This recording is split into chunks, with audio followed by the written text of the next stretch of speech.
Very good afternoon, ladies and gentlemen, and welcome to Council Chambers on this beautiful February 27th.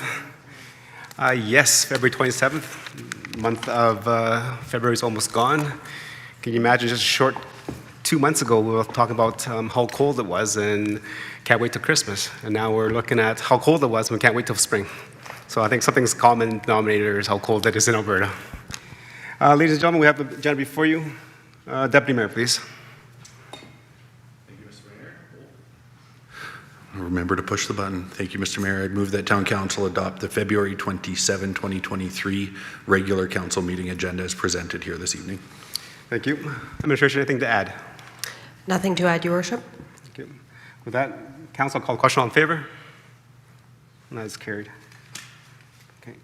Before we go on number 3 with our agenda, I just forgot to mention that we have a new mic system right now. It is courtesy of Sheldon from Infinite Event Services. As we've all known in the past, we've had issues with our sound system. A new one is coming, but for the time being, we have contracted Sheldon from Infinite Event Studios, I think, to help us with the sound. So it's a little bit different than what you're used to. If you need to talk, please catch my eye. When I acknowledge you, there is a button that says speak. If you hit that, your red light will come on. When it comes on, then you can speak. Okay, and it's the same with all the presenters up front as well. There is a button that you hit to turn it on, and then we can speak, and then we can hear everybody easily enough through the gallery without having to strain. With that, move on to number 3. This is the public input session. This is where we allow residents to talk to council about anything that's not on the current agenda. Is anybody in council chambers that would like to address council on anything that's not on the agenda?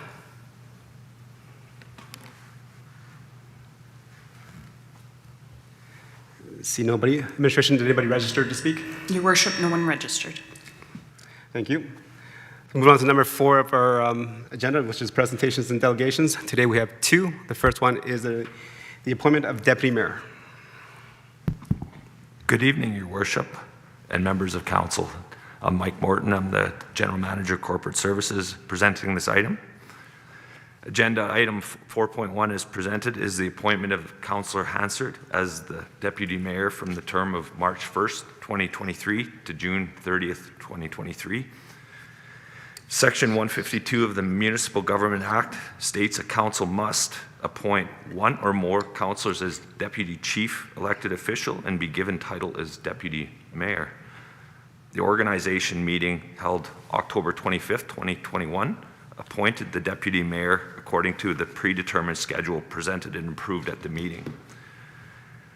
Councillor Hansard's term as Deputy Mayor is now due as per the term outlined in that document.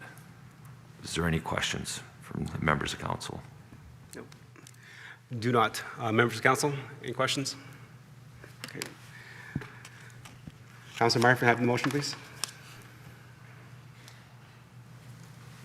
Yes, thank you, Your Worship. The Town Council appoint Councillor Pat Hansard as Deputy Chief elected official for the term of February 27th, 2023 to June 30th, 2023, or until the appointment of the next Deputy Chief elected official. Okay. Thank you, Councillor Meyer. Any other questions, comments on the debate, on the motion? Okay. Seeing none, before I call the question, I just want to thank Councillor Anderson for his work as the last 4 months. Definitely appreciate you stepping up and taking over some of the meetings that I was not able to attend, so thank you for that. We'll call the motion. All in favor? Okay, and that is carried. And to make it official, Deputy Mayor Hansard, we'll go and swear you in.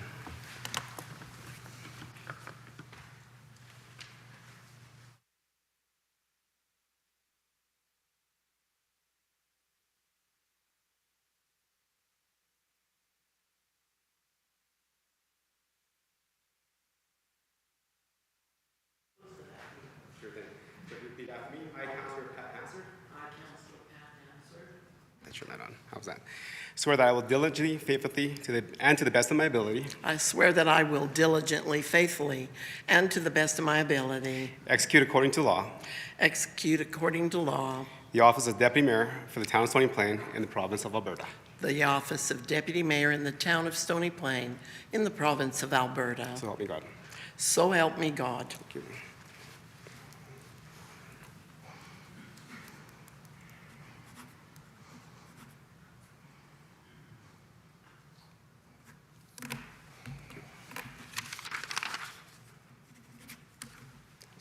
Thank you. You're going to love bossing me around, aren't you?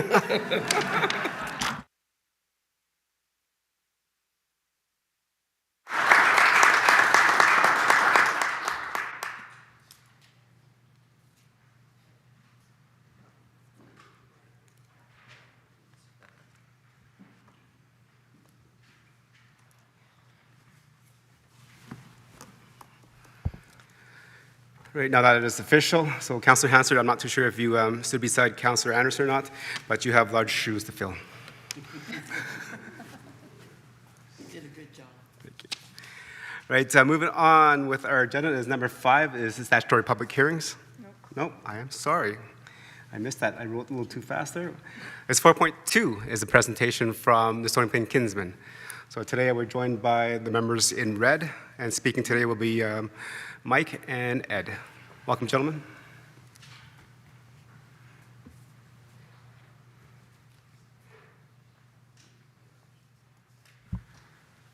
Thank you for the time on your agenda, Mr. Mayor. Really appreciate it. Councillors, my name is Mike McMurray. I'm the current president of the Stony Plain Kinsmen. And we just wanted to come here to thank the town for everything that they do for us. It's a working relationship that is just amazing. I've never seen it like that in a municipality. And for that, we really appreciate everything you all do. It's not just one or two members of council that does it. Everybody pitches in and helps in that. So with our club, we're growing our club now. We're up to about 27 members. So we're getting a good-sized crew in there and that. So it's something that we really appreciate, and we can't do it without the town's support. So we thank you very much for that. And I'd like to turn it over to Ed. Thank you, President Mike, Mayor Choi, councillors, administration, community members. I'm here today to just give a little update or provide some information about Kinsmen, Kin Canada, Kinettes, all of the above, and of course the long-awaited Christmas hamper report. So just a little bit of background information. So for the past 103 years, the Kin Clubs of Canada have helped the communities that they live in and are surrounded by. And we try to live to our motto of serving the community's greatest needs. So that's always a moving target. Our club has been serving Stony Plain and the greater area for 43 years. Presently, as President Mike said, we have 27 active members and 1 life member, 28. And you can see us throughout the community. We kind of stand out. Red shirts. Nice red shirts. Sorry, Pat. Annually, we partner with the town to put on Farmers' Days. This is our single largest fundraiser. And all of those funds go back into making our community better, with the Kinsmen supporting so many community groups and so many events. And as President Mike said, this is a partnership that we couldn't do alone. Without the town, we can't do this. So on behalf of not only the Kin, but the community, thank you for partnering with the Kinsmen to put on such an incredible event and raise funds so we can put that right back to help all those groups that need the support in our community. Our largest service project, of course, is the Kinsmen Christmas Hampers. This year, the project helped 738 families, over 2,040 people, and that's just in Stony Plain and Parkland West, from Veterans Boulevard to Range Road 32. Why that demographic area? The Kinettes look after Spruce Grove and Parkland East, and we wrap into the Wabamun Hampers, the Wildwood, Evansburg, and Entwistle Hampers, all the different hamper groups, so that we make sure no one gets missed. So that's really an incredible thing. Our hampers have 2 components.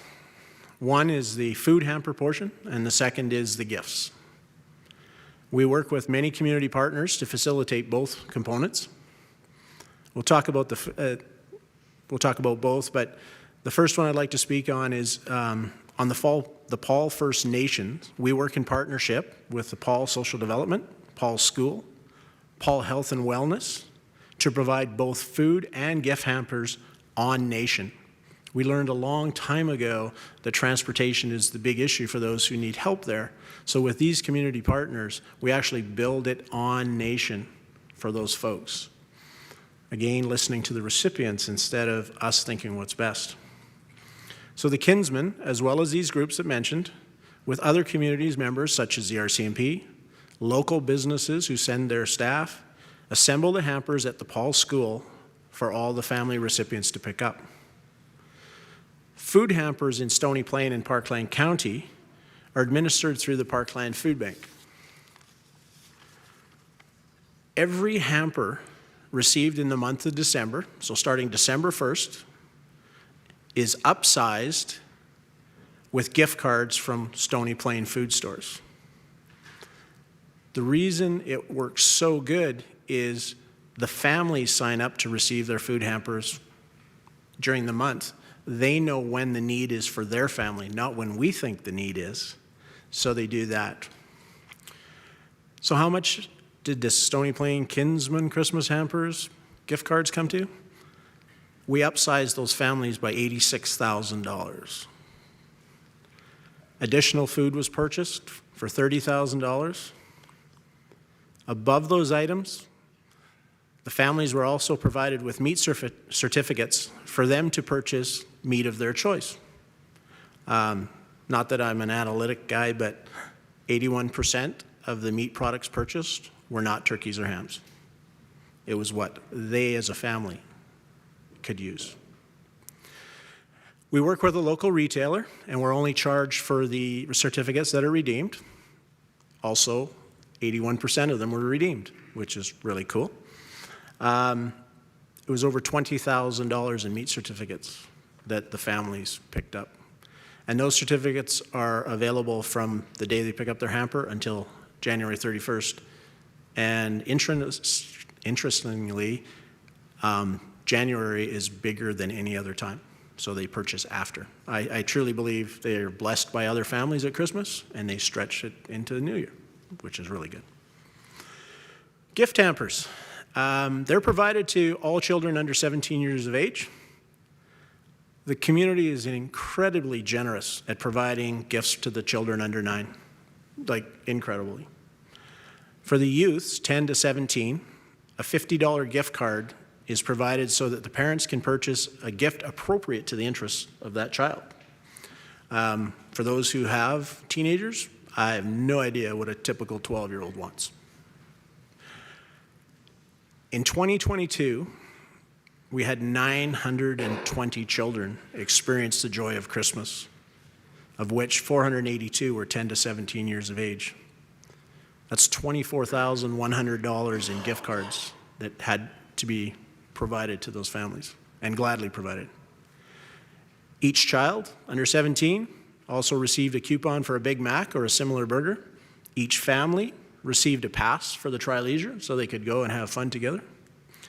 Each family received a game, puzzles, as well as donated toques and mittens and so many other warm winter stuff. And this year we were blessed with a kind of anonymous donation. Over 200 handmade quilts were given to us to give to the families.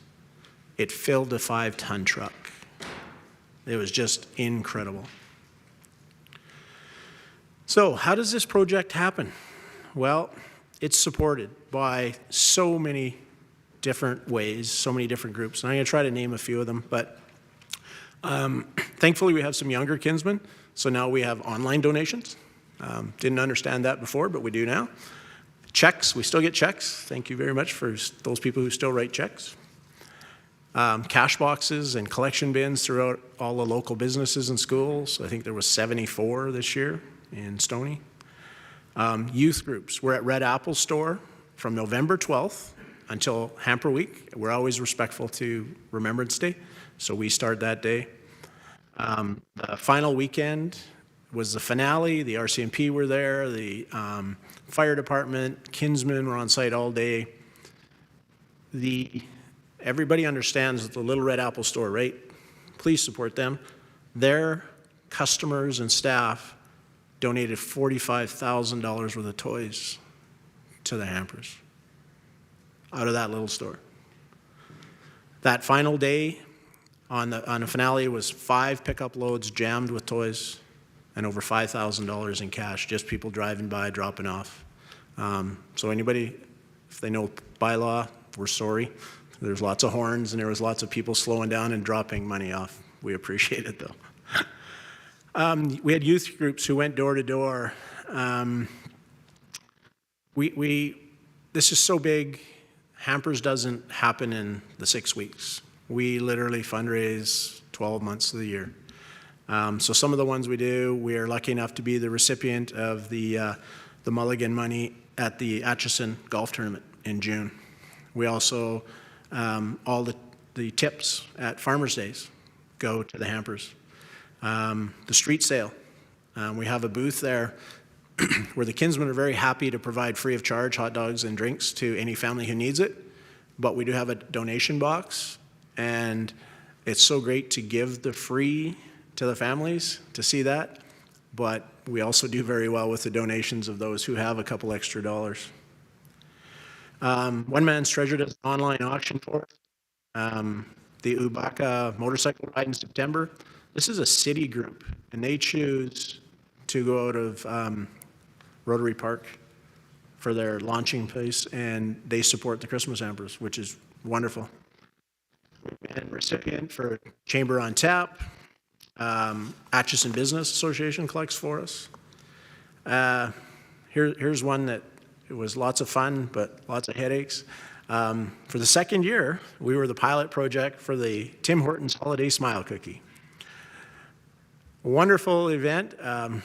Stony Plain and greater area supports this hugely. Sadly, can't say that about the rest of Canada. Again, the other areas did not do well. So we don't know how well it's going to go. We hope they're going to continue this year, thanks to some of the fine folks here and others.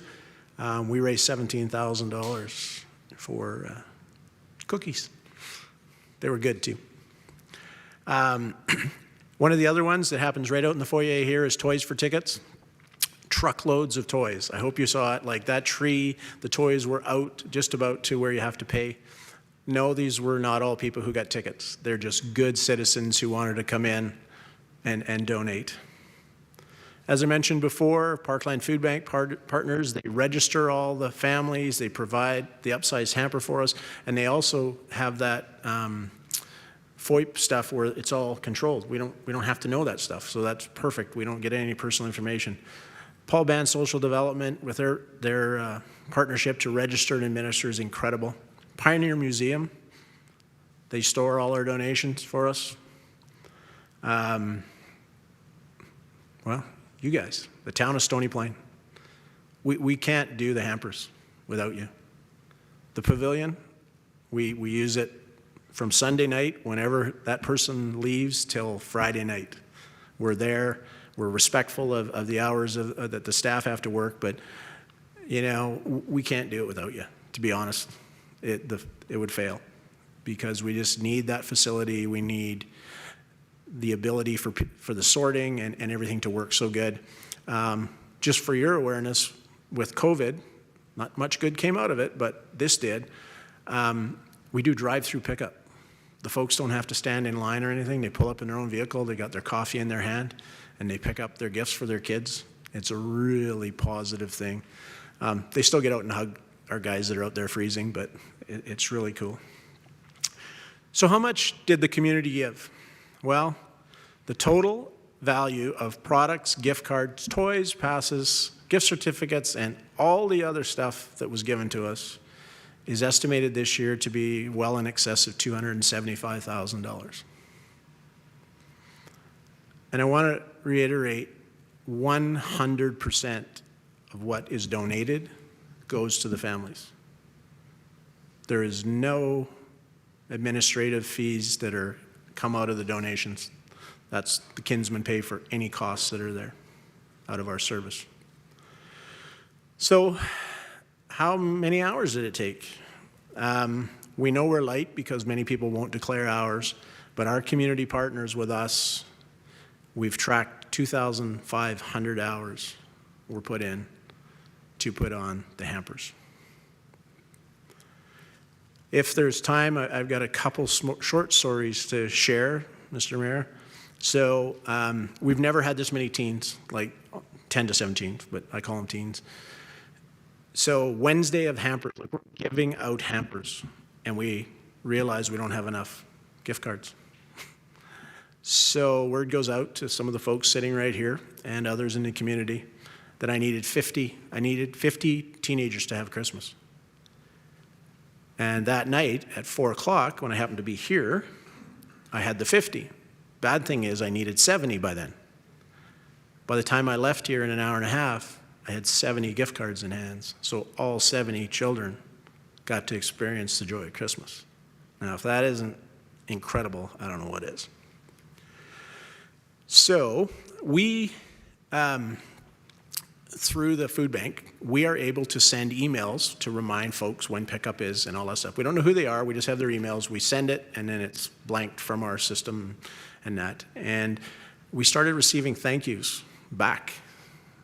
And so we asked if we could just send best wishes when it's all done, and just asked the folks, you know, we wish them the best, but we said, is there any comments you'd like? And we were thinking they would tell us how to improve. And it's incredible, within 15 minutes we had 13 responses. So I'll try to read them through quick, but I'm truly thankful for the gifts received. You guys are amazing, and you allowed my daughter to have a better holiday. I really appreciate the help for myself and my family we received. May God bless each and every one of you and all your families and all the community. I'm so grateful for the Kinsman Christmas hampers. This is my third year that we're fortunate enough to receive it. It's so abundant. I'm blown away with the handmade items and the abundance of toys and crafts. 4, I've yet to use my Walmart gift card. The amount was amazing. It will go a long way for us. 5, and you're going to figure out which place has the certificates. The shock of receiving the vouchers from our local co-op for the meat items made me tear up. It's amazing how the community rallies to us at this time. I'm indebted to the volunteers, the contributors, from our grateful family to all of you and in the community and the Stony Plain Kinsmen. Thank you isn't enough. Be blessed this year and the years to come. I would like to sincerely thank all volunteers and the people of our community who helped. It meant so much to my daughter and I, and it made our Christmas brighter. When I am in a better financial position, I'd like to help others in need. Thank you. And so many of our donators are past recipients. It's incredible. My family enjoyed everything. They loved the items. It brings so much joy. The food was so great, and we got to make Christmas dinner together. Thank you for making our family happy. You did great, and all the folks who donated. As a family of 6 in this economy, I can say honestly that our Christmas would not be what it would be without your help. The donations, the volunteers helping, all involved with the food bank and the project. Thank you so much for all you do in the community, and the families need you at this time. Another one, from our family to yours, we appreciate it. Happy New Year. Gift hamper was amazing. I struggle as I'm on disability and was really touched, and it really touched my heart and gave my family a happy Christmas with gifts and food. Big thanks to all who donated, volunteered, and I think you did an incredible job and managed to set up everything in a cheerful way. Thank you so much for your help and the Christmas gifts for our family. It is an incredible, great miracle since we are new arrivals from the Ukraine. May God bless you. That's just some of the feedback. What can I say? As chair of this project, I can't thank the Kinsmen enough, their families, the community, but our council, all your staff that just went out of their way. I hope this continues for many, many years to come because you're touching thousands of people. And that's all I have, Mr. Mayor. Thank you very much for the presentation and sharing those stories. It's actually very heartwarming that our communities in the Tri-Region, Stony Plains, Spruce Grove, and Parkland, will always come together when there is need. And it's always nice to be able there to give that hand up when people need it, because sometimes they're just going through a rough patch in their lives, and it's always nice that the community is willing to pull together. Definitely, I appreciated, I think the last couple of years, the Christmas hampers have changed to a protein voucher instead of a turkey or a ham, which I knew talking to some recipients that they didn't know how to cook a turkey or they didn't have the facilities to do that. So this is actually really nice that that switched to a protein voucher, which they can pick up what they need and not what they've been given. So excellent job on that. Members of council, any questions, comments, comments for clarity, understanding? Councillor Hanser, Deputy Mayor, go ahead. Thank you, Mr. Mayor. I will always we've got, thank you for listening to me. I will always have something to say to and about the Kinsmen. Thank you so much. I remember the first time the Kinsmen came and asked about using the pavilion. And it seemed big.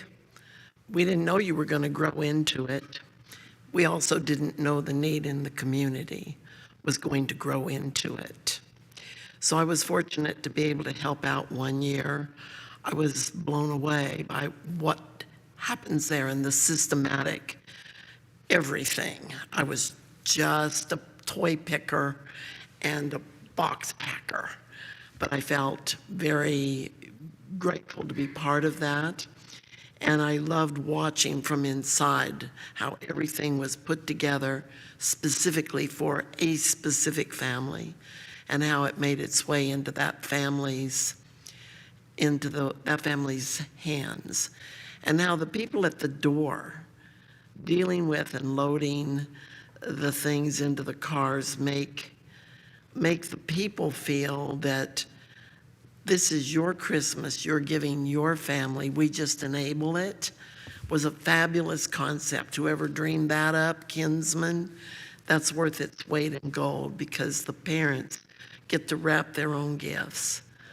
They get to bless their children with a little help from some friends, a whole lot of friends. So thank you for what you do. And I, for one, am extremely proud that the town is able to help out while you guys are doing all the work. Thank you, Councillor, and thank you for reminding me. That's the one thing I forgot in the whole process. We actually provide each family with wrapping paper and tape. And so the parents get to experience the joy of wrapping their children's gift.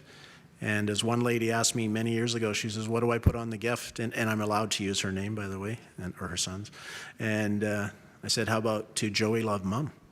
And she was just blown away. But that's what it is. As you said, we're just the enabler. The community gives to us, and we give to the families. And I know that that is occurring now, that the children don't need to know. They just need to know mom and dad love them. Councillor Fletcher. Yes, thank you, Your Worship. I don't even know where to start, Ed. When you start talking, it resonates to a time in most people's lives where giving back is the most important things that comes to a community. And I think about the time you and I spent down at the Heritage Park Pavilion walking around and thinking about all the things that you guys actually do in the community. You're well known for this drive that you're talking about here today, but I think the one thing that we often forget about is all the other little things that you do in the community, the kitchen you provided at the Heritage Park Pavilion, and a number of things that you volunteer for on a regular basis. You don't have to look far in this community when it comes to volunteer for the red shirts. And I think that's what stands out above all with all of your members, both Kinsmen and Kinets. The ability to provide. You do a very good job of that. I can't keep up to where Pat just went on that stuff because she does an awesome job at that portion of it. She's got the feminine touch that the males don't have. So congrats to that, and congrats to each and every one of your volunteers and to every one of the people that give back to your community. I think that shows something in itself, just how supported you are, so thank you. Thank you, Councilor Fletcher. Any other comments? Councillor Anderson, go ahead. My teacher voice. President McMurray, to the kinsman, and to a man that is known around the community by his first name only. If you say Ed, everybody knows exactly who we're talking about. You know, and so much of that is due to your heart for this project and the leadership that you bring. I think, you know, in my short time on council, my two favorite meetings, if you will, have been this update. And my voice gets a little shaky when I talk about it. I think it did last year as well. You know, there is no greater event or activity or cause in our community that brings everyone together. And you talk about the number of families that are served, but we can think about the number of people that are involved, you know, with donation of finances, gifts, toys. But I think one of the things that stands out for me every year is driving by the Red Apple and seeing our kids. And not Stats Canada, but there was some research done in Canada here a couple of years ago. Actually, I think it was through Stats Canada. And one of the things that they found is teens actually were the greatest contributor in terms of volunteer hours across the country. But the research went on to show that youth that started volunteering when they were in grade school continued on throughout life. And so the impact that this has, you know, the direct impact on the families that the program supports is tremendous, but it goes so far beyond the program itself. And I think it really builds the fabric that is the community of Stony Plain and the, you know, city of Spruce Grove and Parkland County. Councillor Palechko briefly mentioned some of the other things that kinsmen are involved in. And if we look around the chambers, if you're from the kinsmen, you'll know this, but if we look at the back wall, we see Kin Canada. And, you know, that in no part is to the service that the kinsmen bring to our community and the leadership that you provide to us. You know, I don't think there's hardly an activity or an event that goes by that we don't see a red shirt.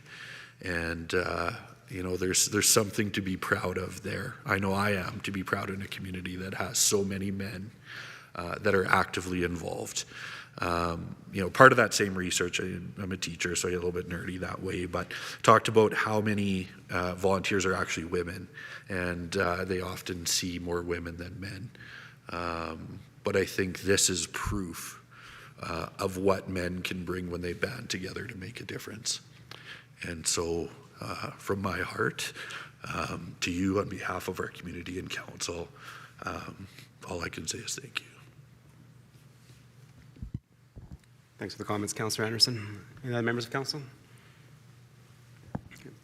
So again, to the kinsmen, on behalf of council and our residents of Stony Plain, Spruce Grove, and Parkland County, thank you for the work that you guys and ladies do. I think we mentioned guys here because Stony Plain Kinsmen is the kinsmen's, and Spruce Grove Kinsnet is the ladies' arm of the organization, and they take care of Spruce Grove and west of Parkland County, so definitely appreciate it. You know, I didn't, I know you mentioned a number, but I don't think you got the recognition that you deserve. So out of the 27 members plus the volunteers, they raised $275,000. I think that's it.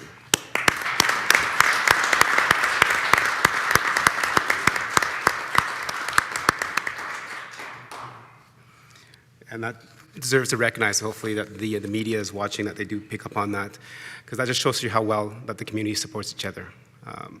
Many things that we talk about is losing our identity, and as you continue to grow, that does happen to many municipalities, but it will not happen here in Stony Plain. It's because of the organizations that we have and groups like the Kinsmen of Canada and Stony Plain that continue to remind us that we are better, we're stronger together, talking about things, working together, than it is to do anything by yourselves. So thank you very much for the presentation, and thank you for the work that you do in our communities.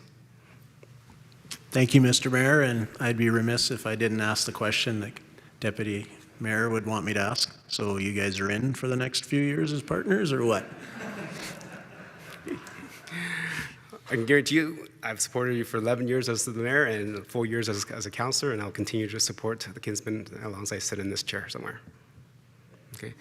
Before you go, can we get a picture with the kinsman up front here?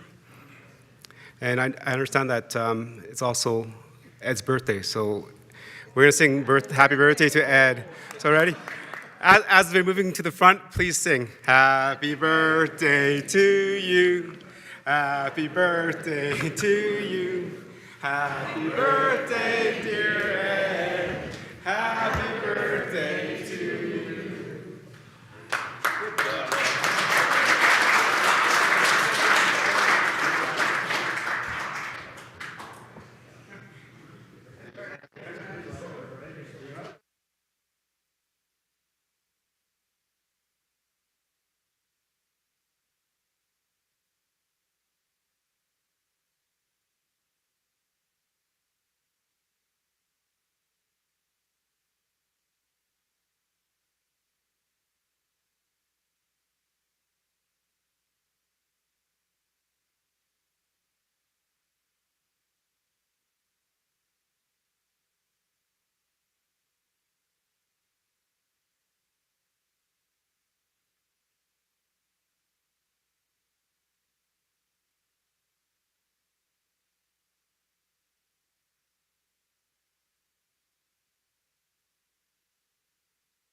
Thank you.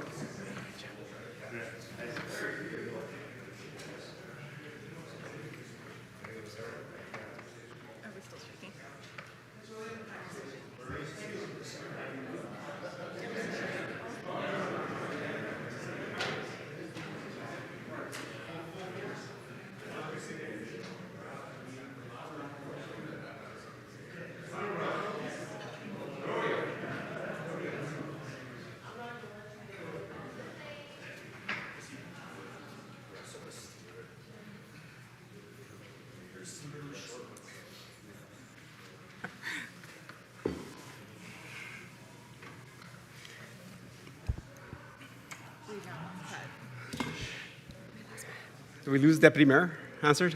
Yeah. All right, as we continue, just definitely, members of council, it's always amazing to see the presentation and actually bear witness to the families that we've touched in our communities and beyond. I think, as the old saying goes, many hands make light work, and that's a perfect example of that. You know, being a group of 27 individuals to form the Kinsmen of Stony Plain, to be able to raise that much and touch that many people in our communities is phenomenal. Welcome back, Deputy Mayor.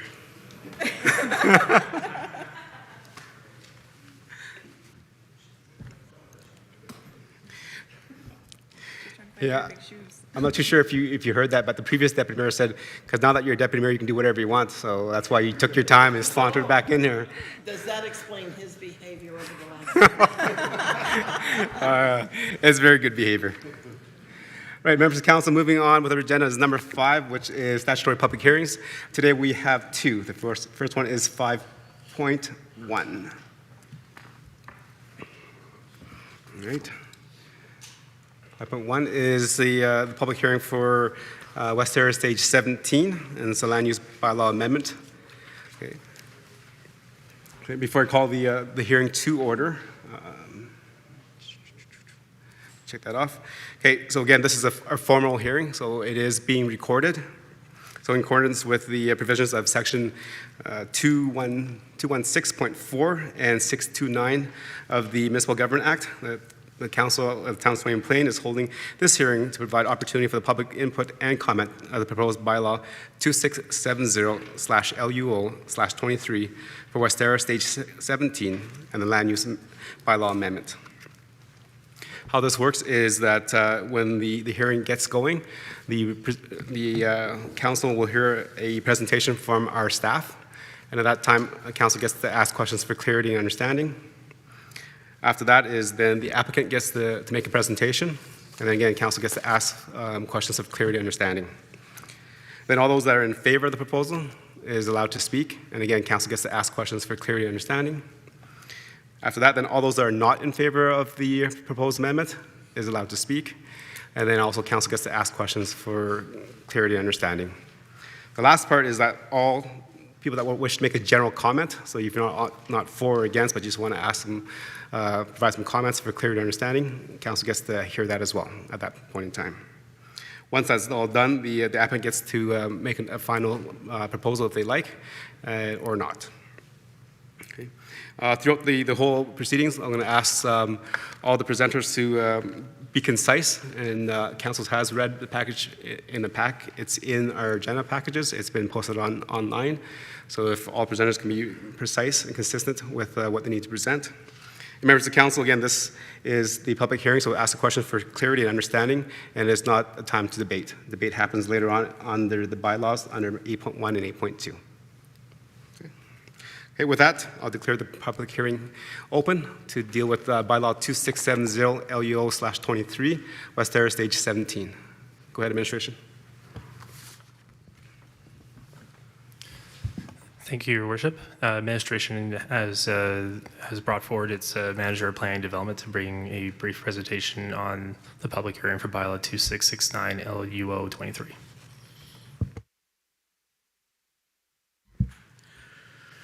Good evening, Council and the general public. My name is Miles Dibble. I'm the Manager of Planning and Development at the Town of Stony Plain here, and we have the public hearing item presentation for bylaw 2669 LUO/23. This is for the South Creek Stage 5, and it's a bylaw amendment for the land use bylaw. So in Stony Plain, there's 5 levels in our land use planning Your framework. Worship, if I can just clarify, I believe we're speaking to the West Terra bylaw.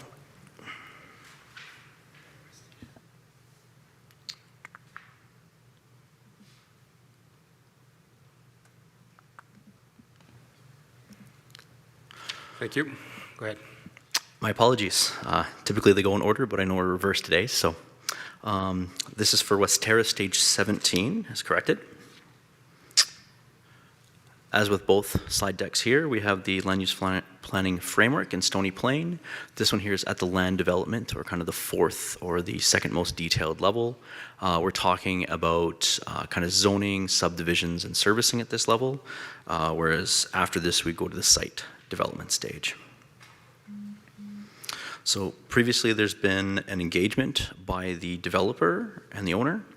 So they sent letters to nearby owners. They provided a summary as well as a shadow plan of their plan for the area. They were provided with an opportunity to ask questions and provide feedback, and there was a summary report that's attached to the lead sheet.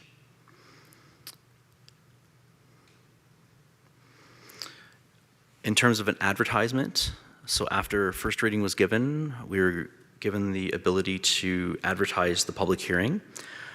We did a mail out to 250 property owners. We also brought it to the Planning Advisory Committee, and newspaper ads were placed in the Stony Plain Reporter February 10th and 17th. And there was a signage placed on the site, as shown here. The results of these are again attached to the agenda. Moving on to the area structure plan. This is an amendment to the original West Terra area structure plan. It shows the area in orange and south of that orange area.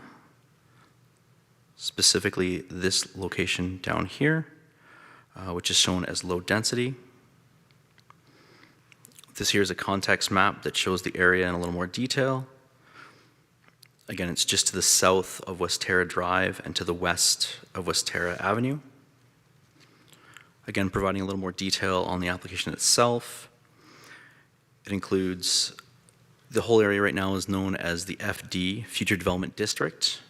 The proposal intends to have most of the area shown as R5, which is our mixed use residential district, as well as some additional areas for park space, the P1 district, and the P3 is a public utility district. In essence, there would be one additional road added off of West Terra Drive across from the current road that goes to the large park with the ice rink there, the outdoor rink. It would go south, bend, and then continue to a dead end at the time being. There's currently off West Terra Avenue a walkway that currently leads at the end of the undeveloped portion of West Terra. This would continue that across and then veer northward. And then there's currently a ditch, which I will show in this slide here. Oh, oops, sorry. There's the ditch that you see here that would then be channelized into the area shown as P3 along here, which would provide drainage from the wetland there to the to the southwest, to the P3 area right here, which already has a culvert under the Westera Drive or the Collector Road there. In addition to just doing a rezoning, there's also a component here to make available for zero lot line developments.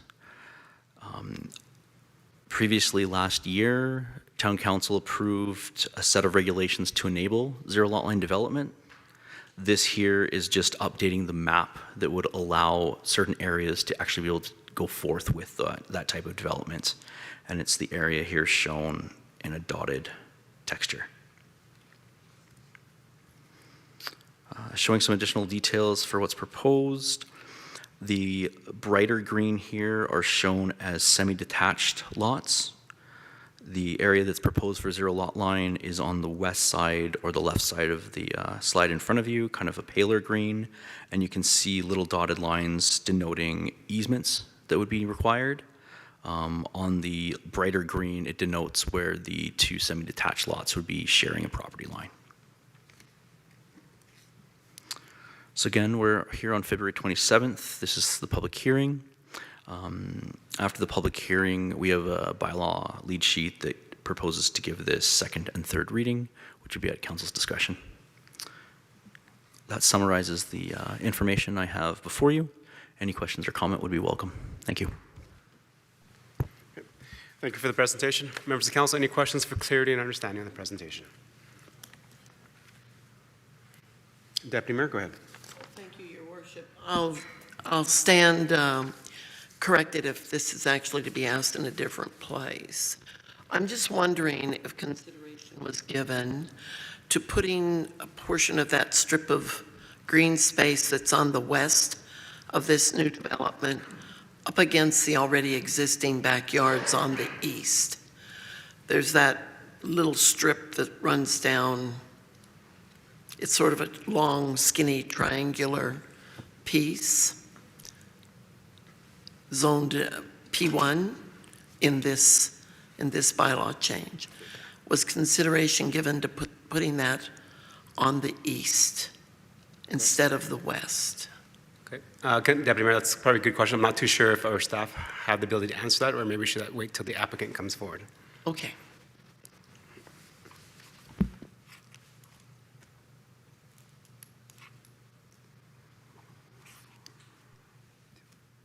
Sorry, I'm just writing. Any other questions for clarity and understanding? Okay. Seeing none, I have a question regarding the proposed pathway that's going to connect. So if you look at our arrows, if you've been in that area, there is the P3 here that is a kind of a walkway, which is there. So my question then, if this is going to be a continuation of the walkway, why is this classified as P3 and this classified as P1? If they're going to service the same thing, why are they not zoned the same? Through your worship to all of council, the P3 there is a P3 district due to the fact that the lots that are, pardon me here, so the lots that are R2, there we go. The R2 here, they're split drainage, so the back of property does drain into an easement that runs approximately where the mouse is currently going along this area here and ends approximately here and discharges into the undeveloped portion right now. So this lot right here is considered a P3 or utility district given the fact that it has that drainage function. This area over here, the detailed drainage has not been determined yet. So based upon how that is, whether it's through that area or potentially through an easement, through an adjacent lot, it would determine whether or not it gets dedicated ultimately as a public utility lot versus a municipal reserve. Again, this is something that's usually done at the detailed engineering drawing stage or would be determined at the subdivision and not necessarily the zoning. So at face value, this here as a P1 does make sense because it's for the connection to provide connectivity between this P1 area here, as well as further to the north there, where there is the rink is where the trails would kind of connect through there for pedestrian connectivity purposes. Again, that is a detail that in some cases, other parts of town, when this has happened, during the administrative update, we will often change or present these changes to correct these at a later date if they are determined that they should have been a utility district as opposed to a parks district. But it is something that we don't necessarily know all the details at this point in time, and it's determined at a later stage. Okay. Go ahead, Councilor Laurie. Thank you, Your Worship, and through you to administration. I'm just looking for some clarity in regards to the side yard setbacks on the zero lot line versus standard R5.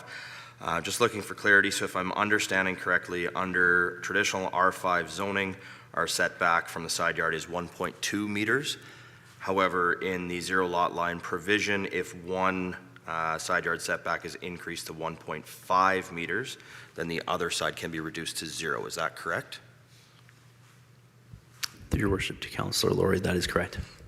So then the overall difference in the actual distance between physical structures would be reduced from 2.4 meters to 1.5 meters for a difference of 0.9 meters? That is correct. Excellent, thank you.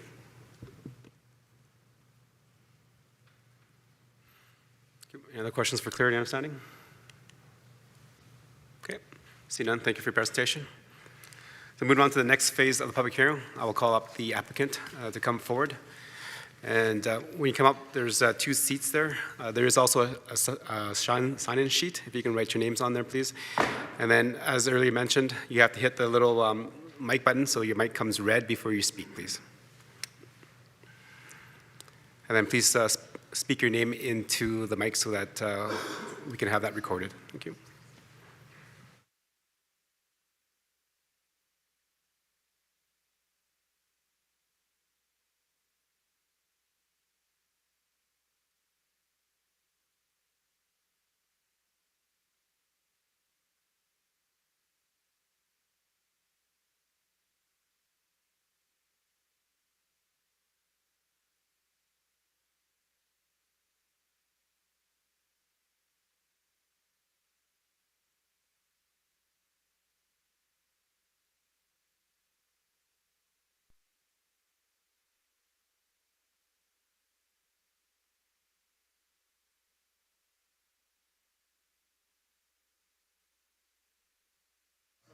Is Jamie Kitlarchuk, and joining me today is our planning consultant, Chris Davis from Davis Consulting Group, and biologist with Stantec, Megan Chisholm. We are here to speak regarding the Westera 17 redistricting application.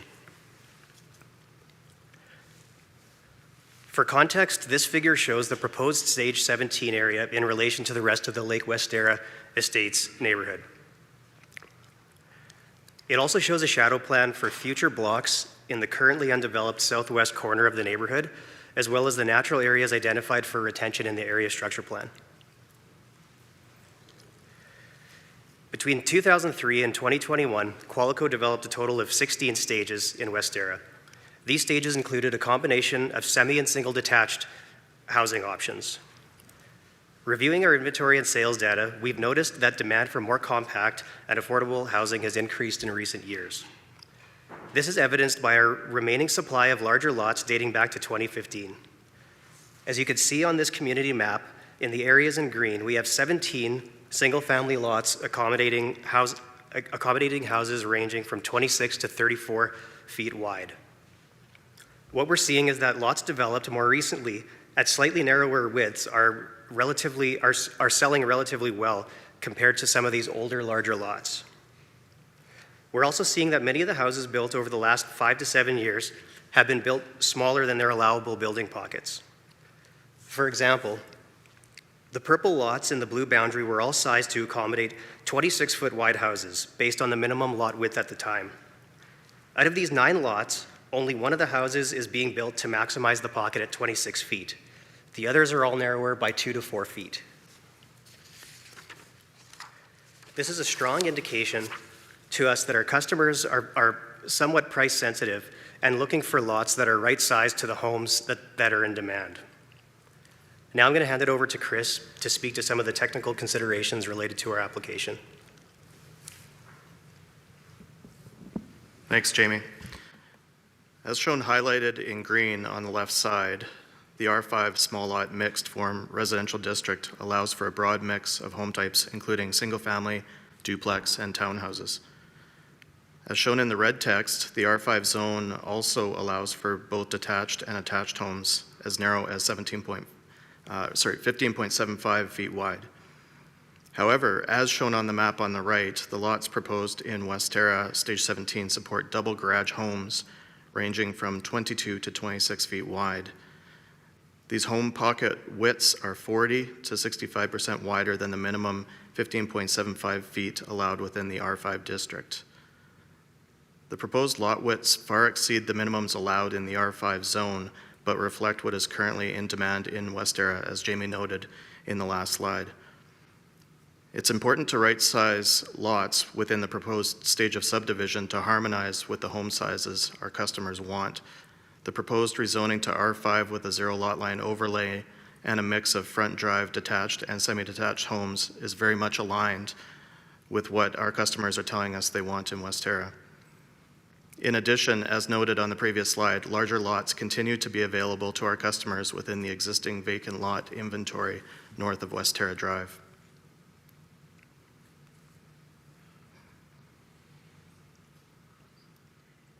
Some questions have been raised about drainage in the area. The slide shows the surface drainage system at the neighborhood level.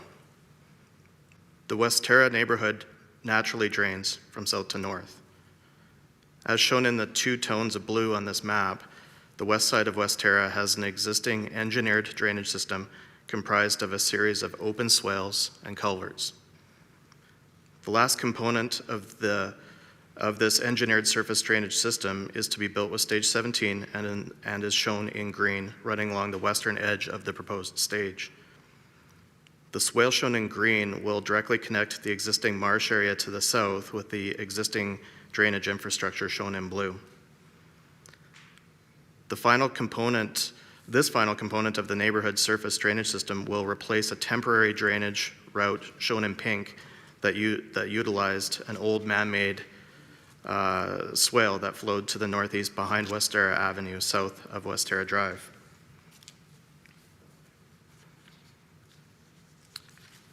Provincial Water Act approval was granted in 2022, authorizing the relocation of the existing man-made ephemeral drainage course, shown in pink, replacing its function as shown with the green line.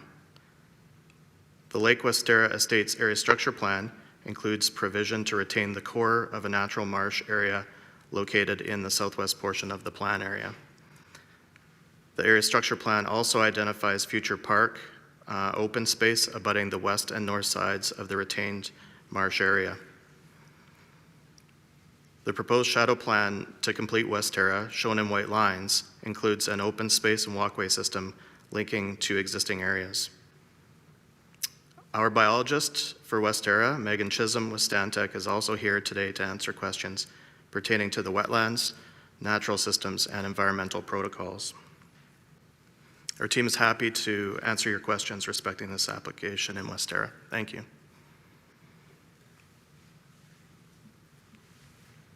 Okay. Does Megan want to say anything? I think Chris had covered a lot of the parts we talked about just on the Water Act application, and that those pieces have been approved. So, thank you. Deputy Mayor, I'll go back to you for your question. So I'm just not sure who I'm addressing. I'm just not sure her who I'm addressing it to, so I'll go through you, Mr. Mayor, if you'll send it to whoever you think should have it. I'm just curious if consideration was given to the green space that's identified on that particular part of this 17th stage development being placed on the left-hand side of that development up against the already existing yards to soften the perception from neighbors, perhaps, that the smaller lots are something that they are not so terribly in favor of. I generally don't like to see barriers and berms and things like that expected or done, but I'm wondering, because we are doing this small lot, zero lot line type development as pilot projects in Stony Plain, if it would make a difference. Go ahead. Through your Mayor Choi to Deputy Mayor Hansard. Locating the north-south linear greenway adjacent to the existing lots was not contemplated. Couple of reasons. The first is that it made sense to locate a potential trail or connection along the greenway that's being proposed as part of the aligned drainage swale.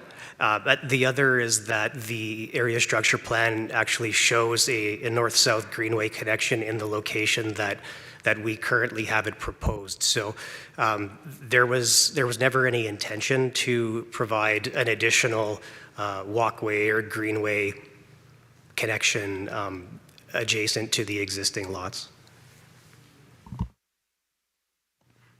I'm just going to piggyback on that, the question by Councillor Hansard. So, Deputy Mayor, thank you. So, in terms of having that kind of the man-made swale there that goes behind Westera Avenue to the homes back there, how does it drain right now?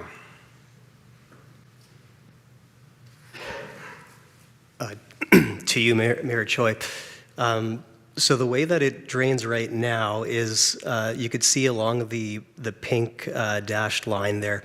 So that was a man-made drainage channel, and up in that darker portion in the northeast corner, there's a catch basin that ties into the storm infrastructure that's under Westera Drive, and that was installed as an interim measure to handle that portion of overland stormwater until this area is developed. But in terms of the overall neighborhood stormwater management plan, the plan had always been for this to be handled as part of that larger drainage system that was shown on the previous slide here.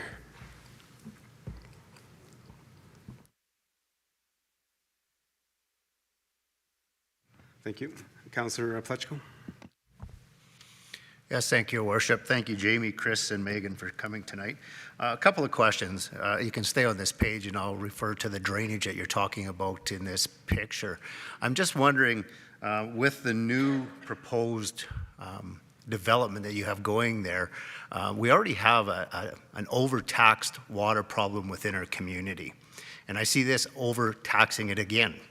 We keep putting the water down the line, and we have several residents that continually flood when there's an overabundance of water. And I'm wondering why we haven't considered within this development a way to keep some of that water within there that will allow it to disperse over a period of time, rather than just dumping it down the drain and making our system more responsible for that.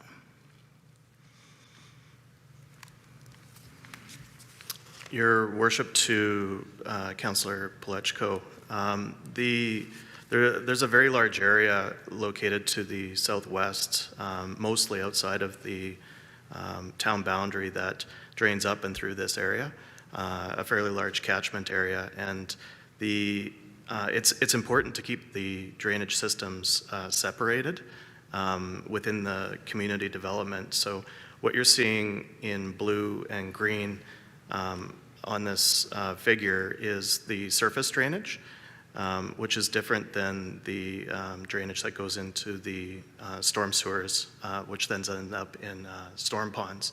So it's important to let natural surface drainage systems bypass the storm ponds, because the fundamental reason being that the storm ponds would have to be massive in order to take that amount of drainage into them. So think of it like letting a river pass through or pass by, and not trying to take a river into a storm pond, if you will. So in this case, the surface system has been engineered for this area to improve surface drainage conditions in the neighborhood, and any of the neighborhood level development like all the lot drainage would drain to roads, which would end up in catch basins that would flow to the minor storm system into the storm ponds, and then slowly release out into the surface system. So I guess in short, it's an engineered system that's meant to manage and improve conditions to current stormwater management standards. Thank you, and if I could. Jamie, you made comment, lot size depicts house size. Interesting that you bring that comment up. I've had a chance to drive around the community and see several new homes going up on bigger lots with smaller homes, and have had a chance to talk to some new residents that are moving into our community. And one of the things that I found very unique was the reason they chose to build the smaller home was so they had a bigger yard for their families. And now we're talking about downsizing the lots. I'm just curious why I hear that from the people moving on to those, and specifically the West Terra area, as my daughter lives right behind the rink there. So I have had that opportunity, and I think that was one of the things that took me by surprise the most was they had bought the lot because it gave them the opportunity. They couldn't find it in other communities. So I think that's one of the things that's really separated Stony. So why now? And what, I guess the clear question is, how many more lots do you gain by doing what you're doing, and what is the benefit? Go ahead, Jamie. Yep, through you, Mayor Choi, to Councillor Plechko. So I think just to touch on the first piece about some people choosing to purchase a larger lot and building a smaller home.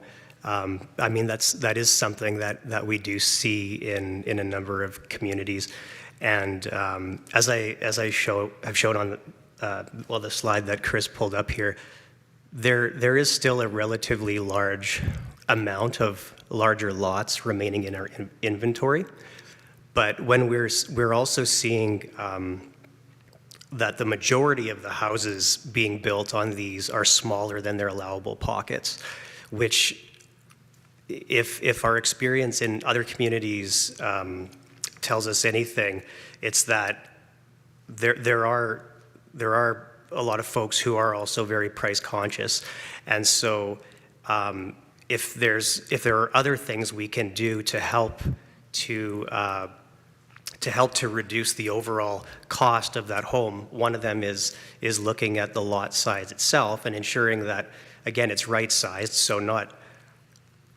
going to the lowest common denominator, lowest possible size, but making sure it's right sized for the houses that are being built.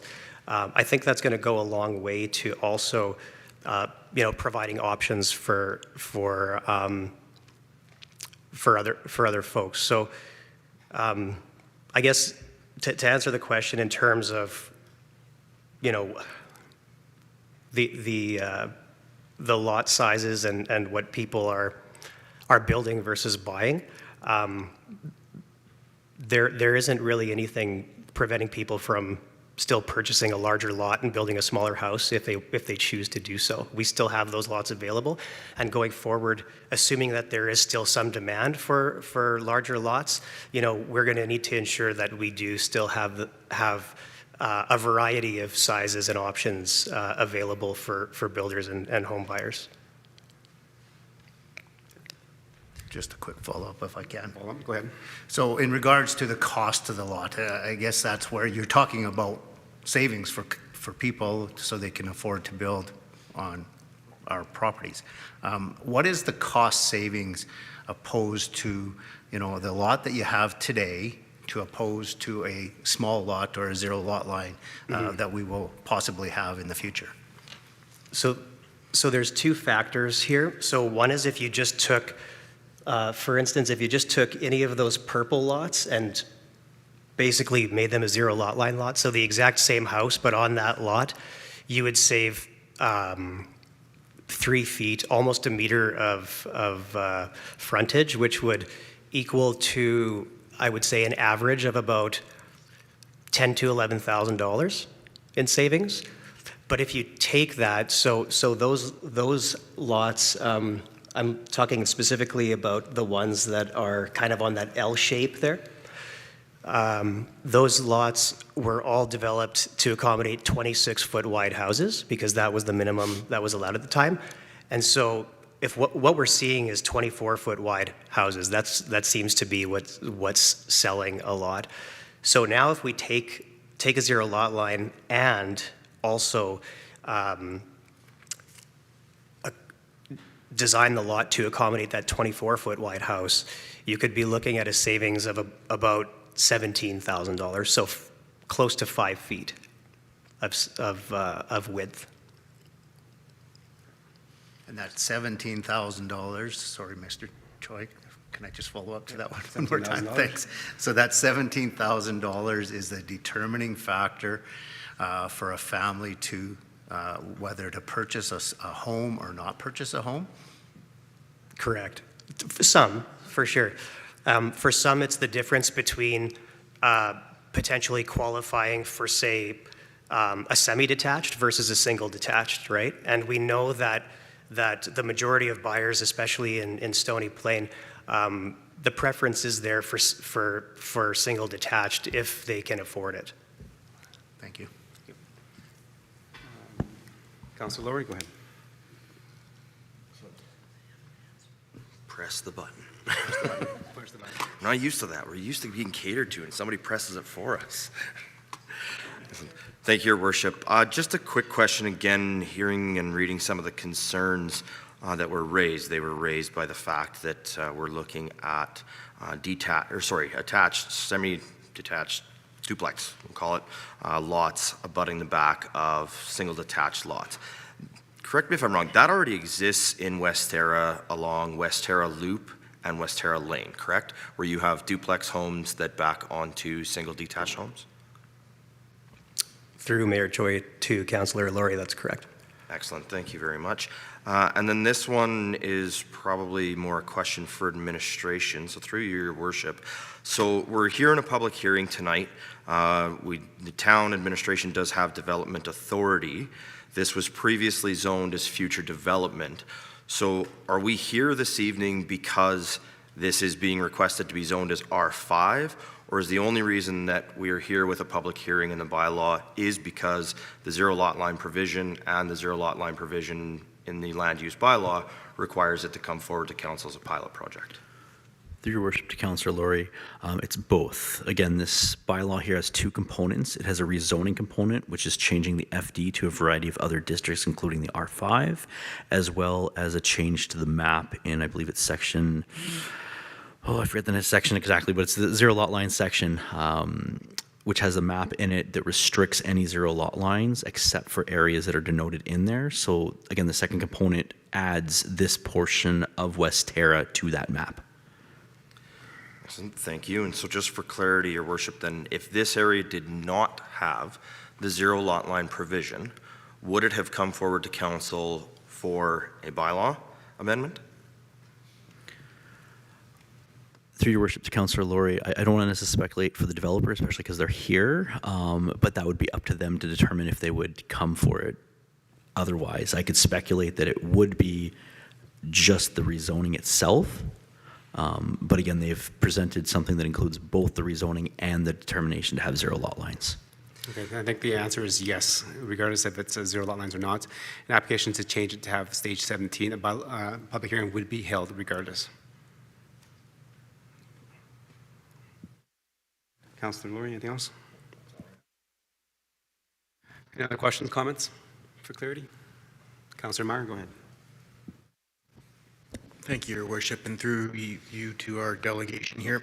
I'm just, I'm curious if we can maybe get to, I have page 17 here, just a map of the R2 and the, that one will do. So in regards to the current R2 houses that exist, and I understand that they are graded front to back and drain into the pink ditch or pink temporary ditch into the temporary pond, we'll call it. If I'm understanding it right, there will be a swale in those people's backyards directing water from their yards north and south. Your Worship, to Councillor Meyer, the existing homes on Westera Avenue do not drain into that pink ditch directly. Actually, I'm just going to go to this one's a little bit closer, a little bit more zoomed in. Their lots are split drained, meaning that the front half of their lots drain towards Westera Avenue. The back half of their lots drain towards the back of their property line, but there is a 2-meter swale within their lot that is intended to convey the flows north and south, depending where they are on the block. So it's a grass swale that is centered 1 meter within their property, very shallow grass swale within their backyards. So some of the lots would drain south to the walkway, where it's labeled in black on the drawing on Westera Avenue. And that came up with administration on the zoning piece, the debate of P3 versus P1 for that. So there is a temporary channel that's cut from that walkway towards the pink channel to temporarily drain it. But in the development of stage 17, the future lots would all be drained from east to west entirely. So no, basically stage 17 will sit lower than Westera Avenue, and everything will drain towards the new road within stage 17, if that answers your question. Yep. So just following up on that, so our experience with some other areas in town, these swales get forgotten, or the reasons for them get forgotten. So I'm just curious how, after you guys build and people move on and build and sell and on all the rest of that, how is that captured so that an important drainage feature such as this swale lives on to the next owner of the property, and they don't wind up building a shed on top of it or something like that? Your Worship, to Councillor Meyer, so the swale is registered in an easement, and I believe it's in the favor of the town, across those properties. Some people might not be aware that the easement exists, but at the time of purchase, their legal counsel should be advising them of all conditions on their property through disclosure documents and pointing out that there's an easement that allows water to flow from their neighbor's land onto their land, and so on. So you're right. They're not a best practice today. There are a number of communities that have done away with grass swales within yards for the reasons that you've indicated. So it's more common to see concrete used now, and that are a little bit of a smaller footprint as well, because people don't tend to mess with the concrete ones as much as the older grass ones. So just following up with that, why in this particular instance are we not going that route?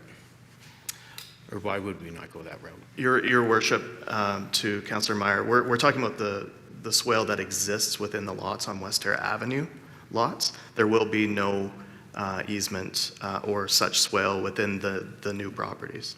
Okay. Just a few more questions, different line of question. In regards to the pathway or the, we'll call it the P3 and P1 there, in regards to some of this drainage, some of it will be drained south towards that pathway, correct? Your worship, to Councillor Meyer, so the existing drainage on West Terra Avenue, some of it drains to the walkway. None of the future lots drainage will be directed to the walkway.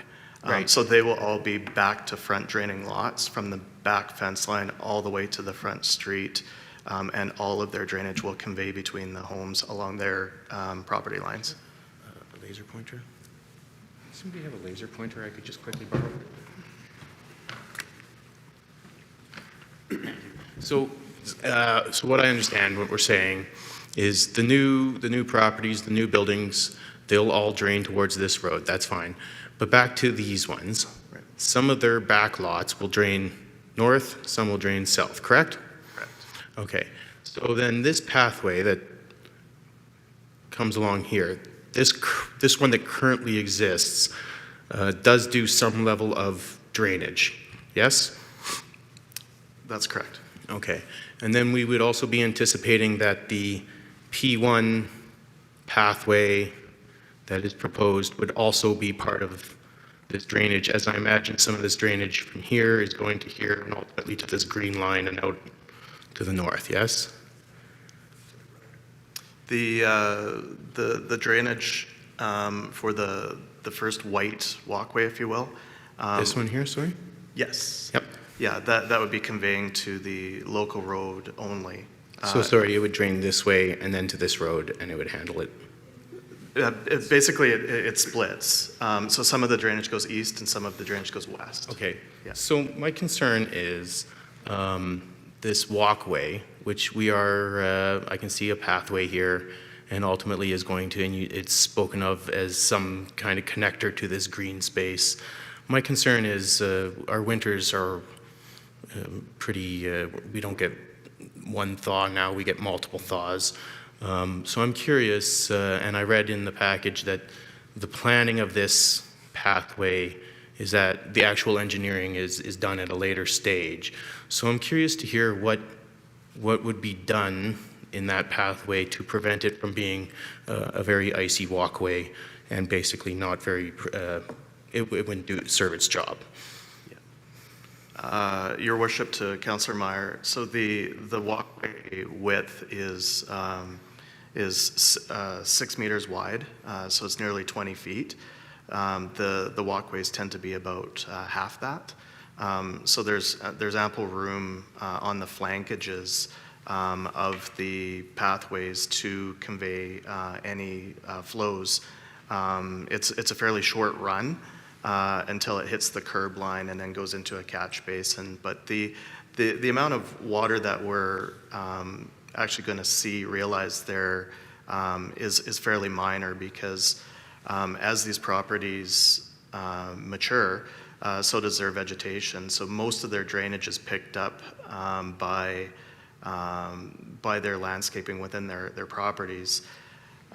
So the actual flows seen at the walkway, you'd never actually see water flowing on the surface. We're talking. So the temporary conditions that are seen now are because of the interim conditions that are there now.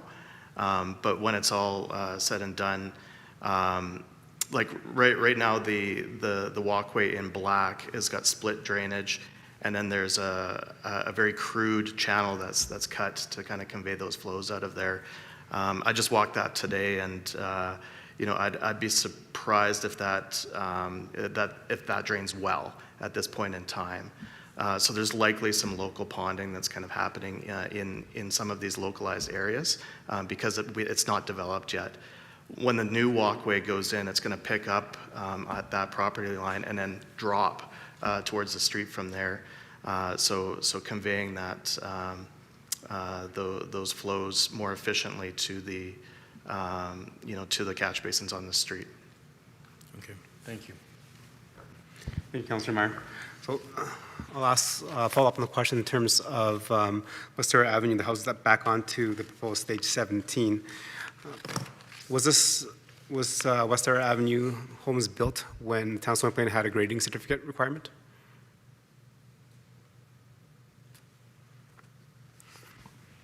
To your worship, that's something I would direct to administration. I'm not aware of what the procedure was at the time.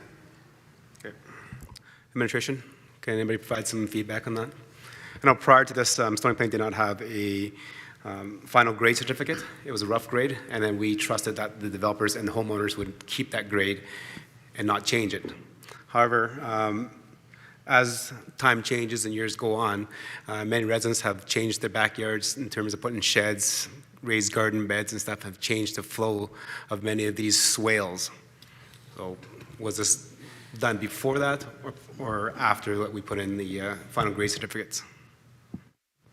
Through your worship to council, the information we have at hand right now is that in 2008 is when the engineering drawings were approved for this area. The as-built were signed off. So when I got here about 10 years ago in 2012, I believe the lot grading program had only just started about a year before. So I believe that this area was done actually before we had a formal lot grading program. Thank you. And then I'll just ask the applicant here, as the developers of the entire Westera subdivision, so 16, 17, you've built the whole subdivision out. From some of what I'm reading through the submissions is that the people that have bought on Westera Avenue did not realize that there was a registered swale in the back of the fence. Right. Now, as a builder, is it your responsibility as the builder to make sure that that is, well, acknowledged and put forward to the people, to the residents that have bought in houses there? To your worship, so Qualico, we develop the lots and sell lots to home builders and buyers. Qualico Communities doesn't actually build the homes. However, on all of the marketing graphics that would have been available to builders or to purchasers, say through show homes or as part of the purchasing package, any easements or restrictive covenants would be shown on there. It's also registered through land titles. So again, when purchasing the property, this would all be information that should be pulled by a buyer's legal counsel. So in terms of ensuring that the homeowner is aware of that swale and what their responsibilities are related to that, we wouldn't be in direct contact with the end buyer, I guess. That would sort of go between, you know, us then to a home builder, whoever that home builder is that they choose, and then eventually through to the purchase. But on everything that we do provide, it would be indicated on there that there is some sort of restriction or an easement in this case. Okay. So from my understanding and clarity, as the subdivision builder and lot subdivider, that was clearly registered when those lots were sold. To your worship, it would have been registered prior to the lots being sold. Thank you. Any more questions for clear understanding? Councillor Anderson, go ahead. Thank you, Mr. Mayor, and thank you to the delegation for being here with us this evening, and came prepared to answer much of the feedback that's been received, and so we appreciate the commentary around the zero lot lines and the drainage and those sorts of things. I just have a couple of questions, one related to this drainage, so we'll start there, but moving what's currently, I think you would refer to as a man-made sort of temporary swale down to small holding area in the corner there. We're going to flip that to the west side of stage 17. What is the width of that area going to be where we're expecting that water to drain between stage 17 and then the future development area to the west? Your worship, to Councillor Anderson, the segment in green itself is proposed to be 8 meters wide. And then there's, to the east of that is the slightly triangular shaped open space area. At its tightest, it's about 3.5 to 4 meters wide in addition. So we've worked with the engineers to identify the 8 meters to comfortably manage the swale piece at 8 meters wide and convey north to the end of the existing culvert that goes under West Terra Drive. Our plan for the area to the east of that then flares out as it moves north towards West Terra Drive was to allow that to be high and dry area, if you will, for people to be able to walk on, as well within that, somewhat informal space. Okay, and just for clarity, that future swale through there won't just be drainage, but there'll be a pedestrian pathway, something like that, potentially as well? Your worship, to Councillor Anderson, at this point, the formal walkways are running east to west within this stage, and the details have not been worked out in terms of what would be required on the eastern side of that swale, whether it would be grassed or whether there would be something more formal. Sure. And so as, this is discussed tonight and voted and debated on later tonight, I think, when I look at this, that's one thing that stands out for me. And I've always been an advocate for, being able to move through our community and having a livable community. And, if this moves forward, see a great opportunity here to supplement our, pedestrian pathway system, similar to what we would see on the east side of Silverstone.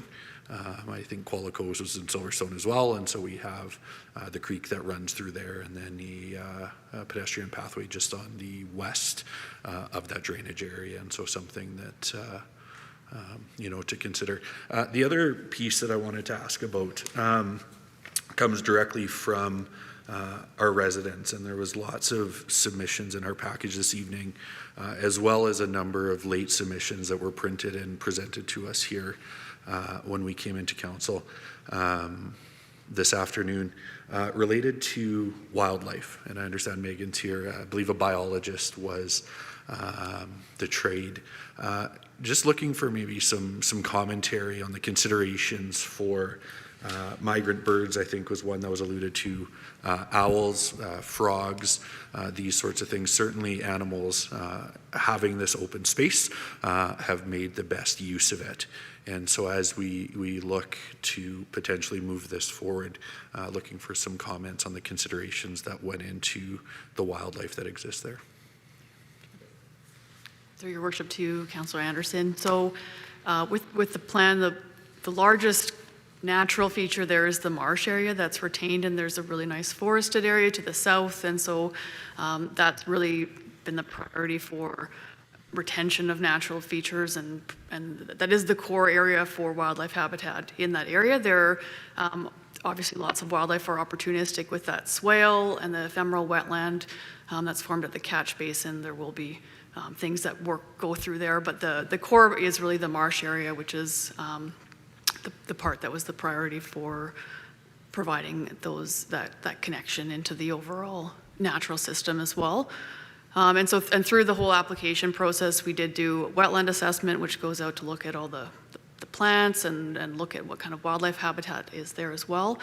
And then that application gets submitted to Alberta Environment, and they do their review as well and look at they refer it out to their biologists and to their water quality specialists and make a decision ultimately on the proposed retention or removal of wetlands in the province as well.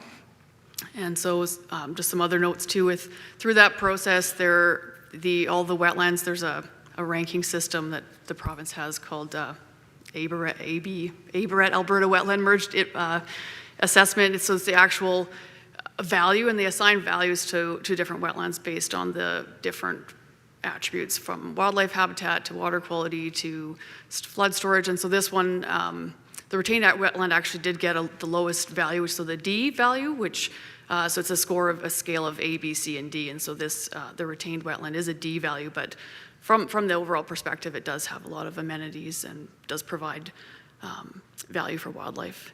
And then I guess lastly, there's a lot of things during construction. So specifically on migratory birds you'd mentioned, that habitat and is migratory. They come through seasonally, and so a lot of the mitigations that you would put in place to manage the risk to those would be specifically during construction. And there's lots of things that get done, whether it's sweeps to make sure there's nobody out there nesting, and other practices depending on the specifics for the construction plans.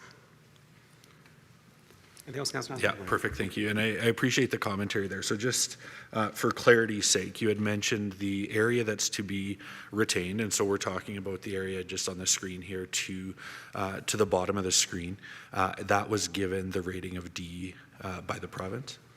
That is correct, yes. Okay, thank you for that. And then the second piece for clarity, on this particular screen, we're talking about to be retained, and I think the natural question would be then, the potential for future development and that sort of thing. And as I go through the package today, in the Stantec report, we're showing that that's actually proposed to be a large chunk of it is environmental reserve, and then just to the west as municipal reserve. And so I think I just want to put that out there, if members in the gallery and people at home, that there's not future development planned for that area, but that it's designated to remain environmental reserve or municipal reserve along the south side of this development. Anything else, Councilor Anderson? No, I think that's good. Thank you. Councilor Plechko? Thank you, Councilor Anderson. That was where I was headed in my final two questions. So thank you, Mayor Choi, for allowing me the opportunity to speak one more time. I'm going to go back to a question that I asked you earlier, Jamie, that you still haven't answered. How many additional lots are you going to gain? And of that, you talk about cost savings to clients. Will all of the cost savings be put to the clients, or is there an addition to Qualico's pocketbook? Through your worship to Councillor Plechko. So on your first question regarding how many additional lots would we end up getting, Chris, if you could go to the slide. I think there is a slide on here that showed the plan with the blocks. Sorry, that one. Just back. One more. So if we're looking at this one, again, it depends on the specific lot types, but if you're looking at the lighter yellow lots there, so those would be the zero lot line lots. We did an exercise where we compared the exact same pocket size on a typical lot to these. And if I recall correctly, it was about one extra lot per 10 lots. So if you have a block in this case of say 10 or 11 zero lot line lots, you might have 9 typical lots with 2 side yards that would fit in that same space. Now, in terms of the savings, yes, that savings from us is passed directly on. So the reduction is in the price of that lot by 3 feet worth of revenue. I was planning to speak to this a little bit more on our South Creek plan, but I can speak to it now on this one. We do have a hidden slide here. Just speaking to lot sizing. So essentially, the way that we price a lot is based on the amount of front feet, so the width of the lot. And the reason for that is because everything we construct, the road, the sidewalks, the utilities, the pipes, the landscaping, it's all priced per lineal meter. And so that, in effect, translates to a price per lineal meter or foot of lot. And so what happens is, as we're able to reduce the lot size to more efficiently accommodate the size of homes that are being built, we're generally able to sell more lots because now we're bringing that cost savings forward, and we're able to accommodate more buyers. It simply allows us to open up the pool to a greater number of buyers. And so the benefit to us is that we're able to bring something to the market that is more in demand and more desirable by the majority of buyers. Anything else? No, I appreciate that. Thank you very much for taking your time to explain that. I think many people think that when we're talking about downsizing and stuff like that, there's no benefit anywhere along the way. And I think it's important to understand that there is a benefit to the end, the purchaser, but there is somewhat of a benefit to the developer as well. So at the end, I think we're looking for a win-win in the situation. So I appreciate that. Thank you, Jamie. Thank you. Councilor Laurie, go ahead. Thank you, Your Worship, and yes, thank you very much for the clarity on that last one. I had done the math, and that was approximately what I had figured was about 1 extra per 10 based on the widths that you were talking for that. I just have a follow-up question actually on Councillor Anderson's question regarding the drainage swale, the 8-meter wide drainage swale. I didn't see anywhere in here in regards to depth. So are we talking about a 1 foot deep swale that in any heavy rain event is going to fill very quickly, or are we talking about more some of the deeper swales that we see through our drainage system? Your Worship, through to Councillor Laurie, actually I'm just going to go to the other slide. The swales that are in the park to the north. Oops.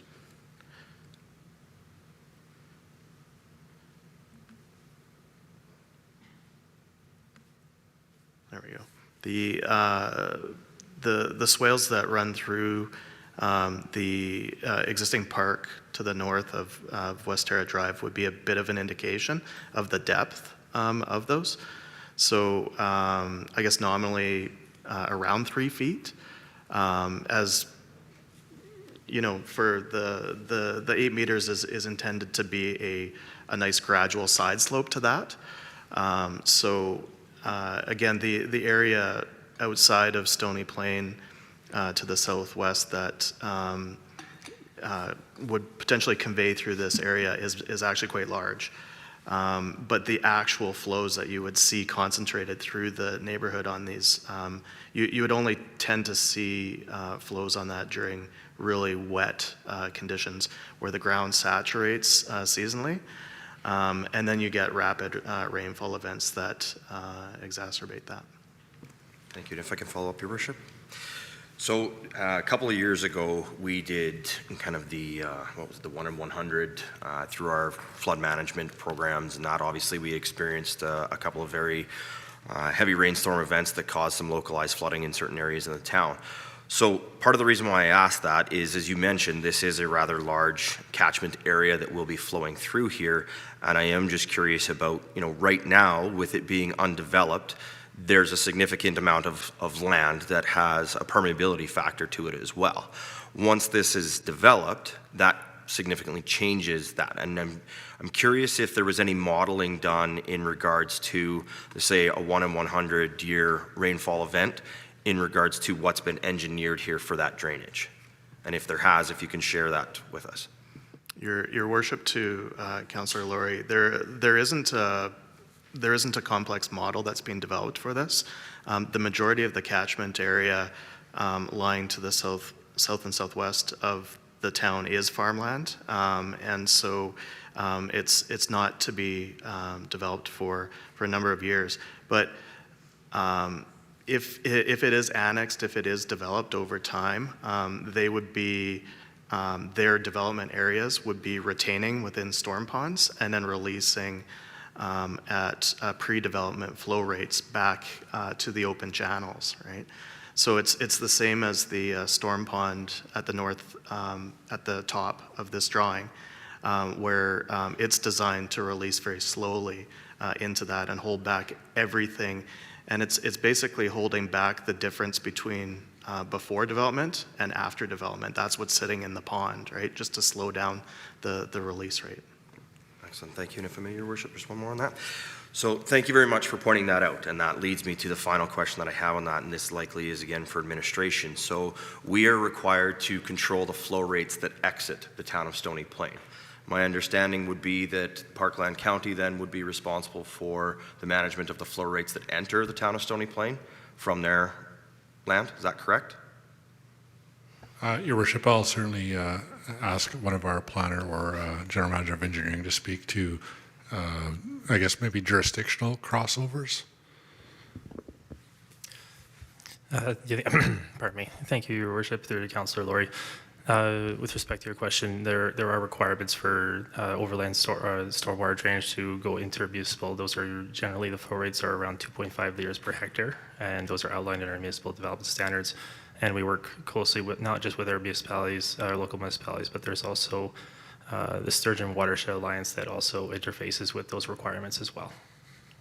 Excellent, thank you. So then, as this area gets developed out, if we did find that the flow rates that were entering into this new drainage swale were above that you listed, we would then have a course of action to work with our partners to have that flow rate entering the municipality remedied?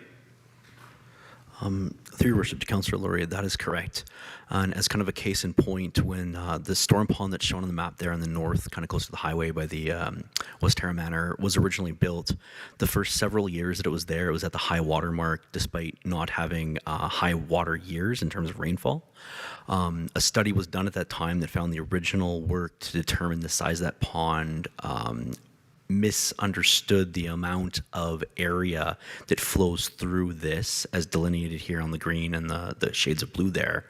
One of the reasons why there's such a large drainage swale through the municipal reserve, or the by the playground and the rink there, is because the town worked with the developer to ensure that a larger channel was created so that the water that flows through from Parkland County through West Terra and then further north into, say, Willow Park is able to be properly conveyed. So I think one of the key components here is that really from the wetland where the water is ends up from the county, it then flows through West Terra, through the information, the green again, and shades of blue there on the screen, and bypasses this portion of West Terra. And really, this storm pond to the north there is what captures all the rainwater that falls within these portions of West Terra. As far as I know, it's every area, kind of stage 12 there and up, that has been developed, and that storm pond there has been sized accordingly to ensure that that area there can be handled, that 1 in 100 year flood for that storm pond for this area.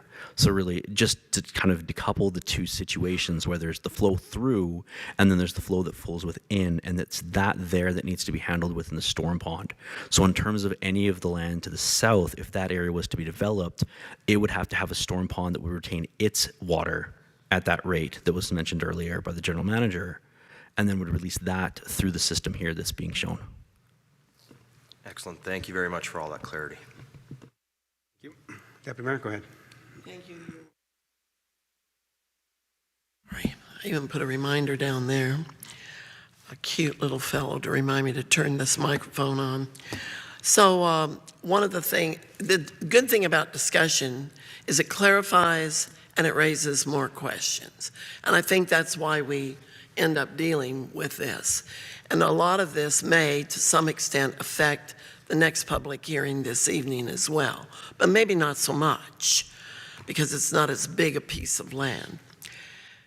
It is my understanding that a rather large number of quarter sections south of Stony Plain, mostly farmland, are actually draining their excess water through the town of Stony Plain. We become the responsible party to move it on through, get it safely to the other side, out Adam Creek and other waterways to the Big Lake area and out to the North Saskatchewan River. So one of the concerns that I have is not the 1 in 100 year storm, We just had one of those. We don't have to worry about that supposedly for quite a lot of years. But I find that the 1 in 100 year or one in every 20-year storm, they're happening more often.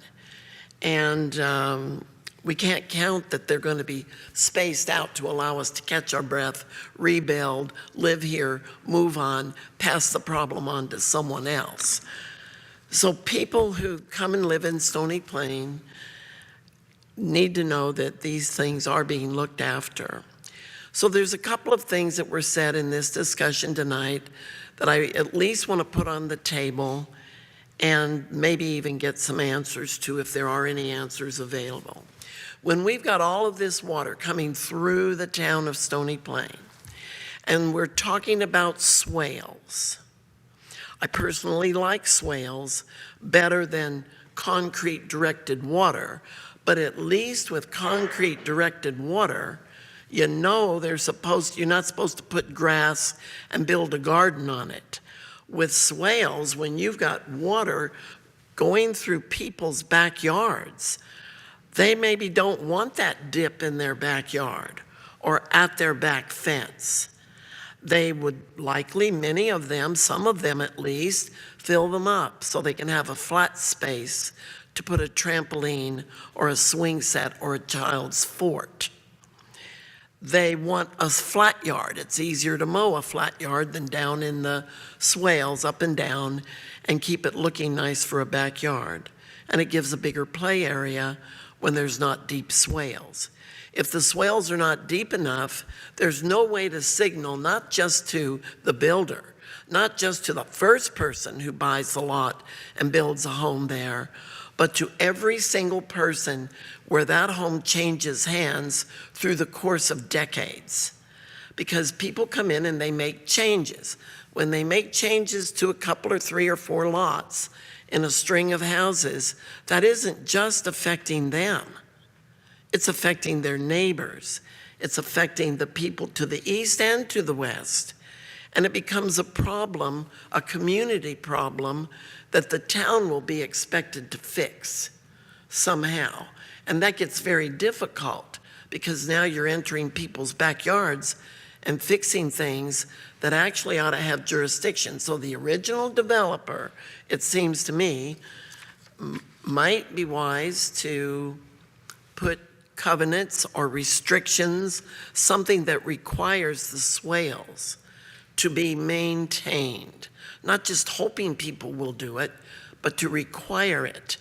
And to say that their legal counsel, when they close a house, are supposed to apprise them of this. Well, good luck on that. And good luck that that information will be understood in the midst of people signing papers and taking possession of a home that they're excited to move into. I know this. I am a realtor. So one of the issues that I find is the whole issue around how we have some actual continuity over time about water drainage and what does it mean.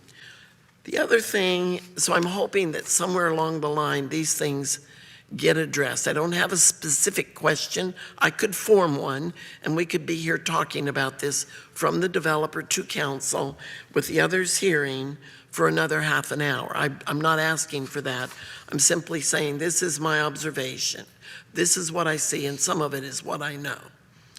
The other thing that gave me concern in the answers that you provided was when you said the water will come along the back and it will drain through the lots to the front, and it will, I suppose, go across walkways. So now we're going to have water going across the walkways. It's lovely, except for 2 times a year. Freeze up and thaw.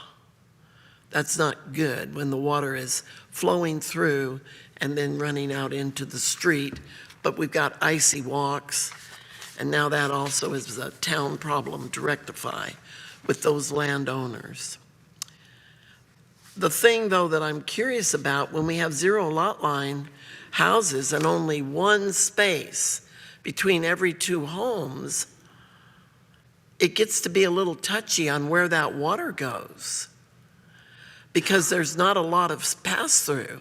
The water's coming from the back, flowing through places where houses sit, channeling down to go down the individual areas between every two homes, going to the sidewalk, draining out into the road, and hopefully takes its course on through town. So I'm hoping that somewhere along the line that can be addressed.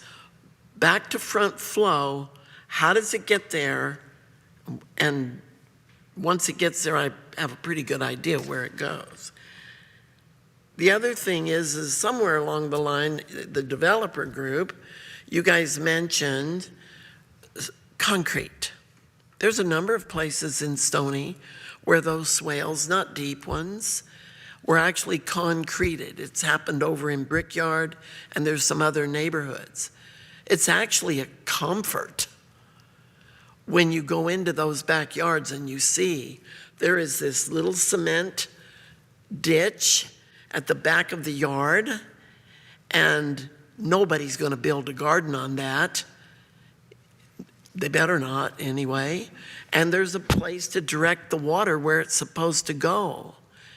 And people know when they buy it, it's not hidden. It doesn't look like just a low spot that they can bring in a load of dirt and fill up that now will interfere with the flow of water. So it seems to me it's hard for a developer selling the lots to bring a truck in and let's build these little culverts and cement them. But if you put a restrictive, I'm not sure if the word is right, the covenant, the requirement that it be done by the developer when they're pouring basements, they go in there and cement that swale going through their backyards so that it's more permanent and visible. And anybody buying the homes over the next few decades is going to know there's a purpose to that. If they then choose to fill it up, then they would be liable for damage to their neighbors' homes, I would think. So it's just a thought about how we do things and how we don't just say we're the developer, we're going to put in a development, and we're leaving all the other issues to somebody else, the town or whoever, because we'll be gone. We don't really want that kind of thing, I don't think, because it's comforting to know that it was looked after from the very beginning by the developer who cared enough to come to our town to help us grow our town, to do this in a right way, a way that looks after not one homeowner, but generations of homeowners. So some thoughts I'm sharing, and I appreciate it if you guys would maybe somewhere along the line speak to that, especially if anything comes forward from the others who will be addressing you. Okay. Thank you, Deputy Mayor and Councilor Hansard. I think the questions you raised, again, this is a presentation by the applicant, so questions of clarity and understanding.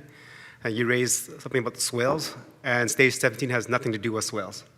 They mentioned it. This is the previous development on West Terra Avenue that has the swales, Councilor Hansard. And I think when we asked that question amongst council, they are registered untitled. So this is very, very similar to many situations within and around the golf course where there is a natural swale that is registered untitled. So the town has been involved in quite a few of those. Is we will get the two neighbors together and it becomes a civil suit. So they'll figure it out between the two of them because that's how it's registered untitled. Looking at a concrete swale, there is some of that in my neighborhood. There is also concrete swales, which is also registered, and you make a good point of that. If there is going to be swales, let's make it concrete so it's very easily definable so people can't build over it, put a shed over it, put a raised flower bed. So right now is questions for clarity and understanding to the presenter, is not to debate and provide comments to them because they're not voting. We are. Right? They're here to answer questions that we have, not to have that commentary. Members of council, any other questions for clarity and understanding? I have a question going back to your drainage system. I drive that road quite a few times, and on occasion when that original pond was built right beside in the far corner there, beside West Terra Manor. I did notice that it was high for quite a few years until it now has kind of drained, and I think you addressed that. Based on the flow of water that is designed, and then it does connect there to a degree, how certain is this design or wetlands management that that pond will not flood when we have the 1 in 100 year rain? Your Worship, our understanding of the previous high conditions of the storm pond was because some of the surface drainage was actually coming into it instead of bypassing it. That's been rectified over the years with that the blue systems to bypass that storm pond. So in other words, water is coming out of the storm pond into the blue system at the north end, but water is not coming into the storm pond from the blue system. So the only inbound water into the storm pond is via the underground storm system, which is a 1 in 5 system, a minor storm system.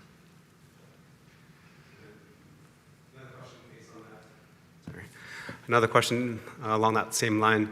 I think Council Lowry asked that in terms of how much, what the width and depth is, so how much water it can hold. So we know that undeveloped land just soaks up water, period, right? We all understand that. So once we get developed here, if council decides to approve stage 17, that becomes a hard surface. The water hits there and it goes onto the low drainage dish and it goes through beside the rink and then it goes across the road and into West High Park, Willow Park area and goes down.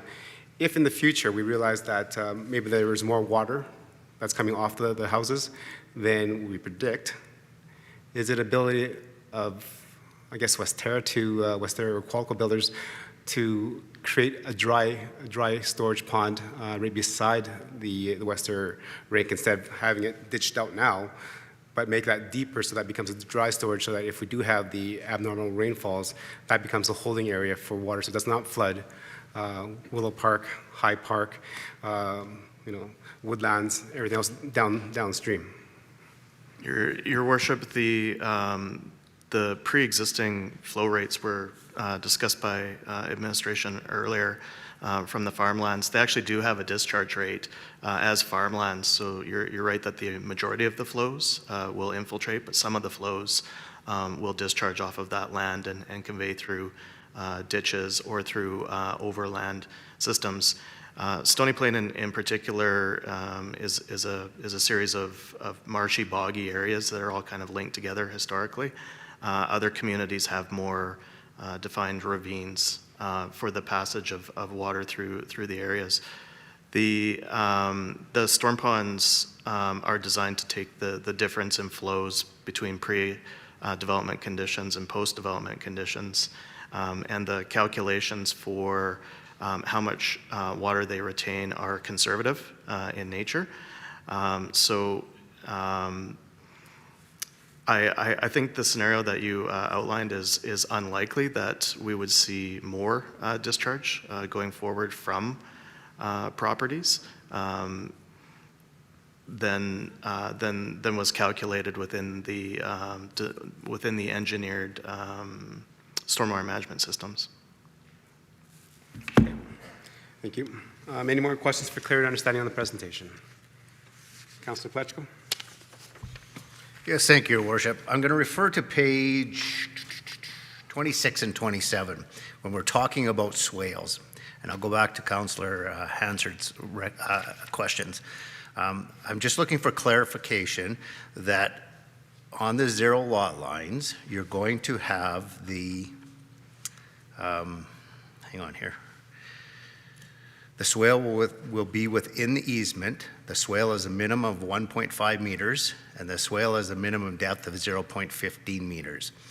So does that apply to the zero lot line specifically? And does your swale, so will your swale run through the yards, which will then be part of our lot grading program, because they will have to meet the lot grading program to allow for the water to run off properly? Does that all apply to what we're talking about?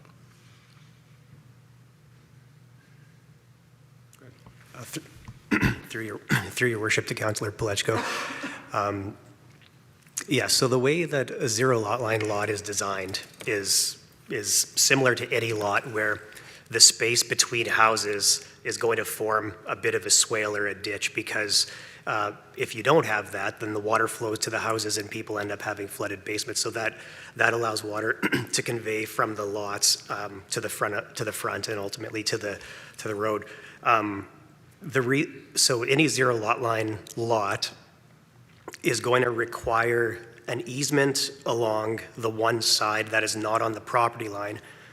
And that easement, it actually serves two purposes. One is to allow or to ensure that the swale is maintained and it's registered on title. And the swale has to be designed to the town's standards. So that'll be included in our engineering drawings. And each lot will be graded according to the approved engineering drawings. And then the second function of that easement is to also allow both property owners to have access to maintain their properties, because the one is right directly on the property line, right? So to answer your question, the easement, or sorry, the swale is located on the side of the lot within an easement. And the town does have standards that we do have to design to ensure. Now, regarding the lot drainage program, I would refer that to administration. Right, so that's the final grading, excuse me, that's the final grading certificate.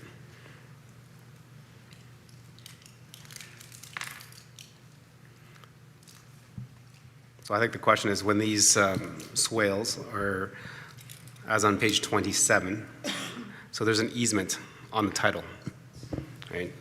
So is that the town, when we do the final inspection for grading, does the town verify that it is accurate?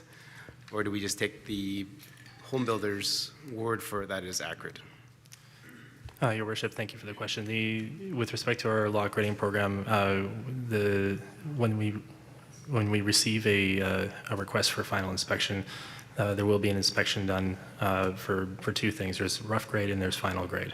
So the rough grade is generally when the lots are developed, maybe not to their final, not to their final view with just the easiest way to put it is just what's been laid bare by a developer with servicing in the area. And whereas the final grade will then have considerations with things like grass and perhaps any of the final expected drainage patterns. Those are looked at in relation to what was approved and what is out there, and comments are then made back to the builder before they were issued a certificate. And this is also in line with a surveying certificate as well. Just to follow up to that, if you don't mind, to administration.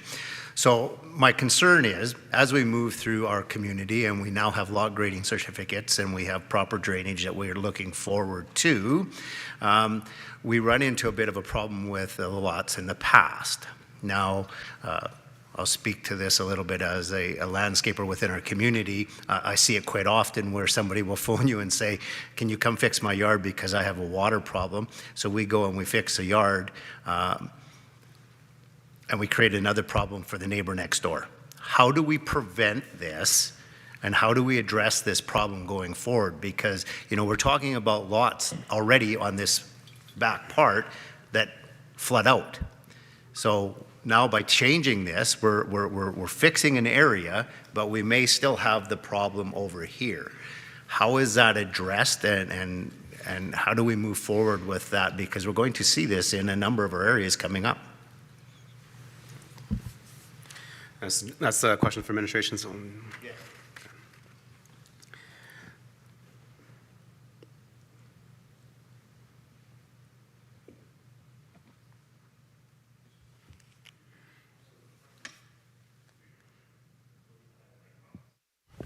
Oh, here we go. Thank you. Through your worship to Councillor Palechko, apologies for the technical disruption. answer it, I'd like to just maybe take that question a step back here when we talk about maybe the stormwater management as a whole in subdivisions. So stormwater management isn't just one thing when we're looking at subdivisions, especially when we have different stages coming online in different years and maybe taking a little longer to connect. So it's important to understand that stormwater management as a whole typically falls into about 3 different buckets. There's how you move the water, there's how you store the water, and there's whether the water can be attenuated. That is to say, it gets absorbed into the area around it. There are different tools that developers and the town expects to manage those different things, depending on what we're getting at a high level. So when we're working with developers in areas where our standards may have been one thing 2 years ago, 5 years ago, 10 years ago, and because of the way the development's gone, we have to work with the developer and consider how what we expected then is going to interface with what we expect now. In cases where, for example, there's been a lot of discussion today, broadly speaking, about grass swales, those aren't necessarily things we move away from anymore, despite the fact we've had a number of comments here tonight and through the community that they get missed or forgotten on properties. There are tools that we use to mitigate and avoid those in new developments, but they do exist in developments where new developments come online and we have to work with them. That includes how the area is supposed to drain now and how do we manage that water and move that water along. Broadly speaking, if there's issues where there is a registered easement where it's a grass swale, and there are issues, as noted here by your worship tonight, the residents sometimes contact the town. They're seeing some issues. We do have some of our public works staff that will go out and try and work with the owners of whether it's a private-to-private matter. Sometimes it's a public-to-private matter, and sometimes it's just public-to-public, though the residents we don't normally get a lot of residents calls from that, but we do on occasion. When we're having these different tools, it's important to understand that there's places to employ them. And we update our municipal development standards as we go to address the comments that we hear from the community and also from our operations crews and our developers as well, trying to make sure those all work. There is a lot more thought and attention paid today than there was 10 years ago and in these discussions because of the events that we've had in the past with related to flood mitigation. There's also a lot more emphasis and dutifully so from developers to pay attention to these things because we as the town expect them. So at its core here is that this is a multifaceted conversation about how we move, store, or attenuate the water in there and work within existing systems as we go. Thank you for your comments. I appreciate that. Councilor Laurie? Okay. Any other questions for clear and understanding to the presenter?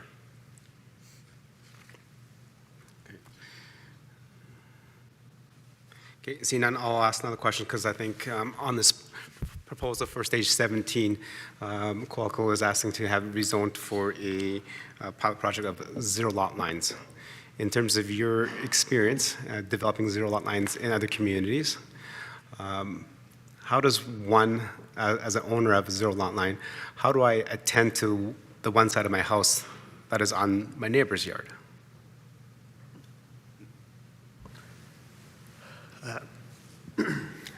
To your worship, so the one side of the house would not technically be on the neighbor's yard. It would be directly on the property line.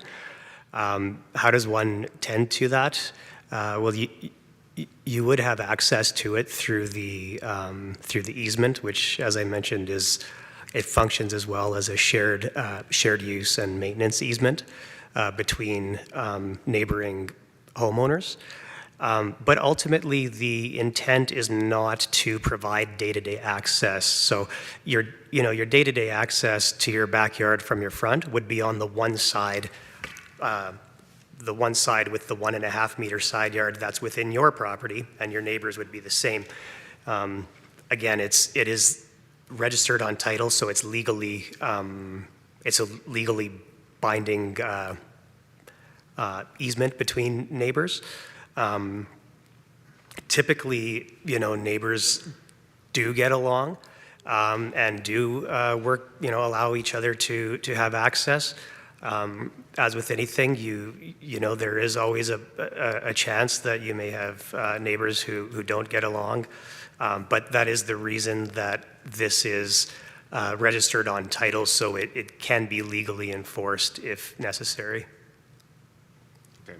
So from my understanding that if there is zero lot lines, if I needed to, say, paint my window trims or whatever on the zero lot line where it's actually built on the property line, my neighbor has to give me access to do that. Correct.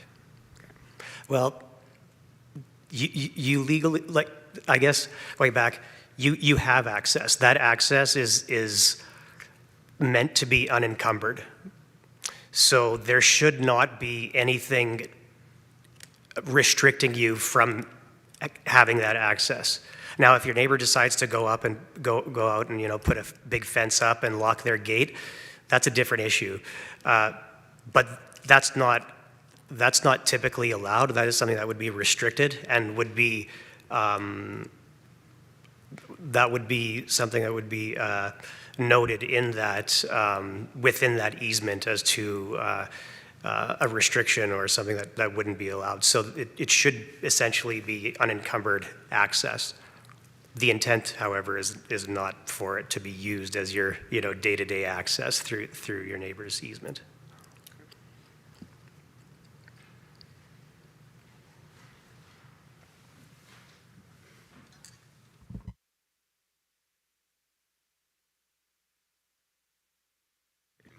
Okay. Any other questions from members of council? Okay. That's all the questions I have for you guys. Oh, sorry. Councillor Anderson? Thank you, Mr. Mayor. I appreciate your line of questioning, actually. And I've just been pulled up our land use bylaw in terms of fencing. And I guess this is a question for administration. Do we need to look at our fence regulations when we're having a conversation around zero lot lines so that we don't run into a situation where neighbors are putting up gates and those sorts of things? I think about my home in Silverstone. I know the neighbors and we have a fence that aligns with the back of our property, but we could both walk in between the homes unencumbered to the back of the property. And so I guess it just raises that question. Is there something for us, looking at zero lot line to be considered in terms of our fencing regulations? Through your worship to Councillor Anderson. Zero lot lines are a unique situation with the fence. Given the maintenance easements and access easement that was mentioned by the developer, there's a restriction in there, again, about building things that would restrict access to that. So typically my understanding is that for zero lot lines, you typically just have the fence starting from the back corner of a house and it would go there, therefore not restricting the side of your neighbor's house. Therefore, again, our fencing regulations generally talk about it being in proximity to the property line, which again, given the fact that it's a zero lot line and it kind of starts at that corner of the building, it would follow that. So I don't think there's anything specific that we need to do. Again, it's a little more tricky because it's not people's typical standard or what they're used to for a fence line, but that is things that are spelled out within that access easement itself. Okay, thank you for that, Kelly. Anything else? Yeah, no, and I appreciate that. I think it's just if, we're looking at our first zero lot line, proposals here tonight, that if there's a time to have those conversations around the fencing regulations, I think it's good to have it on the table. So thank you. Councillor Meyer, go ahead. Your mic. Oh, right. Oh, I'm on. I think I'm on. My question through you to our delegation, Megan. We had a few last-minute submissions here, and I'm just trying to understand the assessment method in terms of the wetland assessment. In the report provided, it speaks of, and I think you briefly touched on it, the Alberta Wildlife Act and Species at Risk Act tracking list. Anyhow, in it, somewhere along the way, it says there was a desktop review as well as a visit September 23rd, 2021. Basically saying we didn't find anything of concern or of note. But in one of the submissions, bighorn owls are raised as a specific concern. I was curious if you would be able to speak on this. Is this, I mean, in the report we say we don't have any particular species of concern that we have to worry about, and I also don't even see the bighorn owl range. It does identify bald eagles and another species. But anyhow, I'm just curious, in terms of, can you speak to whether we have a bighorn owl living out there, and is this, would it be, this area be part of its range? Through your worship to Councillor Meyer. So typical habitat for nesting would be in larger trees. So potentially on the areas to the south of this property, there are some larger trees there.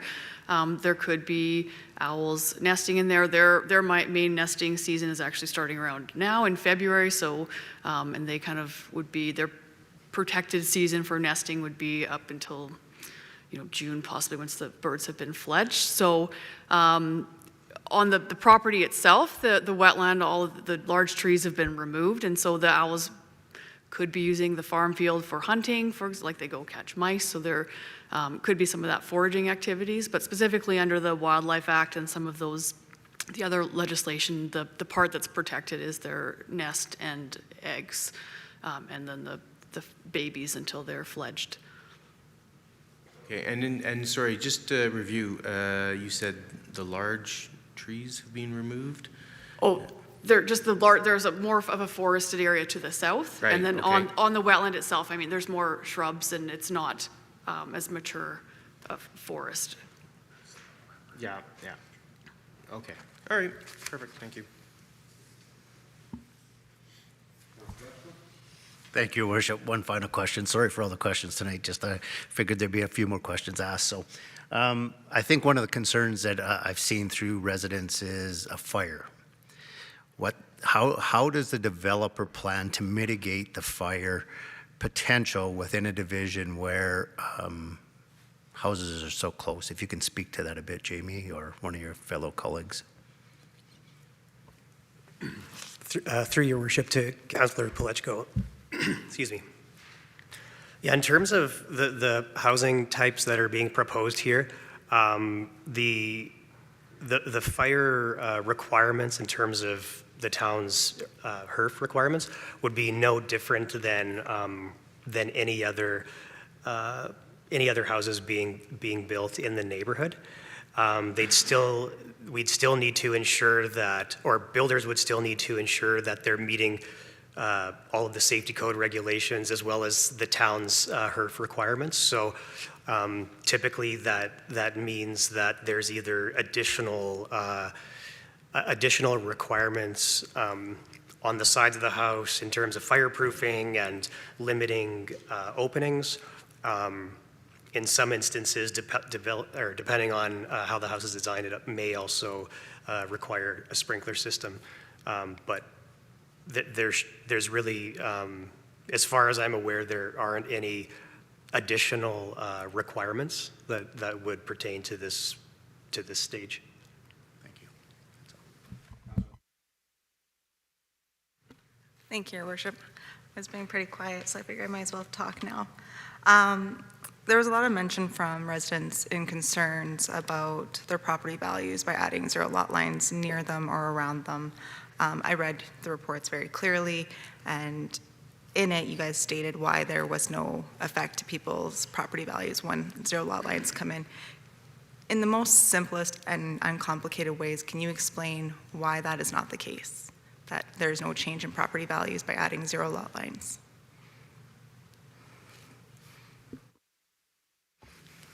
Thank you, Your Worship, to to Councillor Loynes. Fundamentally speaking, the homes are identical, whether they're built on a zero lot line lot or not. So the savings, as outlined earlier, are really just in the width of the lot, and the efficiency that's created on that has been discussed. So one thing that we noted briefly during our presentation earlier was that the zoning allows for quite small of homes inherently within the zoning, down to 15.75 feet. But in this area, we're looking at 22 to 26 foot wide homes. So whether they're built on standard lots with 4 foot side yards on either side, or a zero lot line configuration, the value of the home, the fit, finish, and everything else it's apples to apples. You would say the same homes. As a matter of fact, if somebody is able to, if they're not wanting the additional yard space and they're wanting to invest that savings into the home, you might actually see the home value in terms of level of finish go up as a result. So then the only thing that would be affecting the price of somebody's home would be their home itself, not what's in and around them? Your worship, to answer that question, yeah, I mean, people are making decisions all the time, about level of finish, level of landscaping and so on, that, to impact their values. But the built form of what's being built on the block next to them is not proven to diminish land value. We're not talking, a lesser form of housing, right? At the end of the day. Awesome, appreciate it, thank you. Any more questions for clear understanding to the presenters? See none. Thank you very much for your presentation and answer your questions. You do have an opportunity at the end of all the presentations to, again, address council one more time.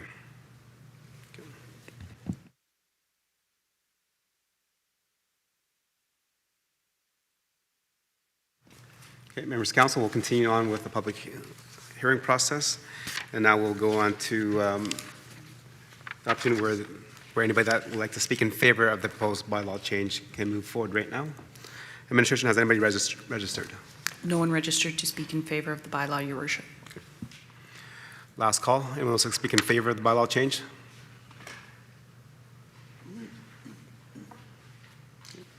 Okay, see none. So we'll move on to the next section, which is all those that are opposed to the proposed bylaw change. Administration, has anybody registered to speak? Yes, Your Worship. First up, we have Mark Henkelman. Okay. Welcome, Mark. Okay, we'll go to the next person. Next, we have Ali Wall.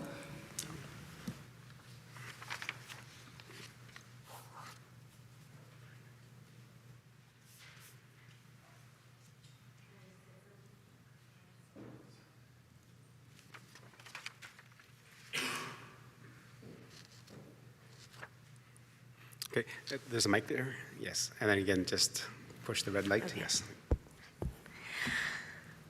My son helped me make this. He's very excited about trying to save the pond behind our homes. So you can't see it right now because this is the, I guess, the imposed development that they want to make. When my family and I first moved to Westera, we immediately were captivated by the stunning wildlife in the nearby mating pond. We call it a mating pond because we didn't just visit it on September 20-something for one day. We actually see it being a mating pond from spring until the hatchlings grow up and they learn to swim with their siblings. We see it all. My son was especially taken with the pond and quickly noticed a new hatchling with a unique discoloration on his bill, and he named him Dickie. You can't see my son because he's holding the poster. He would spend hours watching the hatchlings grow up and learn to swim with his siblings. Every year, we eagerly waited for the return of the mallards, and my son was always able to spot dependable Dickie by his discolored bill.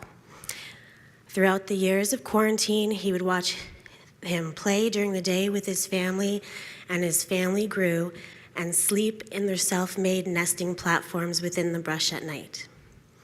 Now, I understand that the developer is citing the Waterways Act as justification for demolishing the decades-old wetland. They claim that because the pond didn't exist before 1950, it can just easily be destroyed, just like that and everything within it.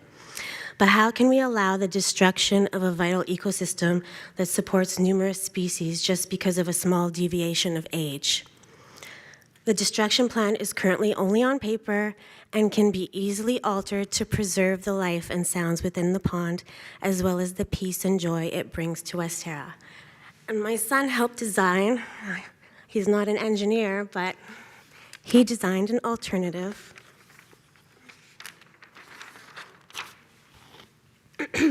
It seems simple enough to just move the development 35, 40 feet to keep what's already been living there longer than we have.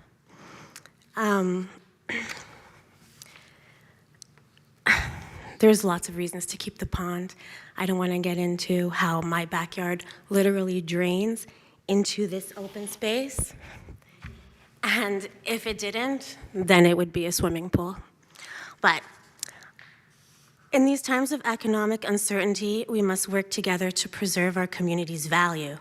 At the Alberta Economic Forecast meeting in January, which some of you were in attendance, we were shown the decrease in population and employment for 2023 and for the foreseeable future, which means we do not have droves and droves of people coming in looking for homes and not finding any. So let's try and squish them all in as much as we can so everyone can get one. This is not a problem we have right now. With only inflation predicted to climb steadily during this time, we are feeling these financial hardships and our homes are losing value due to mortgage interest rates. Introducing zero lot line homes into our neighborhood at this time will only further decrease property values. These types of homes are often purchased as investment rental properties and are rented out room by room because they are of comfortable size, resulting in increased crime, noise, and narrow streets due to lack of parking. I have personally experienced the negative effect of zero lot line homes firsthand, and I do not want that for our community. The lack of privacy and the crowded feeling that these homes bring will not make West Terra more enticing for young families looking to buy a home. When young families come in to buy a home, they're looking for a yard, they're looking for a place that they can put up a fence. They want the safety for their children not running between two houses running out into the street. So in theory, it may look like they would not reduce our property values, but when you walk out, sorry, if you can come a little closer, honey. When you walk out into these backyards, and what you see is multiple backyards for duplexes, and then another row of zero lot line homes, that's all you see. Any buyer would see that when they walk out into your yard. That's not going to be their first choice. By keeping the pond, at least, and having this open space as a break, it would push away the crowdedness. Now, West Terra is currently a family-friendly neighborhood where our children play outside freely and safely because we have all worked hard to purchase a home in a community that allows us this privilege. We should not be forced to sell at a loss because our property location is no longer attractive to potential home buyers. This option would be heartbreaking, but as responsible parents, we would have no choice but to seek out a community to raise our families in that values a high level of safety, security, and serenity that West Terra once provided. So my son has these little cars here. If we take a look at what they are proposing, and if someone were to come and look at this view from any of these backyards, they showed us that there would actually be 11 zero-lot line homes, whereas I only estimated 10. 11 zero-lot line homes, let's say 3 renters per home, that's 33 vehicles. You can only park 1 vehicle in front of the house because of the width of each lot, which means the rest of the vehicles are all here on West Terra Drive. They're all going to be parked here.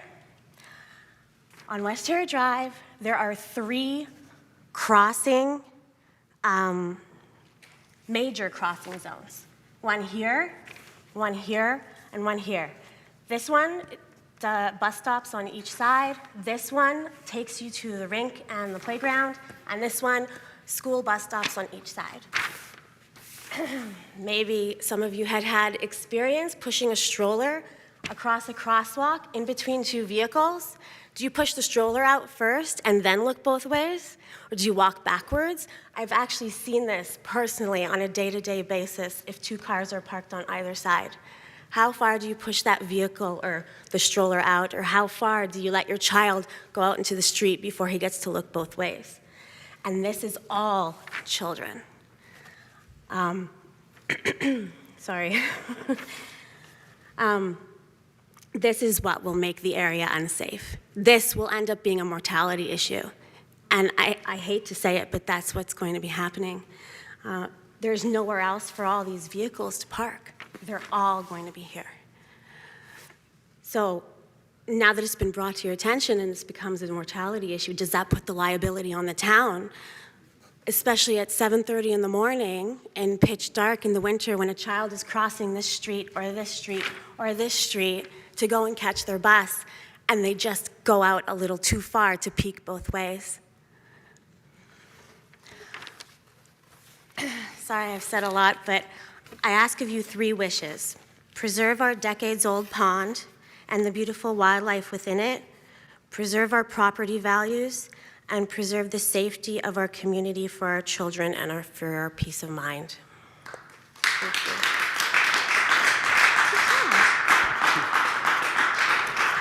Great. Thank you for your presentation, Leah, and thank you, Zach, for the great little presentation board you had. Great job.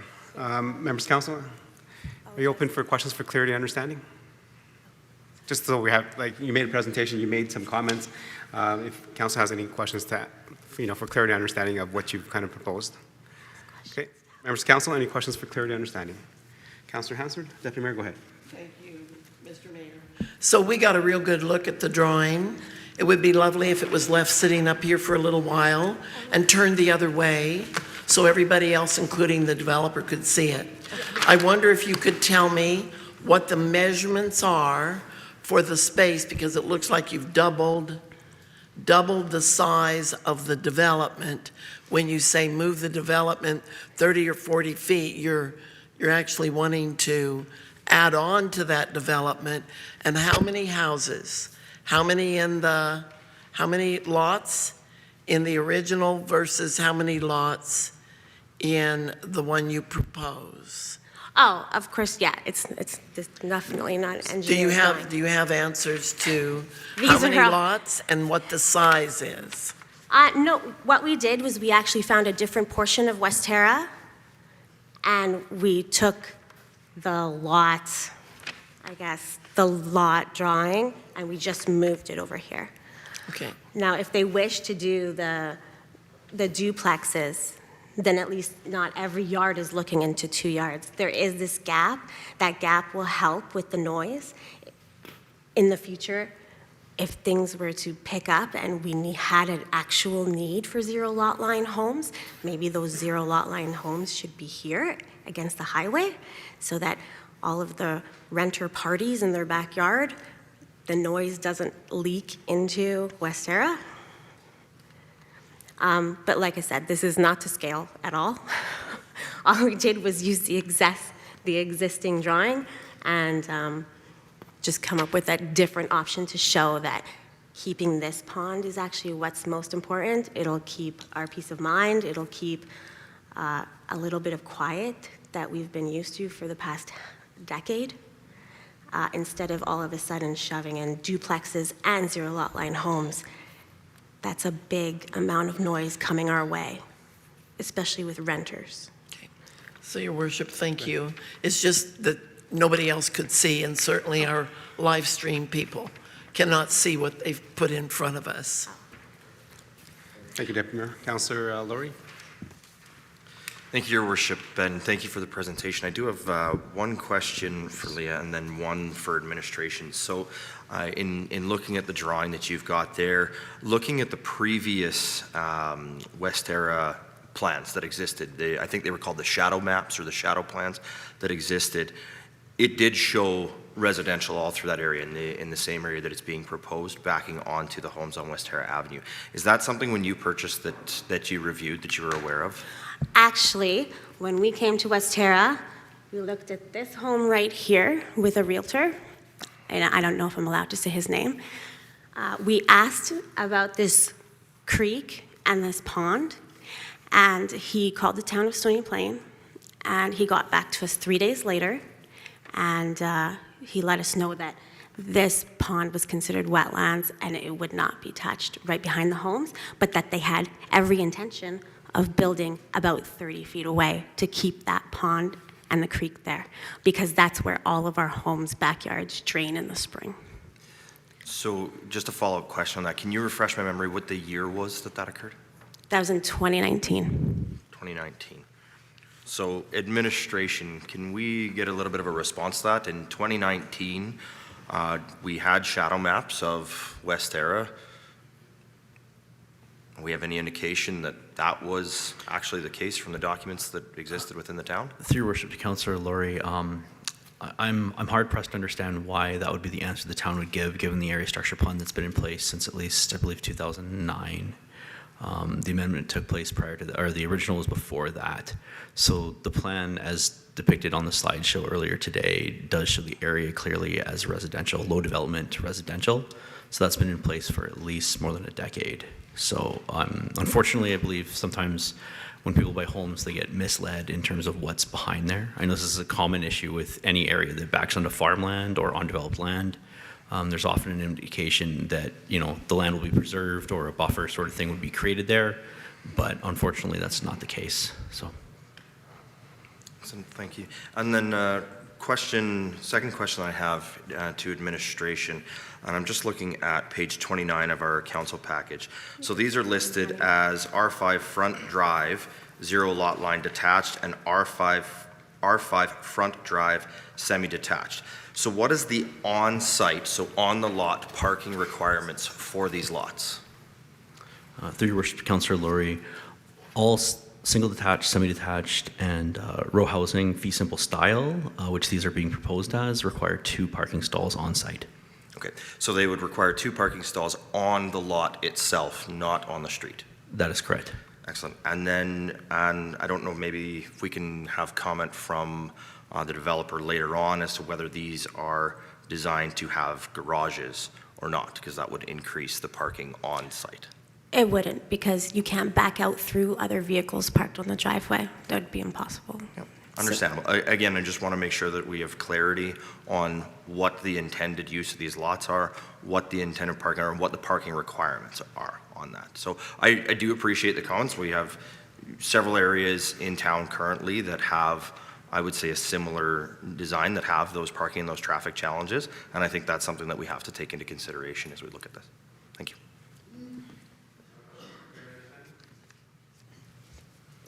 Councilor Anderson, go ahead. Thank you, Mr. Mayor. I have a quick question. Can I ask your son a question? Sure. Is that okay? What grade are you in? 6. 6. Okay, so this year you're learning all about municipal government and that sort of thing, right? And so to see you here, I'm a school teacher, I actually teach grade 6 as well, is fantastic. And I've actually sent a message over to our team to say, hey, we got to get this guy like a mug or something with Stony Plain on it, because no, seriously, it's awesome that it takes a lot of bravery and courage to come forward and advocate for something that is important to you. And so that's my only comment tonight, is to say thank you for taking time out of your day on a school night to come join us. Your opinion matters and your voice matters. And so if there's ever anything else that comes up for you throughout your time in Stony Plain, I want to invite you back to come talk to us again, okay? So thank you for being here. Good job. Good job, Zach. Just one question in terms of, just from my understanding, you mentioned that you moved there about 11, 12 years ago, and your water has always flowed to the back and just kind of sat behind the backyard. So when you purchased it, Go ahead. when you purchased your property, did your realtor tell you that there was a caveat on there, an easement registered on the back lot for a swale?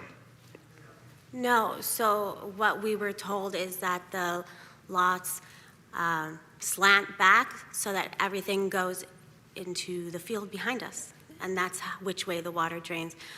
It just drains extremely slowly, and I do notice that it ends up in my neighbor's yard instead of into the pond or into the field behind us, and then I think eventually it ends up in the field. Okay.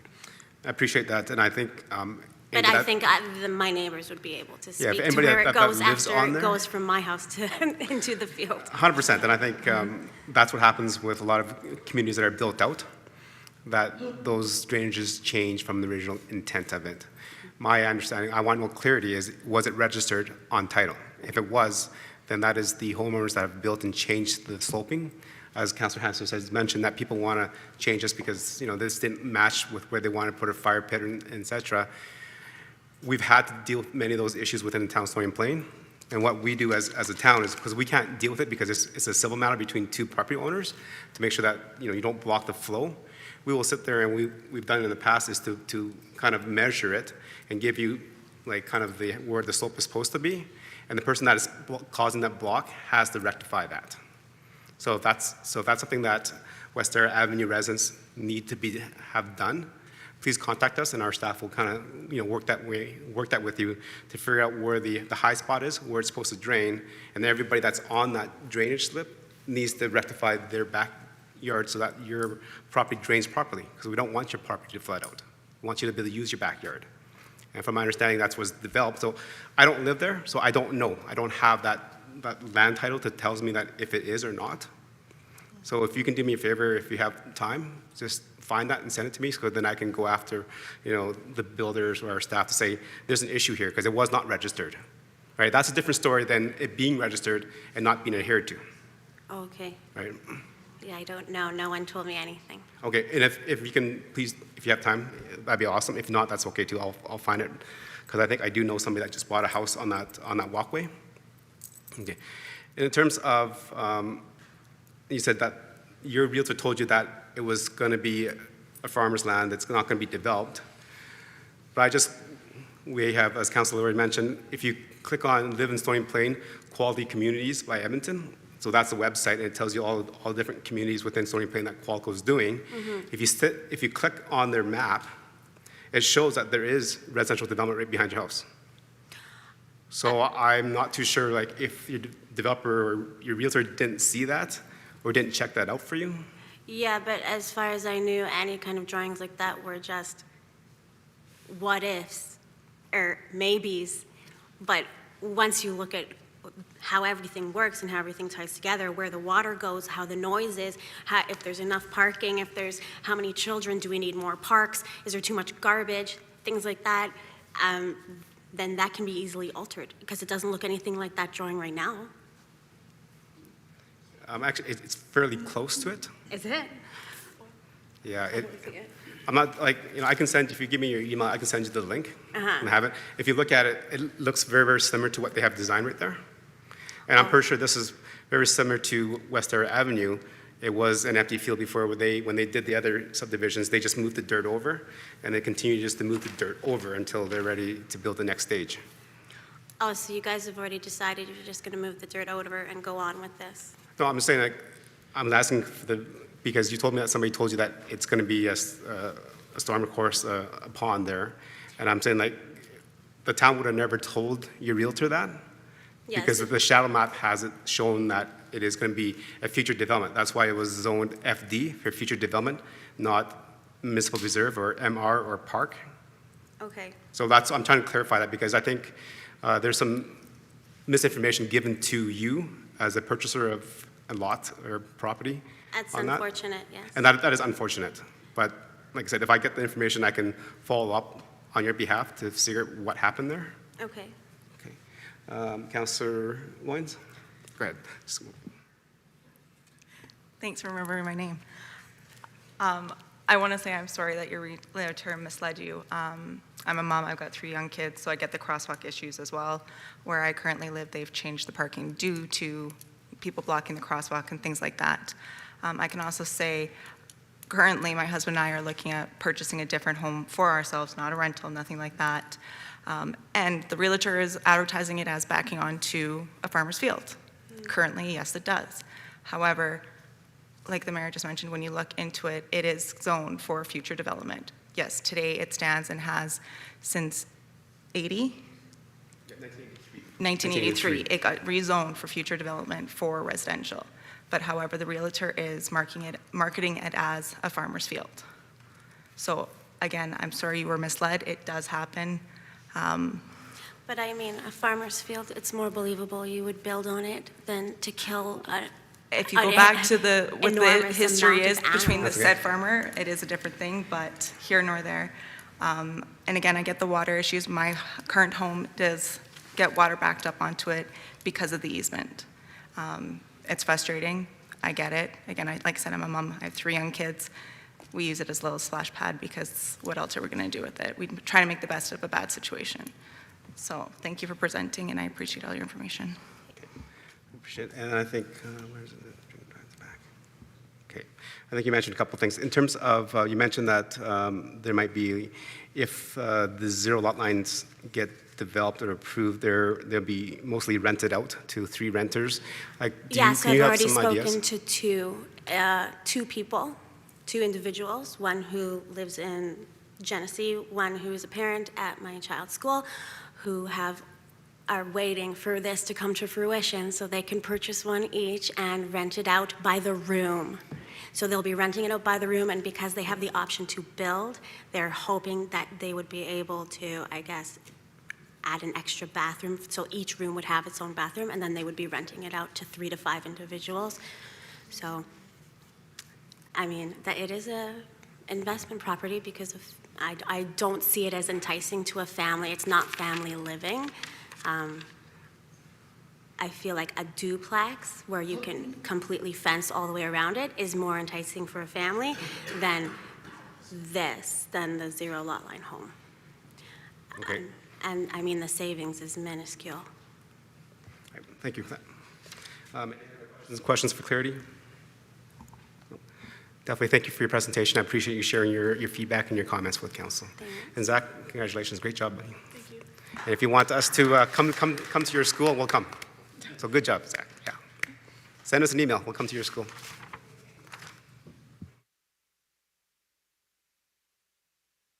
Well, that was a great job by Zach. Administration, anybody else registered? Yes, next we have Doug Williamson.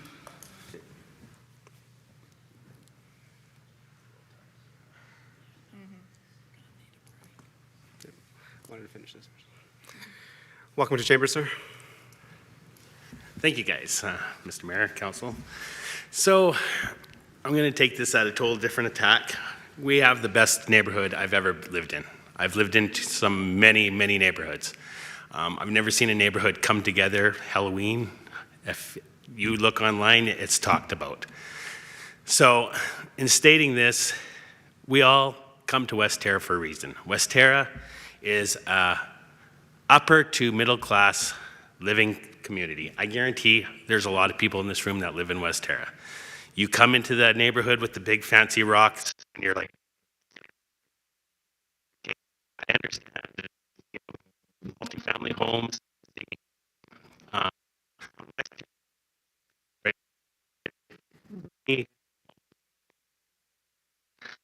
If you go across from that and build multifamily homes right along. So backing them on to $500,000 houses, our average house is anywhere from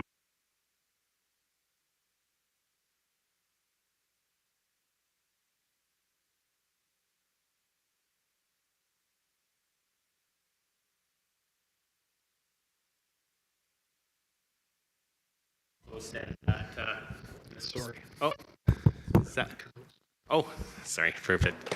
So the spot right behind our homes, we all have developed backyards, many very beautiful yards. There is a spot approximately 4 meters from our backyards, which is swaled, which is actually a registered creek that goes right through Stony Plain. It has been for many years, as long as I can remember. So in stating that creek from 48th Street, I mean, I understand because I've been in the construction business for 27 years for developing new lots, final grades. From 48th Street to the bottom of our backyards, actually 2 houses from the walkway on the backyards, 4.7 meters from a drop-off from 48th to the backyard.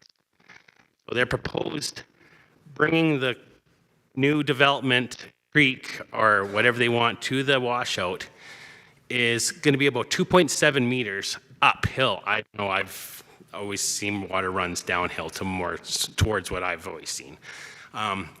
Meaning that ditch they have to put in there is going to be so deep, it's going to be a 2.1, anywhere, a 2.1 slope, which is going to be so dangerous for kids. I mean, 2-to-1 slope is steep. It's going to be deeper than that. If they are going to try to get that slope in an 8 meter and try to get all the water to run uphill away from our houses and able to have all those basically yards run to the street. So in the last 4 months, our sewer has went up $5 a month. Last month, our sewer drainage was $27 just from water runoff. And everything runs from 48th Street to the backyards. And then if you go up to West Terra, Bound or whatever road, just up to the park, everything from that water runs to the backyards of our house. So we're sitting on a slope right like this. And our backyards are, if you actually look and turn off of 48th Street into West Terra, you can see the road that's already been built has a dip right before the walkway. That water, when it rains, in 2 years I've seen it flooded 3 times where it's high as the road and we're driving through it, and that water runs over the curb, over the sidewalk, and down that ravine into that big swamp of a pond. Which, I mean, I've seen that water run down that hill because, I mean, the water level was high. So in order to say that, all the water from basically 3 streets over runs to us, and right from 48th Street runs to us. But they're saying they're going to make this water run uphill, which is impossible because I've been doing it for 27 years. So in stating that, yes, most of our yards are backing onto this, that people that are here back onto this ravine, which is 3-point-some meters away from my yard, some in a little further, some a little closer. I mean, that design of his poster, great idea. You could actually take that 8 meters of development that they want to make basically a new pond and shrink that down to probably under 6 meters with a walkway and a lower swale, safer for kids, and build right onto the back of that. So there would be a walkway. There would still be drainage because the water will come to that low area. And if not, it's all going to go into our sewers, which I'm sorry, I cannot afford a $190 freaking sewer bill compared to, I mean, power, gas, it's all went up. Sewer, unfortunately, has went up. When I first moved in there, our sewer bills were like $11. Now they're $23 for our sewer bill because all the water comes to our street. So in stating that, that's pretty much what I needed to say. Thank you for sharing those comments with us, Doug. Appreciate it. Members of council, any questions for clarity and understanding? Deputy Mayor, go ahead. Thank you, Mr. Mayor. I'd like to know if you please explain what sewer you're speaking of. Overland, water drainage through the street sewer.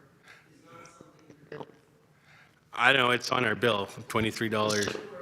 No, like it's basically the what is it called? Shoot.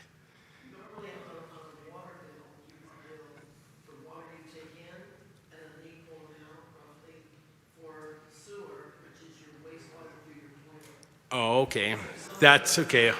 Then somebody's flushing the toilet way too much. There's only two of us in our house. That's why I'm shocking that it's went up that much. I thought it was drainage into the streets because. Your worship, if I may. My apologies on that. May be referring to a stormwater charge. Yes, the stormwater, because it's on our bill, stormwater. Stormwater, okay, great. It's on our bills, yes, thank you, This is sir. not working, by the way. Yeah, it's kind of working. Okay. Thank you. Thank you. Any other questions for clarity and understanding? Okay. Well, I appreciate you bringing the slope from 48th Street to your backyards. I have noticed that when I do drive down there and I do make deliveries back in the area there when during COVID when I was making deliveries. I think the idea was not to slope it all to your backyard. It was supposed to slope it to where that drainage that they're going to propose to go, so that would go from there, and then from 48th Street to there, and then go that way. So I'm not too sure, but I don't think it was supposed to go from that all the way down to your place. No, right now, the existing road that's paved goes from basically the west, right, to the east, and it stops in a ditch that's already made right at house number 4, right behind 1600 West Terra Ave, and there's a dip where the water pools when it rains, which goes over the grass, over the curb, and there's actually a drainage thing that goes into that culvert and that basically V-ditch behind our homes that the water runs right through. So, and if they're gonna lift the 5 existing homes that are along West Terra Drive and all our homes up another 2 feet, then yeah, or 2 meters, they have to bring that water to the north, or sorry, to the west, right? So water can't go uphill. So this is where our ditch is, our backyard is. This is where they want to put the ditch, 2.6 meters higher than this. 4.8 meters at 48th Street. So it's a big hill, and it all runs to our backyard.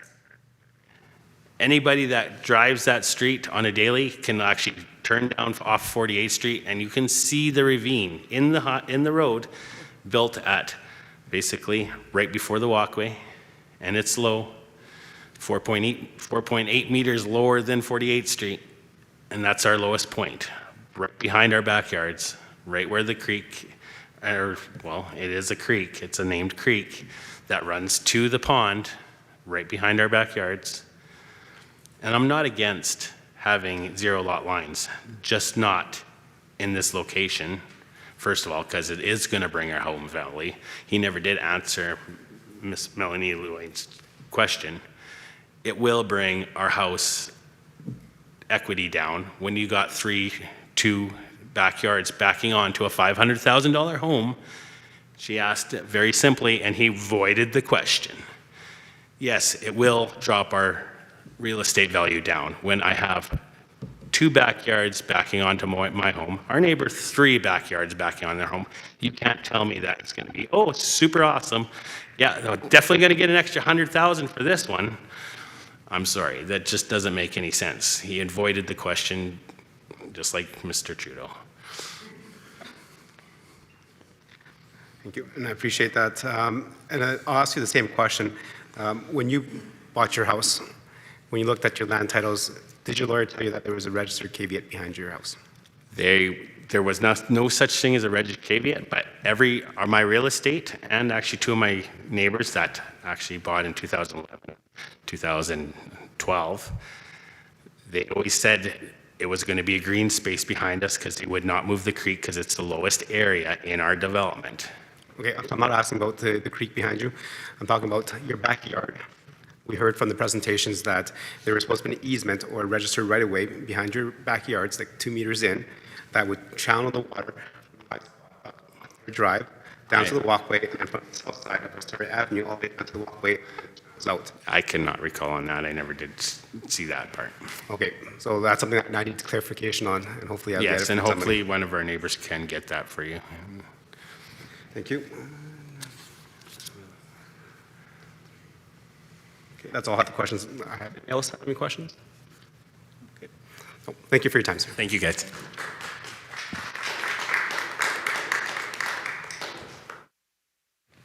Okay. Has anybody else registered? Your worship, no one else has registered to speak.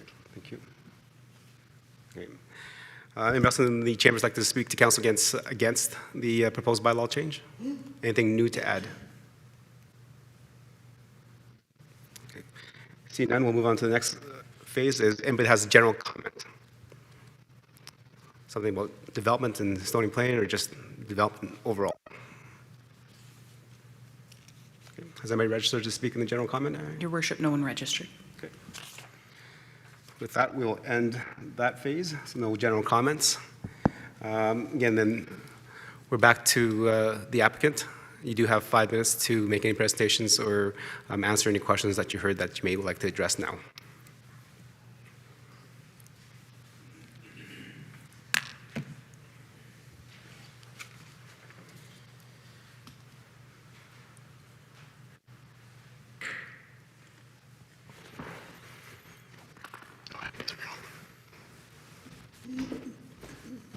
Okay.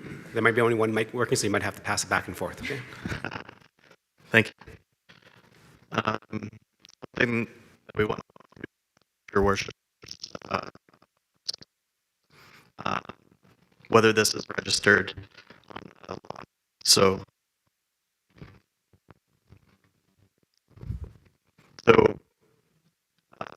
we just pulled a couple titles while we're in the gallery, and they are. Sorry.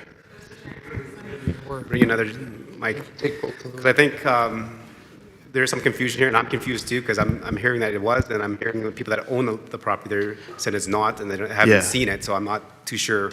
Oh, good. I got a mic that's working now. Okay, Thank you. go ahead. Okay. Sorry for the choppiness. So we pulled a couple of the property titles while we were listening to the other presentations, and the easement is there, registered on 2 of the titles that we pulled, backing onto Stage 17 on the west side of Westera Avenue. So we've confirmed that they are currently registered there, and they have been since 2010 for the which is at the time that the subdivision was registered for that block, with the exception of the corner lot on Westera Drive, which was 2012. Anything else you want to present?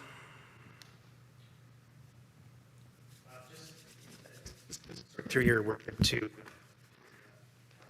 and sitting here as well. About parking challenges and congestion and things like that on the street. We mentioned it in our presentation, but if not, all of the lots find houses with car garages and driveways. As we know that, parking is something that people do consider, whether it's for their vehicles or for storage inside their garages or what have you. So that is, when Chris was talking about right-sizing the lots, that's part of the consideration as well as, are we able to provide the parking that people are expecting, which is usually a double-car garage and a driveway. Thank you. And then I'm just going to ask them some clarity because our last speaker, Doug, mentioned about the slope from Highway 779 or 48th Street to this area. Definitely the slope seems to be there. I know there is. I drive there quite often. So how is that water getting mitigated? Because I think as Westera builds up, this is stage 17. I can see 18, 19, 21 because you have the whole south quarter section that's also owned by Qualco Developments, which would eventually come forward because it's already zoned as an area structure plan for single family. So how is that slope going to be dealt with in terms of getting water that's going to run off from 779 to to stage 17? To your worship, there shouldn't be any water, 779. Any water from the highway should be handled with the right-of-way itself. However, I believe Brett mentioned it earlier, any stormwater that is attributed to development has to be handled within the local system. So that includes the pipes that are under, which lead the water. So generally,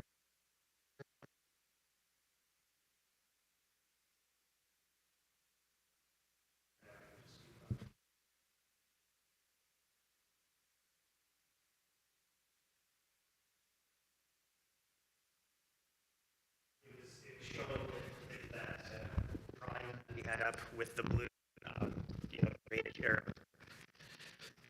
But essentially, what we're looking at now, corner direct behind the existing residence,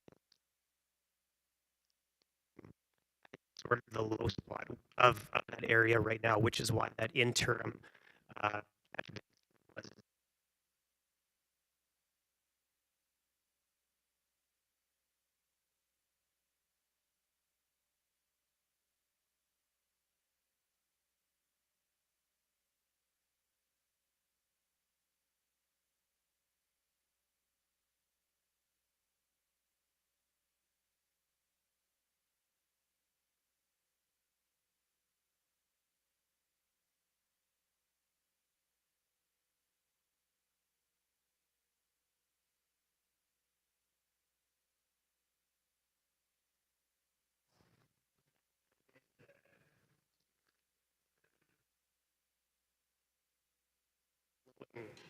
through Westera, through the plain from the farmlands that are further south.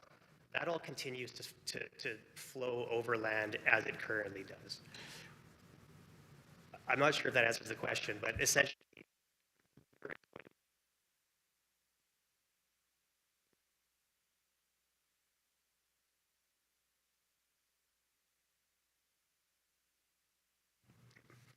Thank you. Members of Council, any other questions for the applicant before we close off the public? Councilor Meyer? Thank you. Through you to the delegation, just generally speaking, this drainage plan, the overall drainage plan, give me a confidence rating from 1 to 100%. How confident are you that this is an effective plan?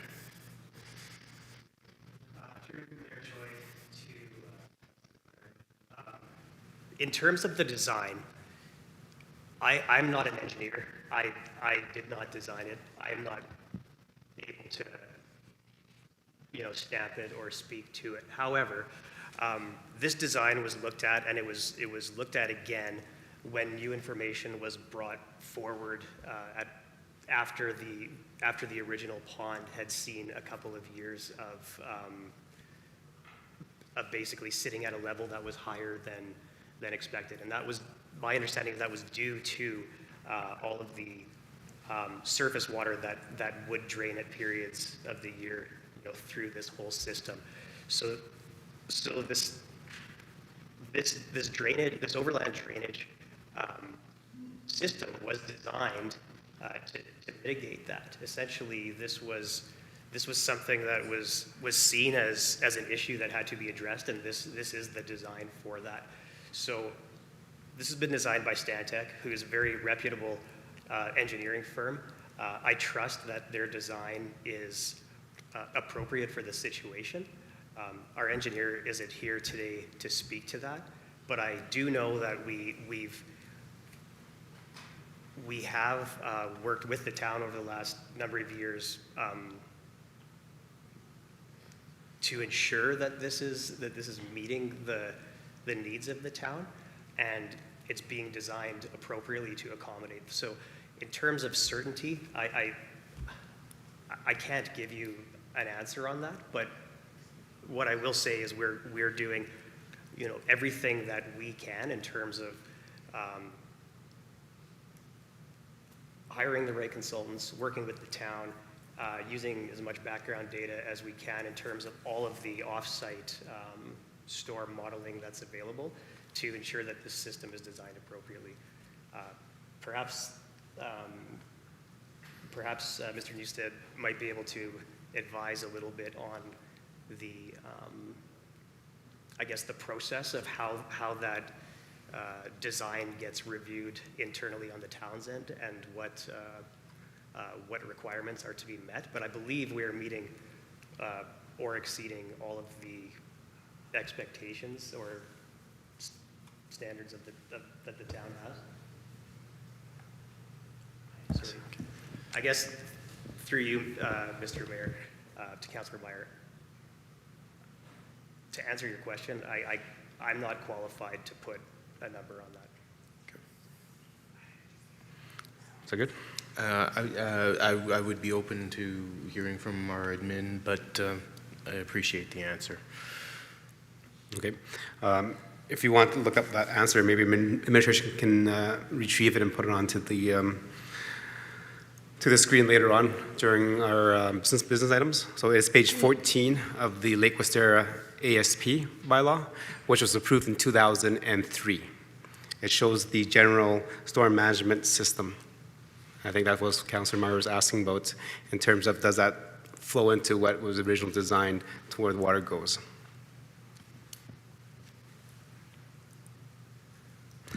Okay, we'll move on to Councillor Laurie. Thank you, Your Worship. And I don't know if you'll be able to answer this without your engineer here, but I will ask it anyways. We did see a proposed redesign presented here this evening, and I'm just wondering, when I look at what is being proposed, I think it's page 30 of our package, obviously the future swale that is being considered to be constructed is for an alignment purposes to the existing culvert and the existing swale that goes under West Terra Drive and then furthers on through the park as it goes north.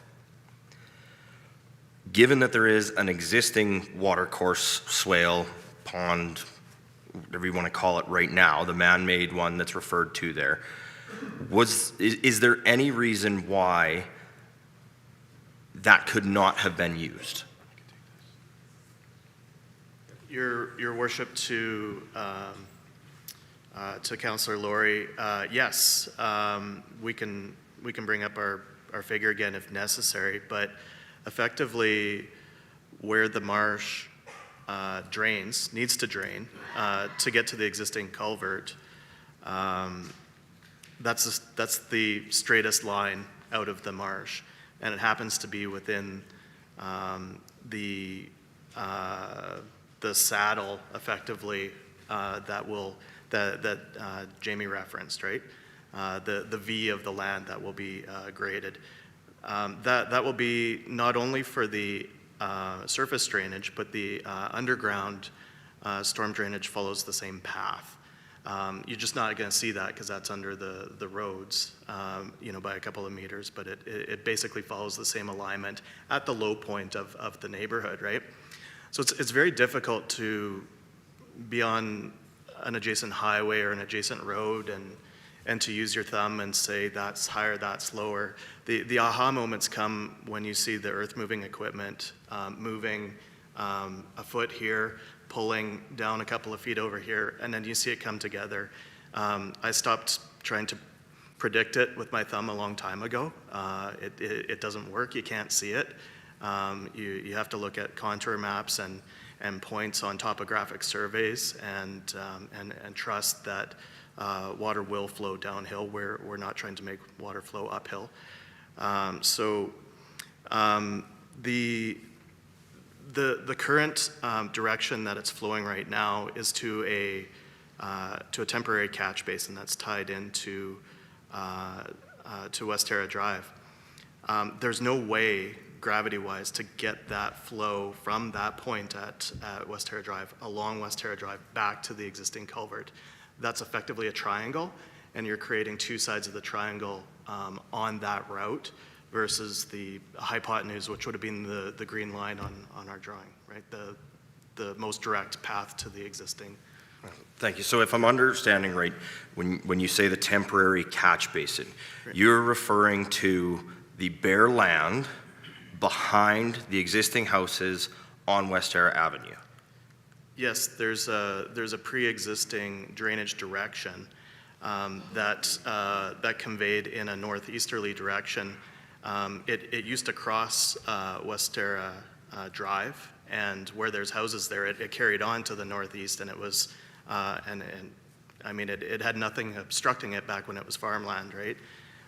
You know, this direction of flow.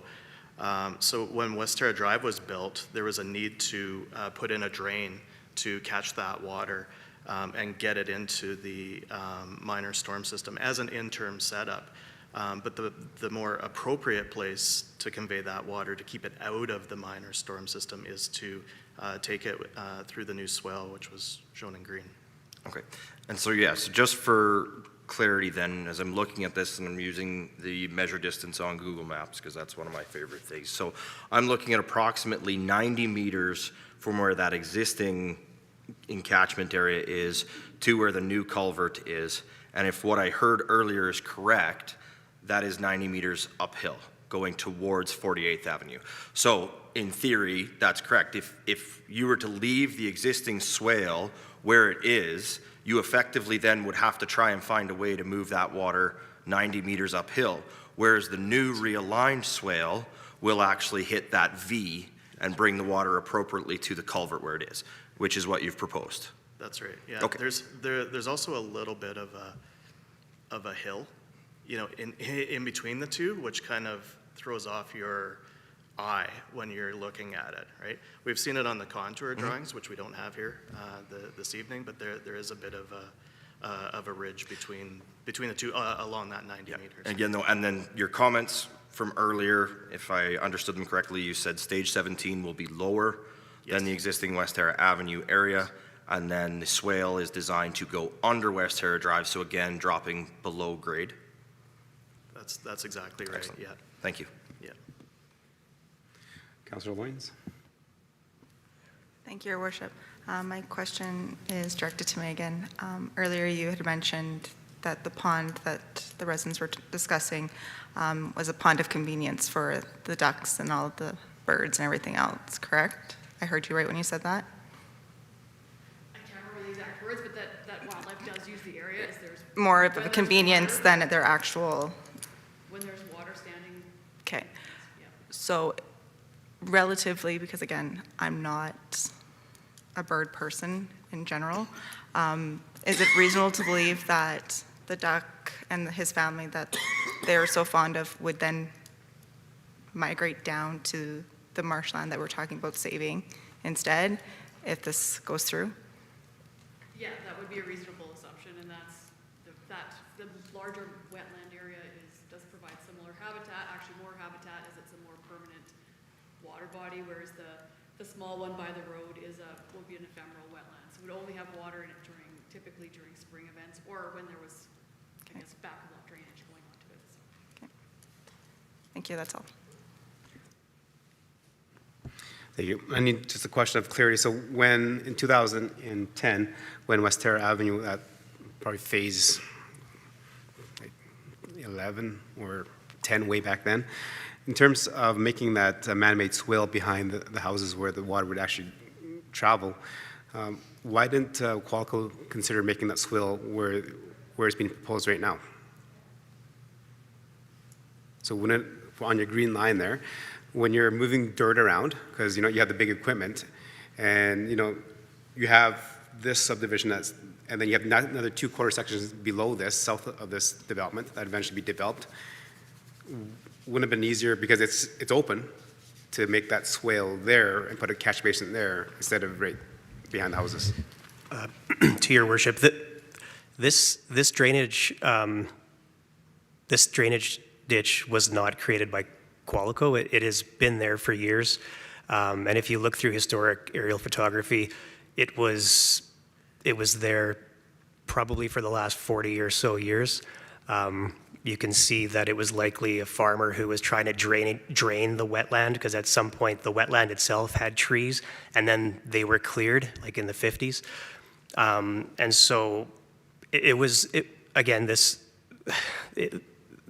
likely just a matter of this is where it's currently draining, and without starting to regrade that entire area, it was utilized as just an interim measure, as Chris mentioned, to ensure that water didn't pool there and go into the back of the lots once the road was built. Because once that road was built, it essentially did sort of cut off the original north-south or south-to-north flow.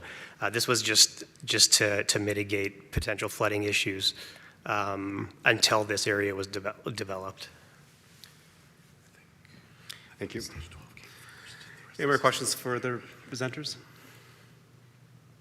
Okay. With that, thank you very much for answering our questions.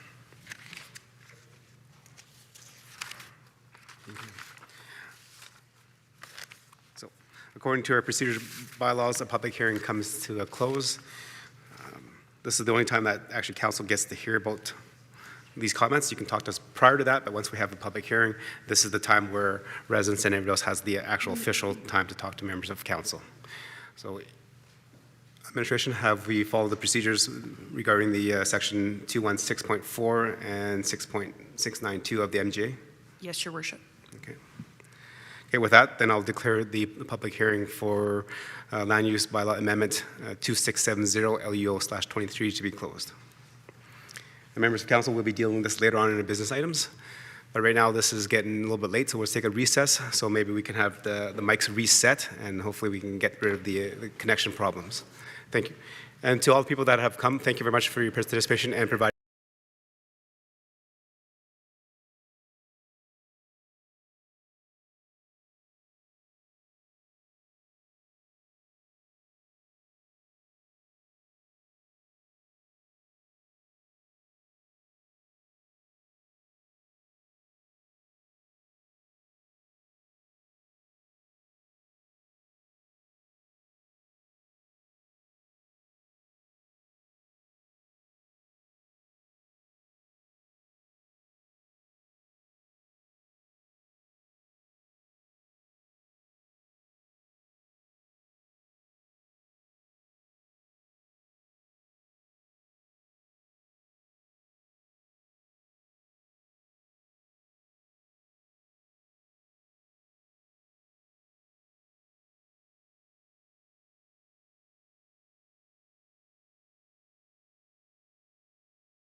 1 minute.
Members of council, administration, and our presenters and members that are in the gallery and those who are watching, welcome back.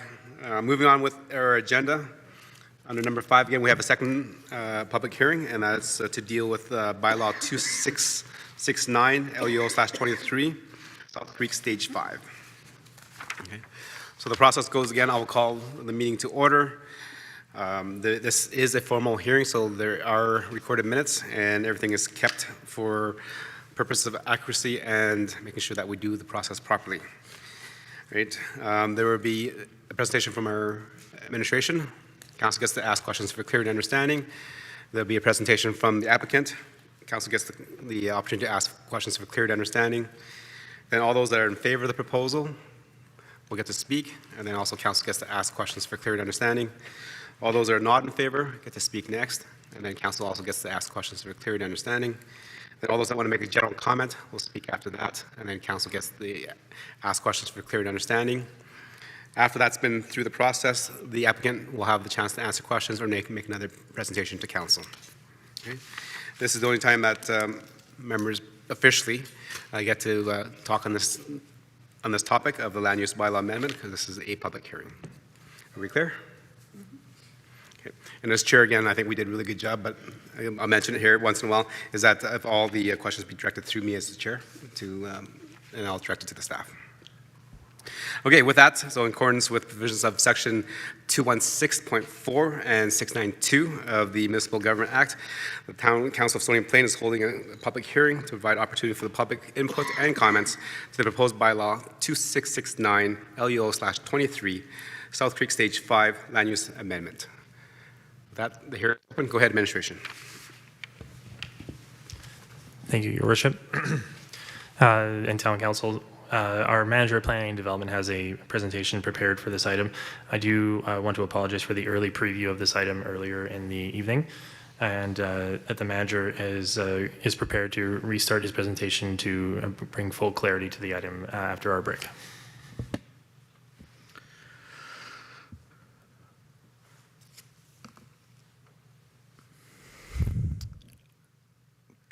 Good evening, Council, again. Starting once again on the public hearing for South Creek Stage 5. As mentioned prior, the land use planning framework has not changed, and we're still in the Stage 4, the land development. Similar to the first one, there was a public engagement done by the developer, which involved letters to nearby property owners, a proposal summary and shadow plan was provided, opportunity to provide questions and feedback, and a summary report has been attached. Advertisement was similar to the first one again, mail out to approximately 250 people or properties. Was circulated to the Planning Advisory Committee. Newspaper ads ran on February 10th and 17th, and there was a sign placed at the site. The area structure plan here, the concept plan is shown before you. Of note is on the west side, there's a collector road that goes north-south with a branch or a T off of that going west. Where that T takes place, there's a large storm pond indicated. As you can see by the map in front of you, it's an aerial with a red crosshatch of the area of stage 5. Similar to the area structure plan, you can see South Creek Drive coming south of the two roads that are noted on the slide here. It's the one on the east side. Again, that's the collector road going south. This proposal would continue that road going south and then would branch off at the storm pond shown to the northeast of the red crosshatching area. Would have another collector road proposed. As shown in more detail here, the proposed road is the one I was mentioning earlier at the T. In terms of what's taking place is the area is currently districted as FD. There's a small portion where the current road looks like it was going to curve that's noted as P1. This is an area that would be dedicated as additional park space. The area next to that, both to the east and a little bit to the north, is already dedicated as a park or a P1 district. In terms of the two blocks that are on the north side, it would just continue the existing R5 residential district there, and then it would add 3 additional blocks on the south as R5. Some of these areas, specifically those south of the proposed road, are indicated as proposed zero lot line. Again, similar to the previous one, this one here involves 2 separate changes to the land use bylaw, rezonings as described on the map here, as well as a change to the zero lot line development map, which would add these areas specifically to that map.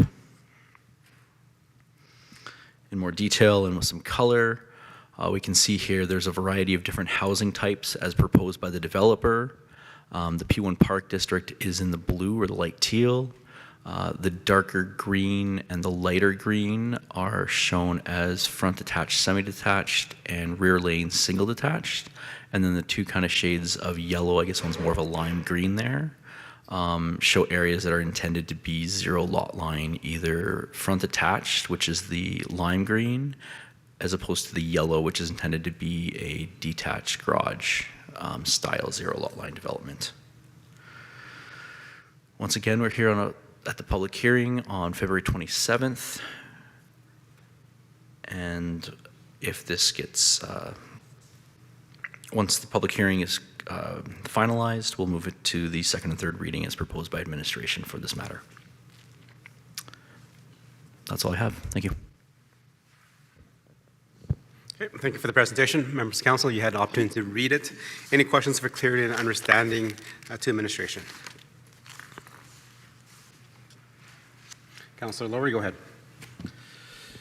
Thank you, Your Worship. Question through you to administration, and it's just in regards to a little bit maybe of an explanation or expansion on the land use bylaw requirement. I believe it is if you have zero lot line with front drive attached, or front drive, you cannot have front drive across the street. Can you just expand on the reasoning for that a little bit? Obviously, what we see here is we have R5 rear lane, zero lot line, single detached, backing on to R5 rear lane, zero lot line, single detached, and then across the road we have the R5 front drive, zero lot line, single detached. So I recall that from the land use bylaw, just looking for a little bit of an expansion as to what the reasoning behind that is. Through your worship, Councillor Lowry. So when administration went about creating the section on zero lot line development, we did a best practice review of other municipalities that, say, for the last 2 to 5 years have experienced zero lot line development. From that, some of the concerns were definitely around parking. In order to mitigate that, the consultant that did the work for us put forth the idea that we would only allow for front attached zero lot line development, that you could only have that on one side of the street, therefore ensuring that there is at least parking on the across the street with the exception of areas such as fire hydrants and corners and walkways and so forth. But this way that it does ensure that there is some on-street parking along every block available. Excellent, thank you. And then just further on that, so though it is not a front drive, it does still require to have at least the 2 parking spaces on property, but they would be at the rear of the property instead of the front. Is that correct? Through your worship, Councillor Lorraine, that is correct. So all fee simple single semis and row do require to have 2 lots on the property, whether this is on, say, an alleyway in a detached garage or a garage pad, or say on a front attached garage, or again on the driveway, depending on the circumstances. It could be inside a garage and on a pad as well. Thank you. So as I said, the parking requirements remain the same for what must be provided, but not having them front drive across the street from front drive allows for more on-street parking. That's correct. Thank you.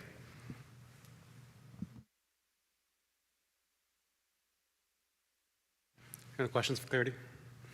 Councilor Hansford, Deputy Mayor, go ahead. This would be based off of Councilor Lori's question, maybe follow up through to you to administration. Mr. Miles, would you please tell me why there won't be a restriction on people parking on the street opposite the homes with driveways, right? So how is it better to have parking on the street but no front access for those 0 lot line homes? People don't park in the back quite often, as we know from Brookview and other similar neighborhoods. They park on the street, which does create more of a crowded situation on the street. Is the issue to deal with crowdedness on the street, or is the issue to try to drive people to park in the back when we know they likely won't? Through your worship to Councillor Hansard, I think really the intent here is to make sure that there is some on-street parking available for all properties or in close proximity to all properties. Whether or not individuals utilize their on-site parking stalls is up to them ultimately. This just is a way that the land use bylaw ensures that there's at least an attempt that there would be on-site parking that would be capable of meeting the needs of most homeowners.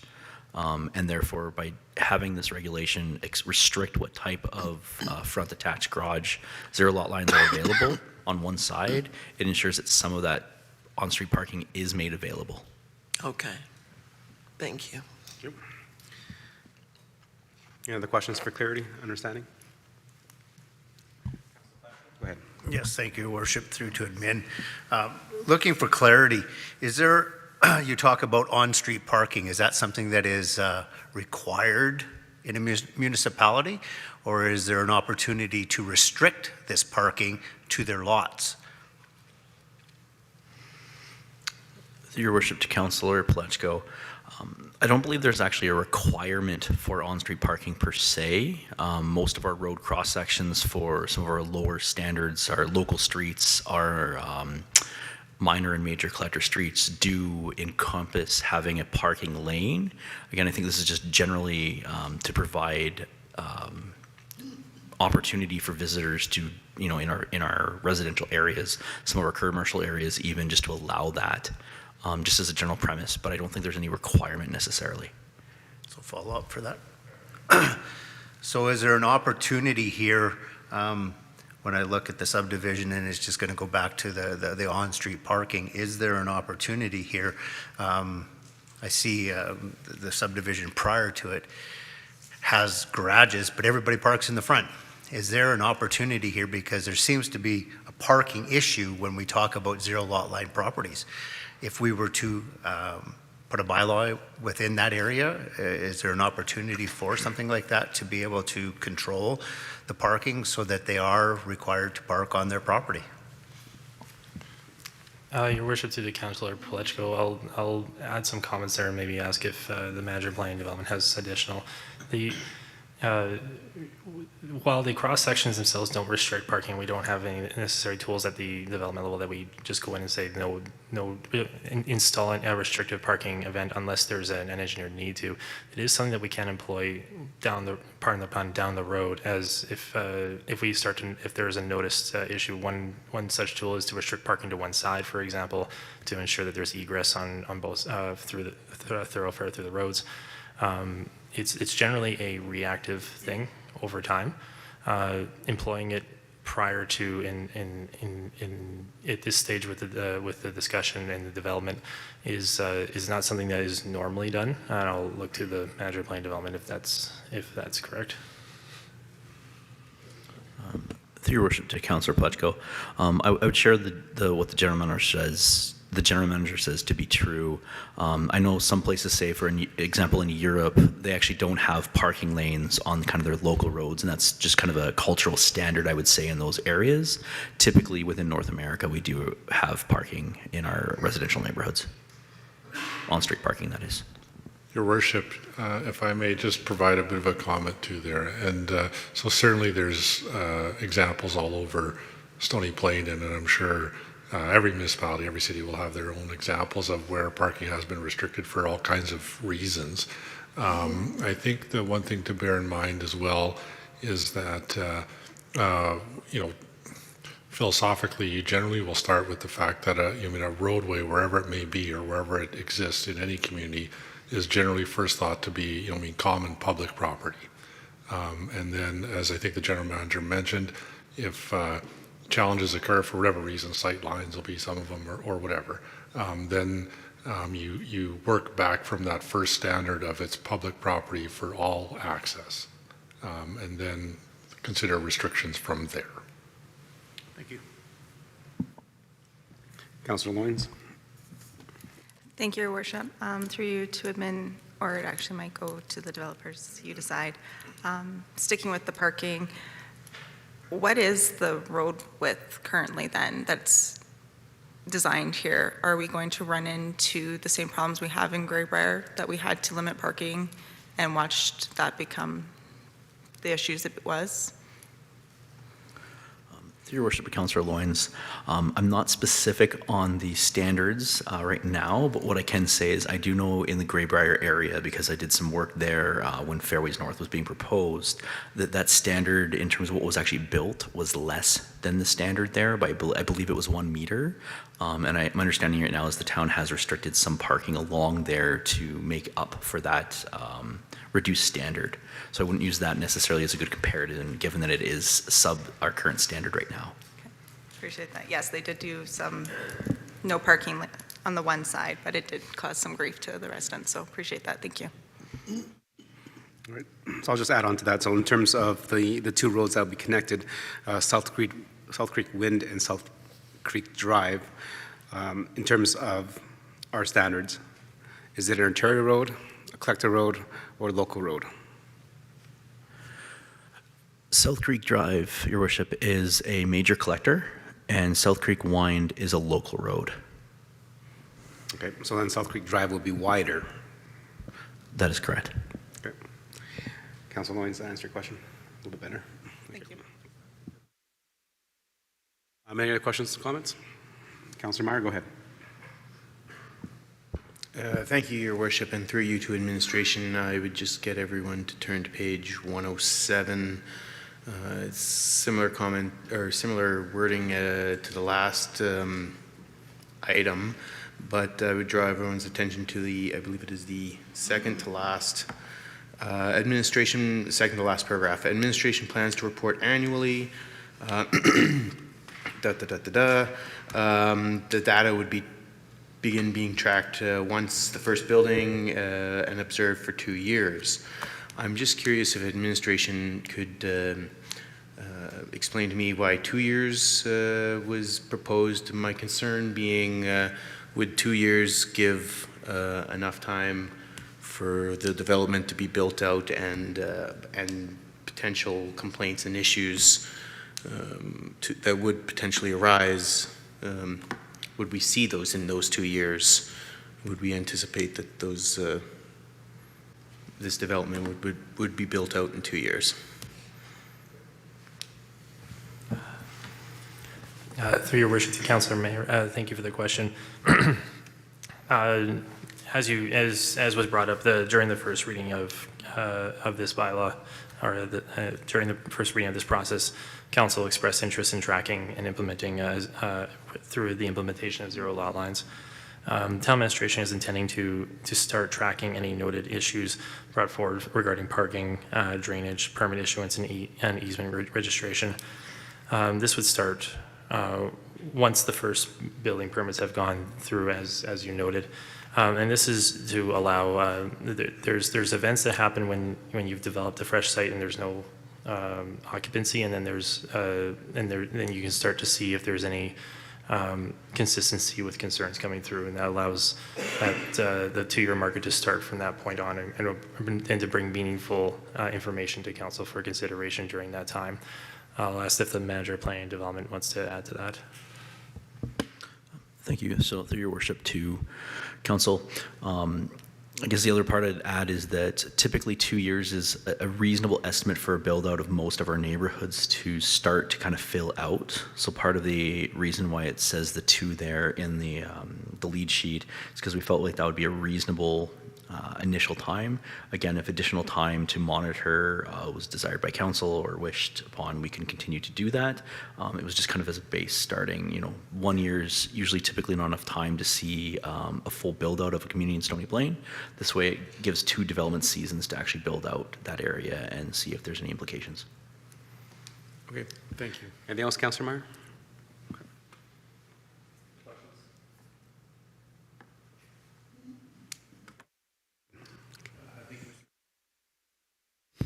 My apologies. Thank you, Mr. Mayor. Just looking through our land use bylaw, the only zoning that I see that has any regulations around rear lane access is R4. And I don't know if I'm just missing something, but I'm just wondering if administration can maybe provide some context there around the rear lane access in the other zones.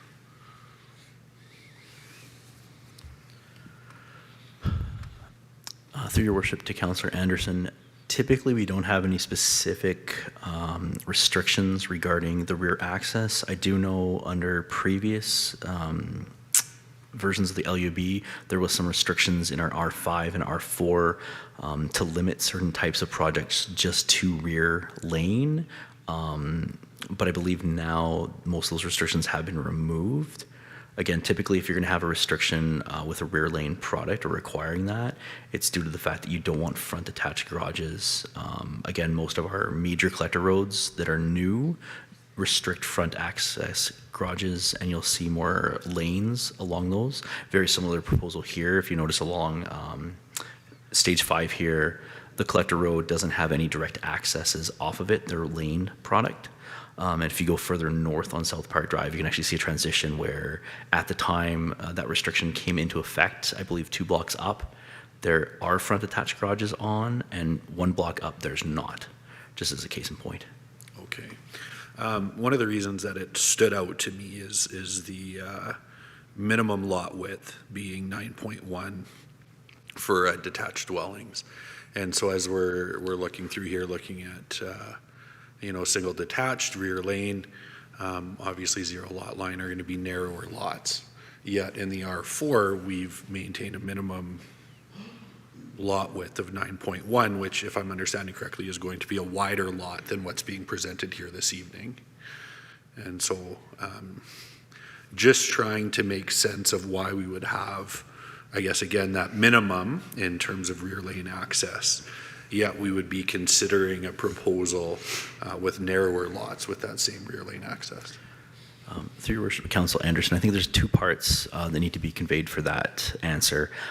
One, the difference between the R4 and the R5. The R4 is designed for wider lots that allow for a secondary suite. That's kind of, I would say, the underlying conceptual difference between the R4 and the R5. The other aspect is that because a front attached garage you need to have an entrance on the front. So in order to allow a garage and an entrance for a front attached garage product, they're wider lots as opposed to lane products that are able to be narrower because you just have your garages on the back side and you can still have access in the front within that smaller area, if that provides some clarity on why those might be different. Anything else? Follow up? We'll leave it there for now. Thank you. Councillor Plechko? Yes, thank you, Worship. Through to administration. When I look at this subdivision, I see one access point for an area that is very developed or will be very developed in the next little bit. And I'm wondering, do we know from our developer at what point in time he plans to put that second access in there for safety reasons? I'm just a bit concerned right now that there's a large number of homes going into an area where we already have a number of vehicles parking on a street that minimizes the amount of access in and out of there. Through your worship to Councillor Plechko, thank you for the question. The discussion around the second access is something that that town administration is having with this developer. I do want to bring it back to how we have these discussions and where we initiate them a bit.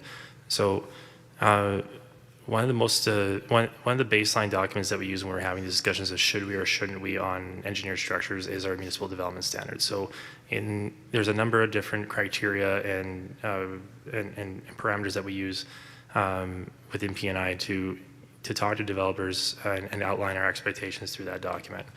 In there are two points that we focus on for when we're talking about future roadway connections. It's what's called the average daily volume, which is the average amount of vehicles you could see through a given day. Now that's usually taken. That's not to be confused with other parameters like AEDT, which can be projected over the year. Like generally speaking, we take a point and with our traffic counting program, for example, and we'll measure those over a day to get an idea of how much traffic we're seeing through there. And then there's the second part is the number of housing units that currently reside in the area that service that road. So in this instance, the South Creek Drive sees approximately 1,200 vehicles entering and exiting per day. And there's approximately 242 dwellings at the current moment. Right now, there's only one of those triggers, which is the dwelling units, which is close to being triggered for us to move that along. So we've had discussions with the developer that with the proponent that that we are getting close to those trigger points, and we would expect to see some movement on this in future stages very shortly. I'll ask the manager of planning development to maybe comment on where those discussions have gone and maybe some history on that. Through your worship to Councillor Plechko, so just some context, I guess. This area of Stony Plain has been developed since about 2010. It was about 2014 when we started, I think, stage 4, 4A, 4B, that area there. It was at that time that some of these concerns regarding traffic were starting to be brought forward by the community, by councillors, and by the generalist discussion. At that time, I believe it was 2014, there was a TIA done by the developer. It looked at the traffic and found that it was satisfactory. So at that time, the town had been working with the developer to propose the full area of 4A and B and C, depending on how it's being subdivided out. Anyways, the area 4 was basically indicated and agreed upon with the developer that any additional development after 4 would trigger the need to build a second access there. Now in this case, due to some constraints with some servicing required for 4B, the developer approached the town and we've been working with him to allow for the stage 5 area that would still allow less than what would have been available to be built in 4B. Now, the intent of this is that we're honoring an agreement that's been around for coming up on a decade here in terms of allowing this. When we've looked at some of the engineering standards, again, one has been triggered. I think one important thing to note, though, is there is an emergency access, which does help to mitigate some of those safety concerns. This emergency access is an extra wide trail. It's 4 meters wide. There's a playground just off of Fairways Drive. There's a little access walkway that goes from Fairways Drive to the northeast corner of South Creek neighborhood. And again, that provides an emergency access in the case of an emergency, any sort of search situation such as that. So again, this is something that we've been clear with the developer that any additional development past the next stage, being 4B or in this case stage 5, would trigger that, and that would be something that we'd require at the subdivision stage through the engineering drawings and the conditions that we put on the subdivision.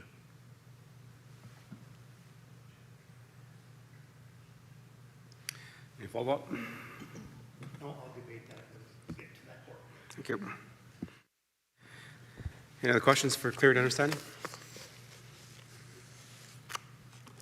Okay.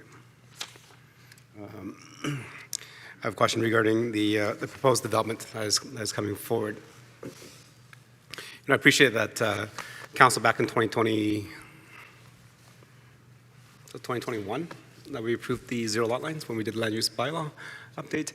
And really appreciate that council decided to actually ask that if a zero lot line came back as a proposal to come back to council so that we can actually have that conversation.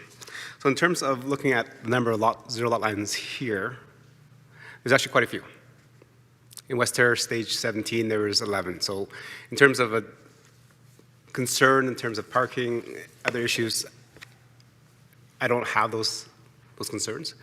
I do have it here, just because of the number of units that are located in one little area. We've heard of other municipalities that have allowed zero lot lines. Some are doing really well, some are doing really bad. Okay? How is this different from some of the stories I've heard from zero lot lines of going really bad?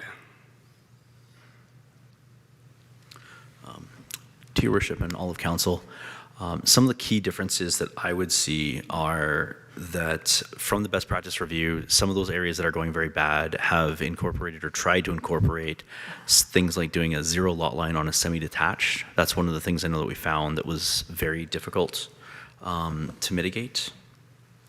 Other implications, as mentioned earlier, actually just tonight here, the regulation that restricts not two front attached products from being across each other that are both zero lot line. Again, this making sure that there is some on-street parking available. Often one of the concerns with zero lot lines is it does restrict or make it difficult to have any on-street parking where there is a front attached garage because they are narrower. I think those are probably the two major ones that we have here that would mitigate some of the concerns that other neighborhoods have had. Typically our lots are a little bit wider as well. So I'd leave it at that. Thank you. Okay, thank you, appreciate that, and appreciate that feedback. Councillor Laurie? Thank you, Your Worship, and you cued a question in my head, given the season that we're in. Looking at this, and since we are looking at the zero lot line with the detached garage, the rear lane access, if we anticipate and expect residents to use the rear lane in order to access their parking, we need to make sure that those standards of care to that rear lane are equivalent essentially to that of a roadway.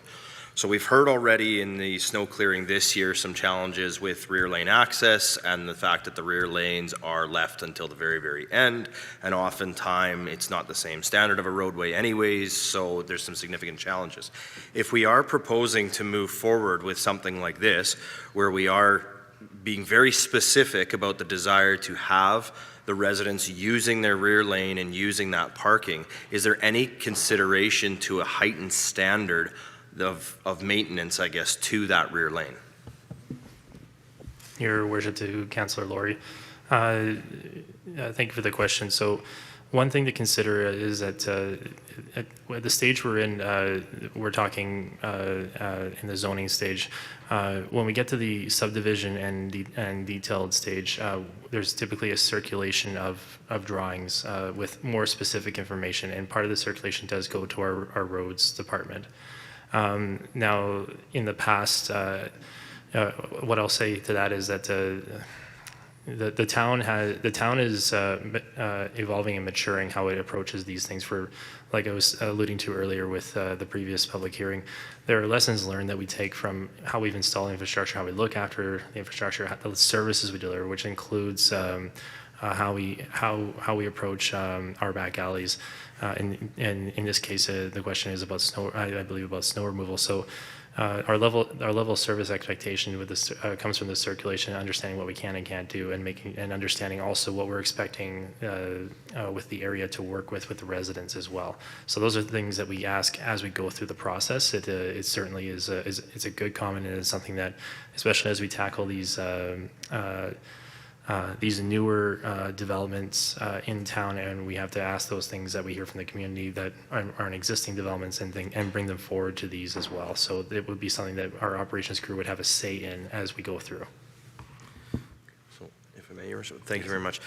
So, in light of that, there is already a current situation in South Creek where they have one very small back lane. So, is that currently serviced under the snow removal for South Creek's main roads? Or is that left until the very end with the rest of the back alleys? Your Worship, through the council, Lori, I'm trying to recall the specific location off the top of my head. If it is in the back, if it is a back lane, it falls within the lower. It falls within one of the last pertinent infrastructures that would be tackled in the snow removal service. So it would fall within the same category as other back alleys at this time. Okay, thank you. So just to help you out on that one, it would be directly north of what we were looking at. So actually the two green lots, it's that rear lane where we have the rear lane product I'm not sure what stage this was of the development. Your Worship, I don't have the exact schedule in front of me for that particular location. However, like I said, it would probably fall within the same category with our back alley services as of right now. Okay. So maybe just for questions of understanding clarity from the rest of council, because I think Councilor Lowry is bringing a good point, because these are zero lot lines which are south of that area. So prior to that, with the R5 rear lane, are those in the green, like the darker green? Do they have a front attached garage?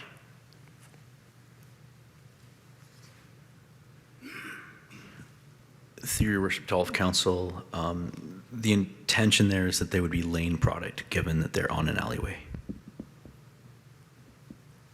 If we're talking about the dark green on the map. That's correct. So I think the question was kind of answered, but not answered. Right. So in terms of, we want to make sure that residents use their parking spaces that are designated. And this product here, and the one that's directly north of it, has rear garages, no front garages. We want people to park in their garages so that there's room in the parking on the street for visitors and other parking. Would this not require a higher level of service in this back lane because we want people to use it? Versus not, it's general with all the back lanes, we'll do it, which is fine, which is a good answer, which is the appropriate answer, but that doesn't address this situation where we're actually asking people to park in the back lanes. And I think this is a very, very good example that we've dealt with in the past is in Brookview. A lot of those narrow lot housing development that we've developed there as a council, the idea from the developer that came through was to have access to the back. Parking was in the back, either through a garage or a garage pad. There is no garage parking in front, so no driveways, etc. So if you wanted to park in the front, you parked on the street. That's fine. That's a product that we offer to within town Stony Plain. However, asking residents to park back there, we have never done a good job of clearing that back lane so that the residents can access it properly, like a regular road. So I think the question here is, if we're going to make people use the back lanes, then should it not be serviced like a road that we're making them use, like a local road, which is South Creek Wind? Your Worship, if I may, certainly can appreciate the policy question. I think it boils down to me, it sounds like council's asking a policy question about, if the town intentionally is directing people to use and use those back lanes as their primary access in situations like this, in situations that I believe already occur, Should those back alleys have a higher level of service to either akin to the front road service or not? And Your Worship, if I may, I don't know that we're prepared to. I don't know that that's been analyzed prior to tonight. I don't know if we're able to provide what I would consider a well-considered administrative response. But we can certainly work on that. I know that if I understand, I believe I saw that snow removal service levels were coming into the council pre-winter, so to speak, of 2023. And we can certainly put that on the list for consideration.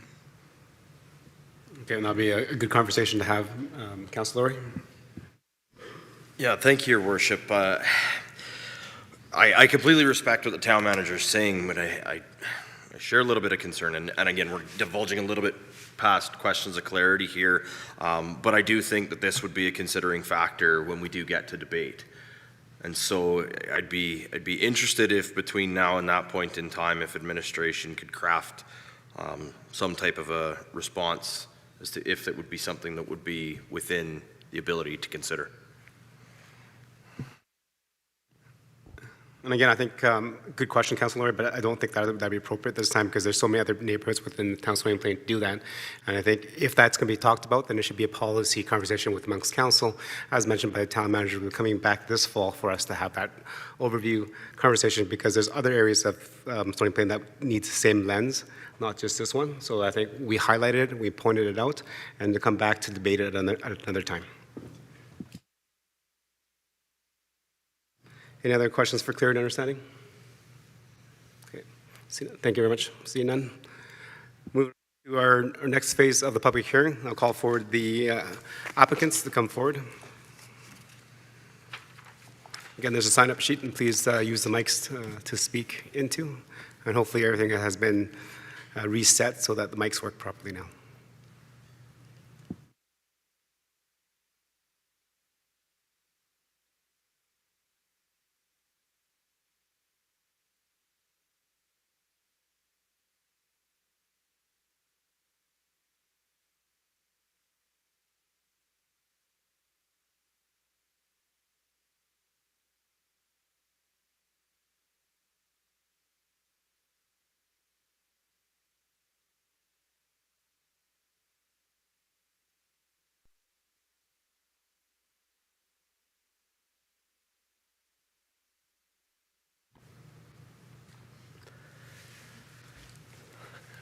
Okay, good evening, Mayor and Council.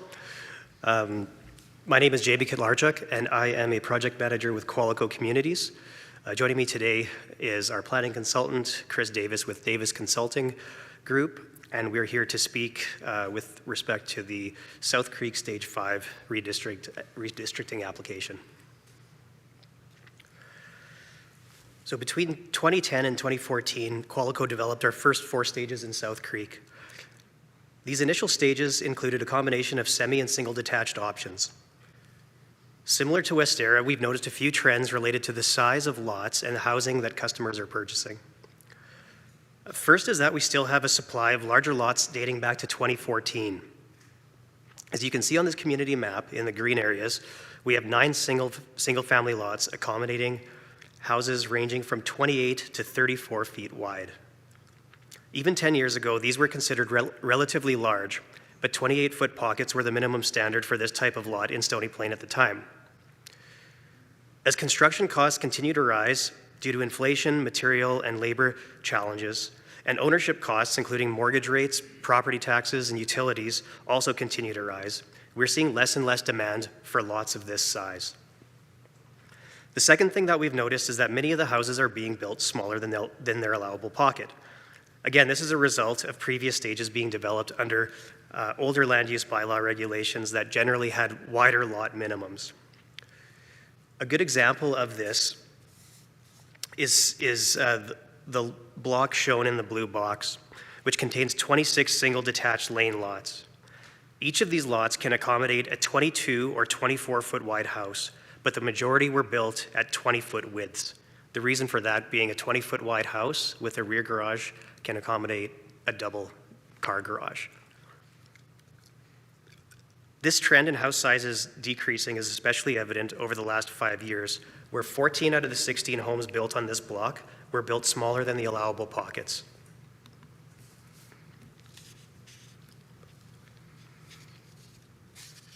As shown on this existing zoning map, Stage 5 is to be located in the southwest portion of South Creek. Stage 5 is adjacent to existing complementary R5 zoned blocks on South Creek Wind and South Creek Drive.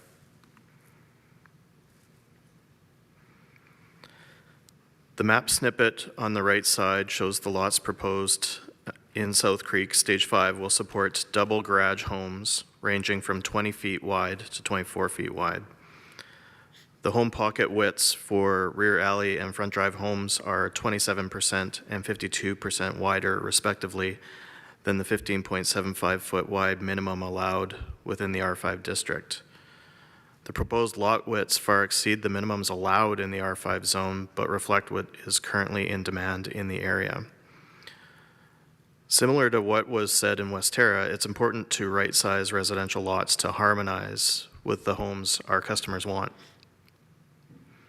The proposed rezoning to R5 with a zero lot line overlay and a mix of front drive and rear alley homes is aligned with what our customers are telling us they want in South Creek. So this is a bit of a recap. It's a bit of a recap of a response to a question from the Westera public hearing, but basically in this slide, what I wanted to do was quickly explain how we typically price lots. Again, regardless of how wide the lots are, they're generally priced based on the width at their frontage. This is due to the fact that the majority of the costs that we incur are incurred on a per lineal meter basis. That being, again, the cost of the roads, sidewalks, landscaping, and pipes. As previously mentioned, we don't necessarily make more money on the lot. The benefit we see is that we typically see an increase in sales because we're able to provide lots that are appropriately priced and right-sized for the market, which leads me to my next slide. So why are zero lot lines being proposed? In short, zero lot line homes are in demand because they're inherently more efficient. A home built on a zero lot line lot offers the exact same home and square footage, but on a slightly narrower lot, which results in a less expensive lot for the same home. And we see that this resonates with buyers. Over the past decade, Qualico has serviced over 2,400 zero lot line homes in the Edmonton region. We're currently developing this product in 15 different communities and 5 municipalities, including Edmonton, Leduc, Sherwood Park, Beaumont, and Fort Saskatchewan. Our Stony Plain builders all have significant experience building this product. As community builders, we need to be nimble and adapt to changing market demands. The introduction of zero lot line single-family options will allow us to expand our offerings in a way that's complementary to the neighborhood. I believe that with our history and proven track record on this product and our commitment to working closely with the town, we'll see this product develop successfully in Stony Plain. Thank you for the opportunity, and we're happy to answer any questions.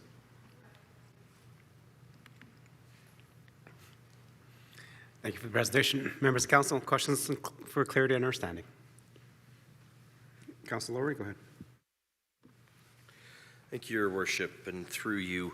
One of the unique features that I found very effective, particularly in regards to the street parking with the lane homes, is the way that South Creek Drive is designed, where it kind of, it's its normal lane width, and then it actually flares out for the parking. And so whether it's true or not, it seems like you actually have a better drive lane and that the parking is actually dedicated off to the side. Is that design intended to be continued into this new area?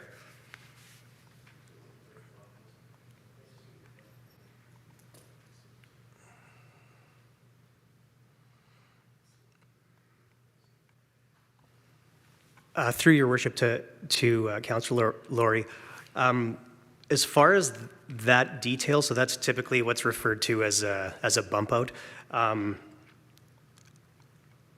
We haven't fully designed the road, and I don't know off the top of my head if that is part of the town's standards. However, the road width itself and the carriageway, so the driving lane and the parking spaces on the side, would all be developed to the town standard.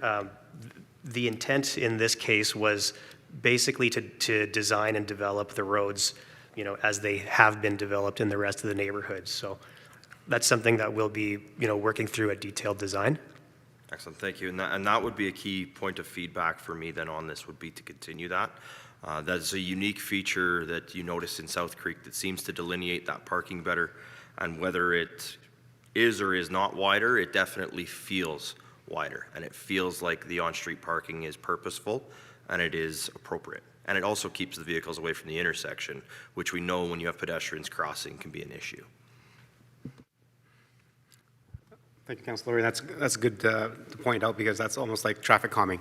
Many things that we did within Town Stony Plan is to visually narrow the road, but it's not narrow. It's still wide enough to have the things, but then the parking lanes are wider. So visually you slow down because it's traffic calming. So I think that's a good concept to continue on South Creek Drive as a main arterial road within this subdivision. Any more questions for clarity and understanding? See no more. In terms of your zero lot lines, this is definitely very ambitious for the Town Stony Plains, since we do not have any here. So you've built it in other communities, as you mentioned on this slide. So what are the best practices and lessons learned from the other communities? I know we had a neighboring community to the east of us that had a subdivision that went terribly bad. So what have you learned from your own subdivisions throughout the Edmonton region?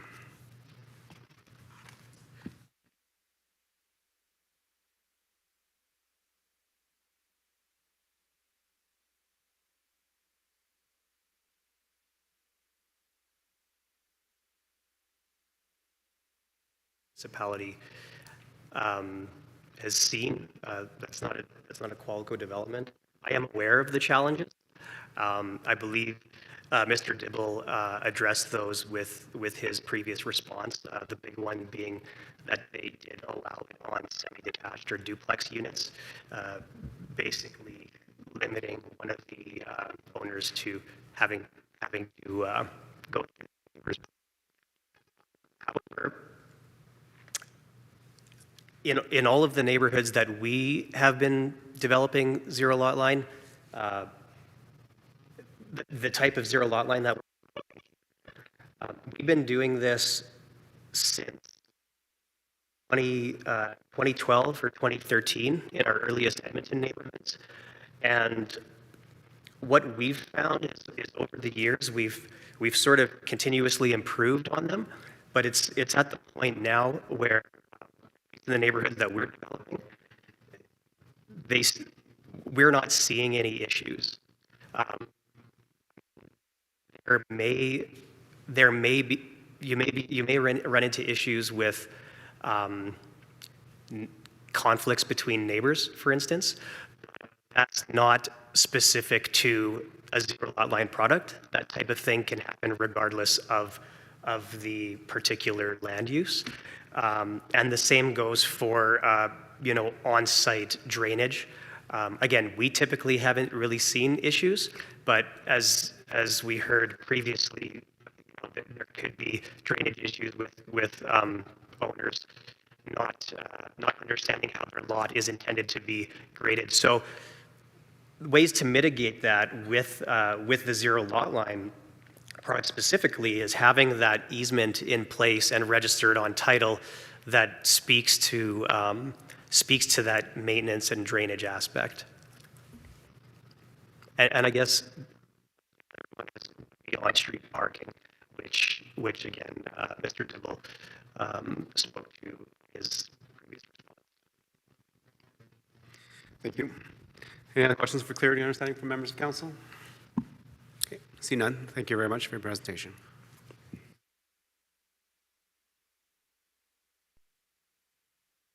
Okay, moving to our next phase of the public hearing process. So all those that are in favor of the proposal may now step forward and speak. Again, council gets to ask questions for clarity and understanding after. Administration, has anybody registered to speak? Your worship, no one registered. Thank you. Does anybody in council chambers like to speak? See none, move on to the next one. All those that are not in favor of the proposed bylaw change. Administration, has anybody registered to speak? No, your worship. Does anybody in council chambers like to speak against the proposed bylaw change? Okay, then all those that wish to make a general comment about the proposed bylaw change. Anybody registered, administration? No one registered, your worship. Does anybody in the audience or gallery like to speak, make a general comment? Okay, see none, so move on to the next phase. Now, this is an opportunity for the applicant to address any questions or concerns that they've heard through the public hearing. Is there anything that you'd like to add? Okay. Seeing none, and members of council, that concludes our public hearing. Administration, did we follow the process for section 216.4 and 692 of the MGA? Yes, your worship. Okay. With that, then I'll declare the public hearing closed.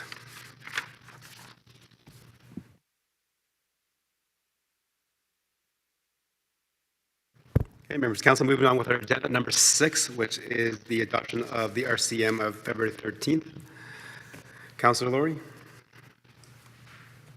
Thank you, Your Worship. I'll move the Town Council approve the February 13th, 2023 regular council meeting minutes as presented. Members of council, you had a chance to read through it. Any errors or omissions on? Okay, seeing none. Call the question. All in favor? Okay, and that is carried. Okay, moving on to number 7, which is council boards and committee minutes. We have 7.1. Councilor Meyer, please. Yes, thank you, Your Worship. The Town Council received the council board and committee minutes for information. Okay. Thank you. And members of council, at 7.1 is doing 3 Stony Plain Public Library meetings of October 19th, November 16th, and January 18th. Any questions, comments to the representative? Councilor Hansard, go ahead. Thank you, Your Worship. Through you.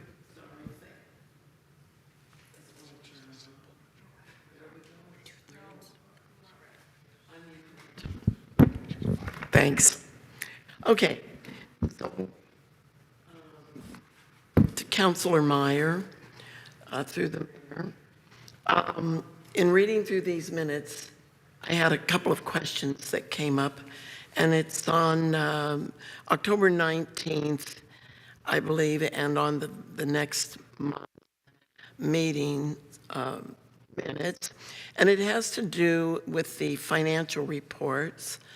Page 157 of 185 of October 19, for instance. I'm wondering if we could have an answer as to what is meant in the minutes that we will work to spend those funds appropriately. And I think that is having to do with monies that are in your budget. Could we get an explanation about that, please? Okay, thank you very much, Councilor Hansard. So again, it's number 4 of the minutes on page 157. Councilor Meyer. Yes, thank you, Your Worship, and through you to Councilor Hansard. In terms of the funds, the budgeted funds not spent, were in relation to our collections budget. Our deputy director, part of her responsibilities is to purchase items for the collections. Unfortunately, because of staffing crunches and pressures this past year, she was not able to do that part of her job. It generally consists of periodicals, so it's an item that she continually just sort of bumped down her to-do list when she was covering other positions at the library. We were ultimately able to, when we received the additional funding, alleviate some of those staffing pressures, and she was able to finish that portion of her job and spend those funds. And we used up all the budget on that.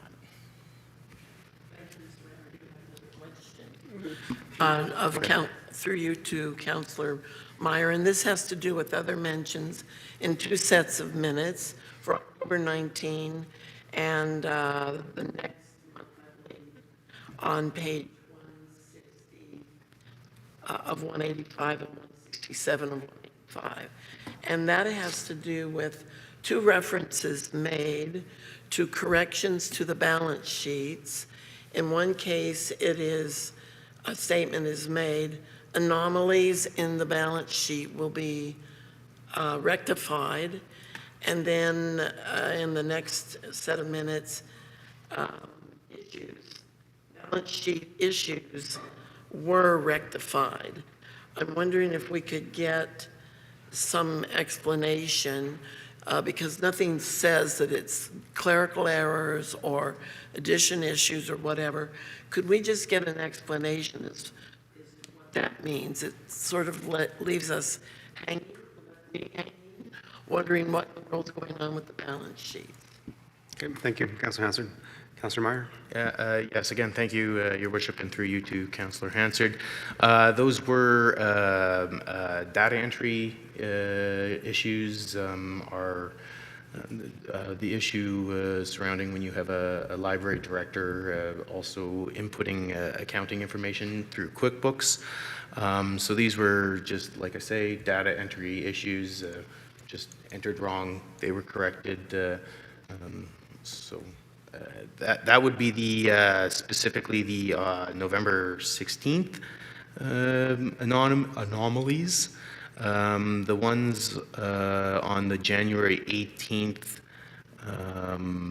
correction, the January 18th library meeting minutes, that correction had more to do specifically with how we were entering our GST. And if you proceed down the minutes, our consultant there, Karen Winfield, helped our director find a more appropriate way to enter those data points. So that's what the minutes are addressing there. And if I might make a comment to that, please, Mr. Mayor. So in other words, the board caught it at the minutes and these statements were made before you approved it or as you were approving it. And I just find the wording a little bit odd because in one of those sets of minutes immediately after, council approved a $35,000 increase to the library budget, and it doesn't ring good in a councilor's ears or a council's ears to hear of anomalies and those kind of things without some kind of an explanation about what they are. So maybe a different word could be used, just as a suggestion through you, maybe back to your board. Yes, thank you, Councillor Hansard. We'll definitely convey that back to the board to have less vague minutes in the future. Councillor Pleshko, please. Yes, thank you, Your Worship. Through to Councillor Meyer, page 158. I read through this, and this suggests making board meetings more enjoyable. I'm just wondering if you're suggesting that there's a problem with the board and you're looking for ways to improve that board. Sorry, I'm just quickly board. This would be the board development. This is in response to a survey that all of the board members put out. It was an item that was caught in that survey. Board members just expressed, as it says, possibly making board meetings more interesting, more fun. In my opinion, I have a very good time on the library board. I think it's a very active board. But like I say, it was a survey that identified this as an issue. I can't speak to anything specific that we've done to make them more fun at the moment, but when we do, I will let council know. Thank you. Any other questions? Councillor Loynes? Thank you, Your Worship. To you, through Council Meyer. Can you explain why we're receiving 3 sets of minutes to be approved at once? Yes, through you, Your Worship, to Councillor Loynes. Our previous chair was finishing up her term and resigned after the Christmas season. And so she did a very good job of sort of wrapping up her time as chair. But unfortunately, on her way out the door, this was just sort of a bit of a miss, the signing of these 3 minutes. So we had to wait till our current chair was elected and was able to sign these.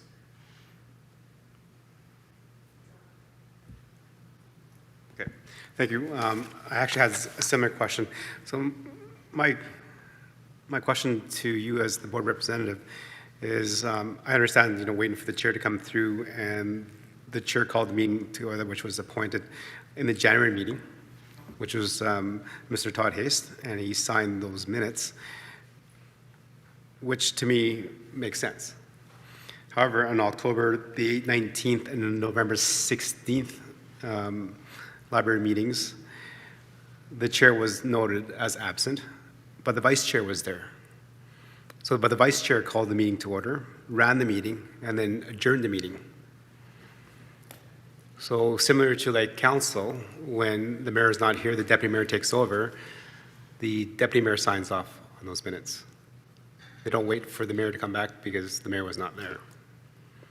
So I'm not too sure about how this all works, but from the limited knowledge that I have, wouldn't it be more appropriate the vice chair that took over for the chair because the chair wasn't there to run the meeting and close it, sign off on those minutes? I wouldn't disagree with you, Mayor Choi. Unfortunately, this is just the way that it was handled.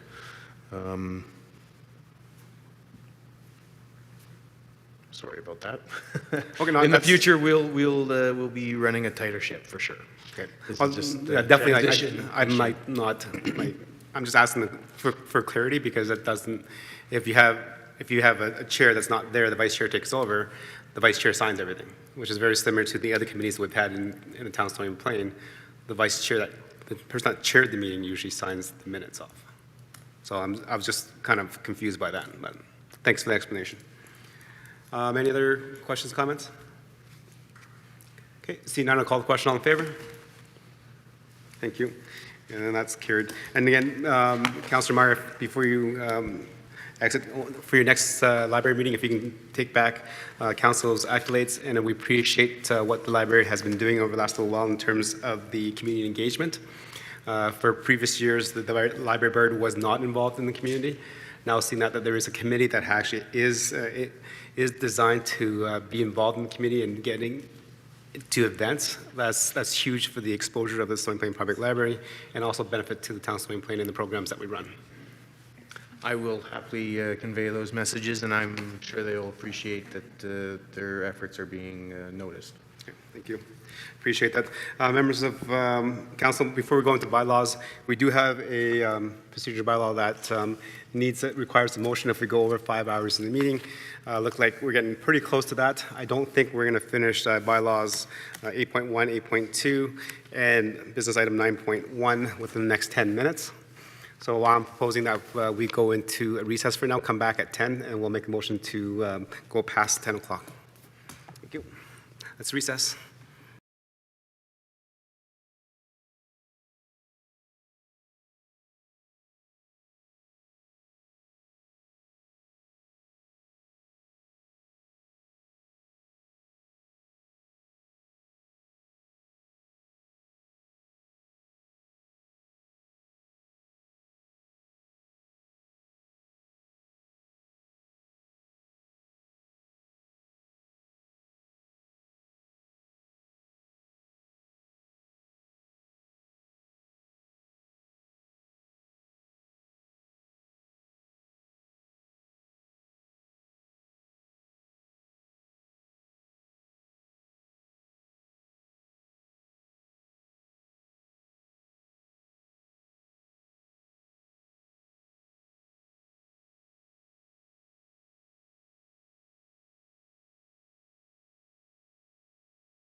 your first motion. Okay, welcome back, ladies and gentlemen, to our council meeting. It is 9:59, so we'll be exceeding our 5-hour limit that was in our procedure bylaw, so we need a motion to go past 10 o'clock. So Councillor Loynes, the motion, please. Town Council approve the February 27th, 2023 regular council meeting go past 10 p.m. Okay, I'll call the question. All in favor? And that is carried. Okay, moving back with our agenda, number 8 is the proposed bylaw, 8.1. Go ahead, administration. Thank you, Your Worship. We don't have any, the administration doesn't have any additional presentation tonight. However, I did want to take a moment and just discuss a little bit high level on stormwater. Pardon me.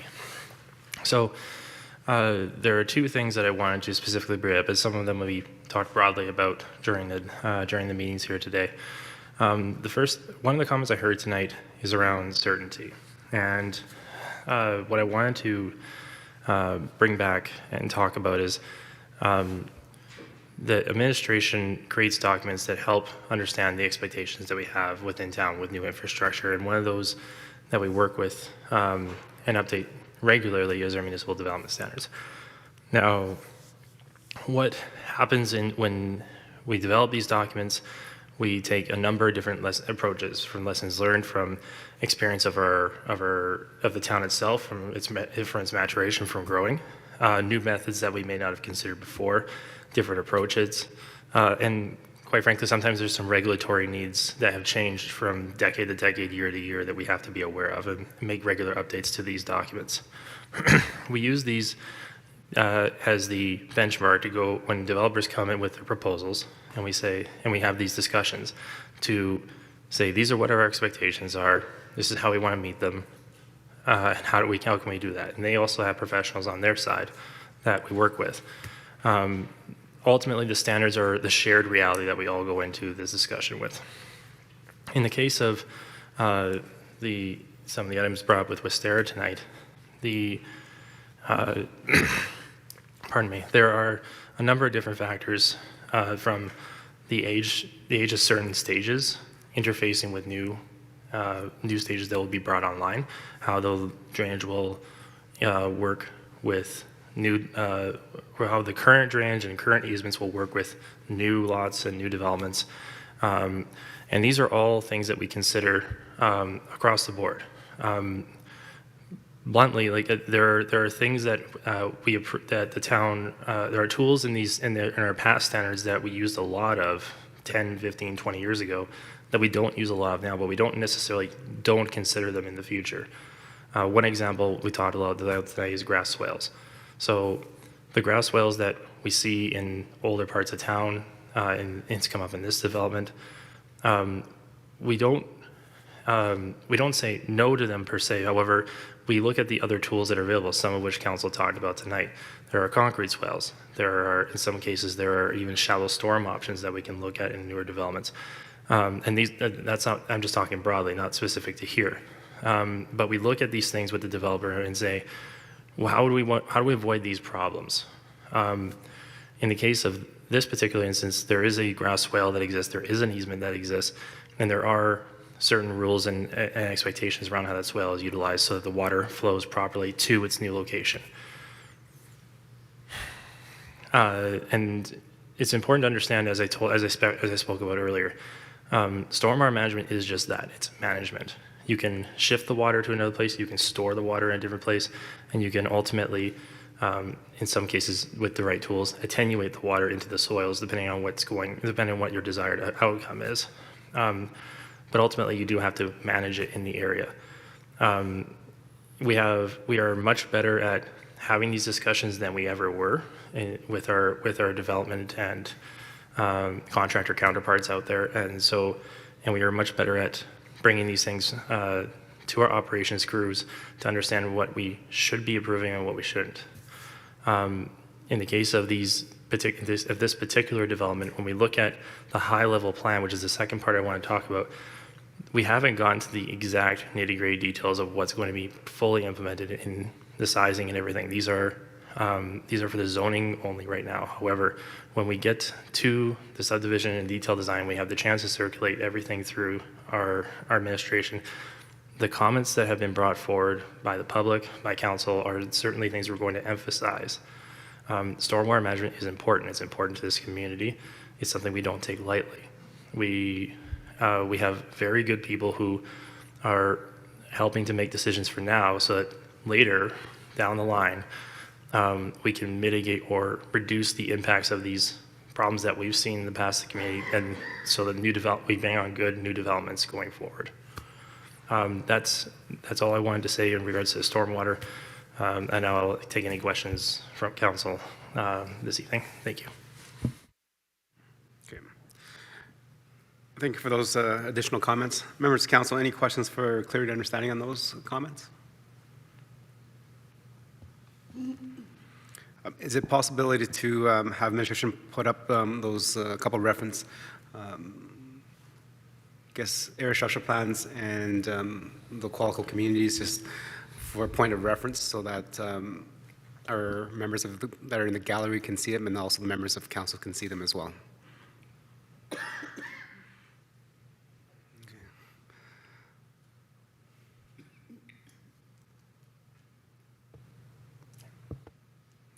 Okay, on the screen right now is the proposed stormwater management and the way how water is supposed to flow. So I think we're talking about where the second arrow is right now on the bottom left-hand corner. Okay. And can we also provide the Qualico communities?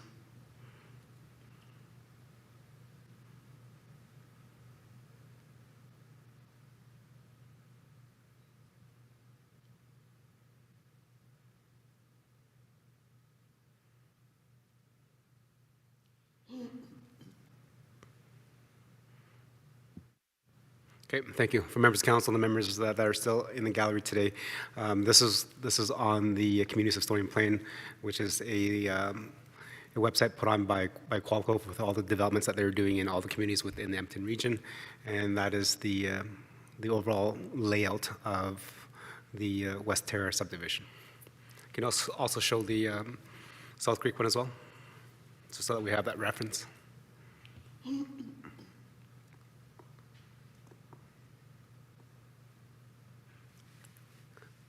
South Creek, the same photo that you had there.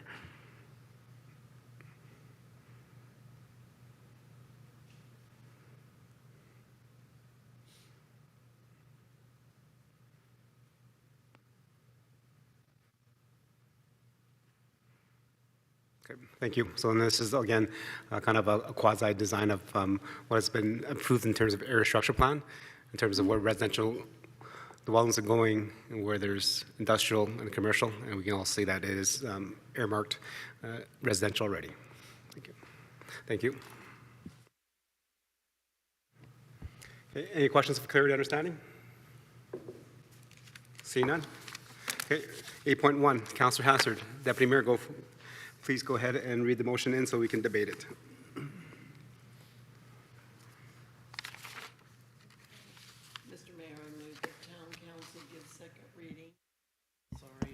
Mr. Mayor, I move that Town Council give second reading to bylaw 2670 LUO 23 to amend land use bylaw 2654 LUO 22. Thank you, Councillor Hansard. Members of council, the motion is on the floor. Open for comments, questions, and debate.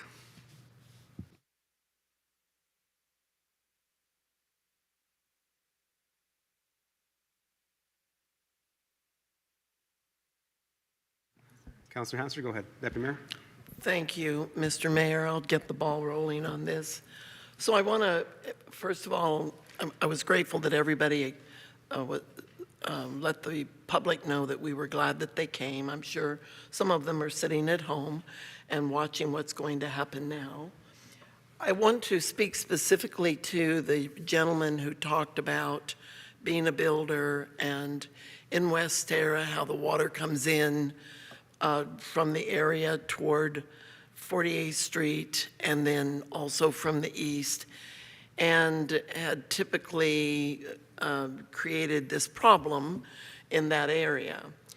The V, I believe he mentioned in his presentation, if I'm understanding everything that was explained, is exactly what was supposed to happen there, because that water then is directed in the direction it should go, north, and not going into a pond off to the east, standing there collecting where it has no way, no escape, no natural escape, unless we're going to turn around and install pumps to pump water uphill and get it out of there. And heaven help us if we have these really bad storms. If we move forward with this development and allow that water to stay in that area. So I'm sort of seeing a danger zone there, even though the people love it, and acknowledging that what he presented as a problem was exactly as it was supposed to be, as long as the water is moving and moving north. There was something said about a hump or a rise in the land that prevented that flow. Am I understanding that correctly, I guess, is one question. And two, is there a way to correct that, or is it not of a consequence because the water gets directed under the road to go north? So could I get some clarification around that, please? Okay, thank you, Councilor Hansard. Administration want to answer that? Through your worship, the deputy mayor, just a point of clarity. So we're talking about the ultimate drainage plan going north with the proposed plan. With the proposed water course changes is as it's supposed to be, and what he's experiencing and explaining to us is actually what's supposed to happen, but there seems to be a blockage that causes this water backup, if I'm understanding what he was trying to tell us. Is there a way to get rid of the obstacle that is causing that water not to flow out the way it's supposed to? Your worship, through the deputy mayor, thank you for the clarification. So if we're talking about how the developer will ultimately build this to its ultimate design, there will be substantial amount of efforts to make sure in grading and different equipment that will be put out there to make sure that the grades are meeting what is expected ultimately over time. So the developer would, once we go through the process of the subdivision and design reviews, there would be design parameters expected that the developer would have to meet in order to receive its construction completion certificate as well as its FACs. So in short, if there is indeed any sort of to use a word I heard tonight, encumbrance to the water moving north right now, it would have to be addressed through the design and ultimately construction process that they would lay out. Anything else? I do have something else, but I'm glad to stand back and let someone else Go ahead. speak. You can ask the All right, questions. so that same gentleman, if I recall correctly, did make a comment that he's not opposed to zero lot line development of housing, just not in this area, which is often true of many of the developments, no matter what it is, not just zero lot line. Many people aren't opposed to it as long as it's not in their area. And I certainly didn't see any sense of elitism or protectionism. It was more about concerns that he has seen and witnessed and experienced as a builder himself. And I really appreciated all that he said as well as what the others had to say. The concern that I have, though, is the council has taken several steps now to bring us to a point where we can consider doing this. And I will admit that in the very beginning, I was not in favor of Councillor Laurie's encouragement and push for this type of development.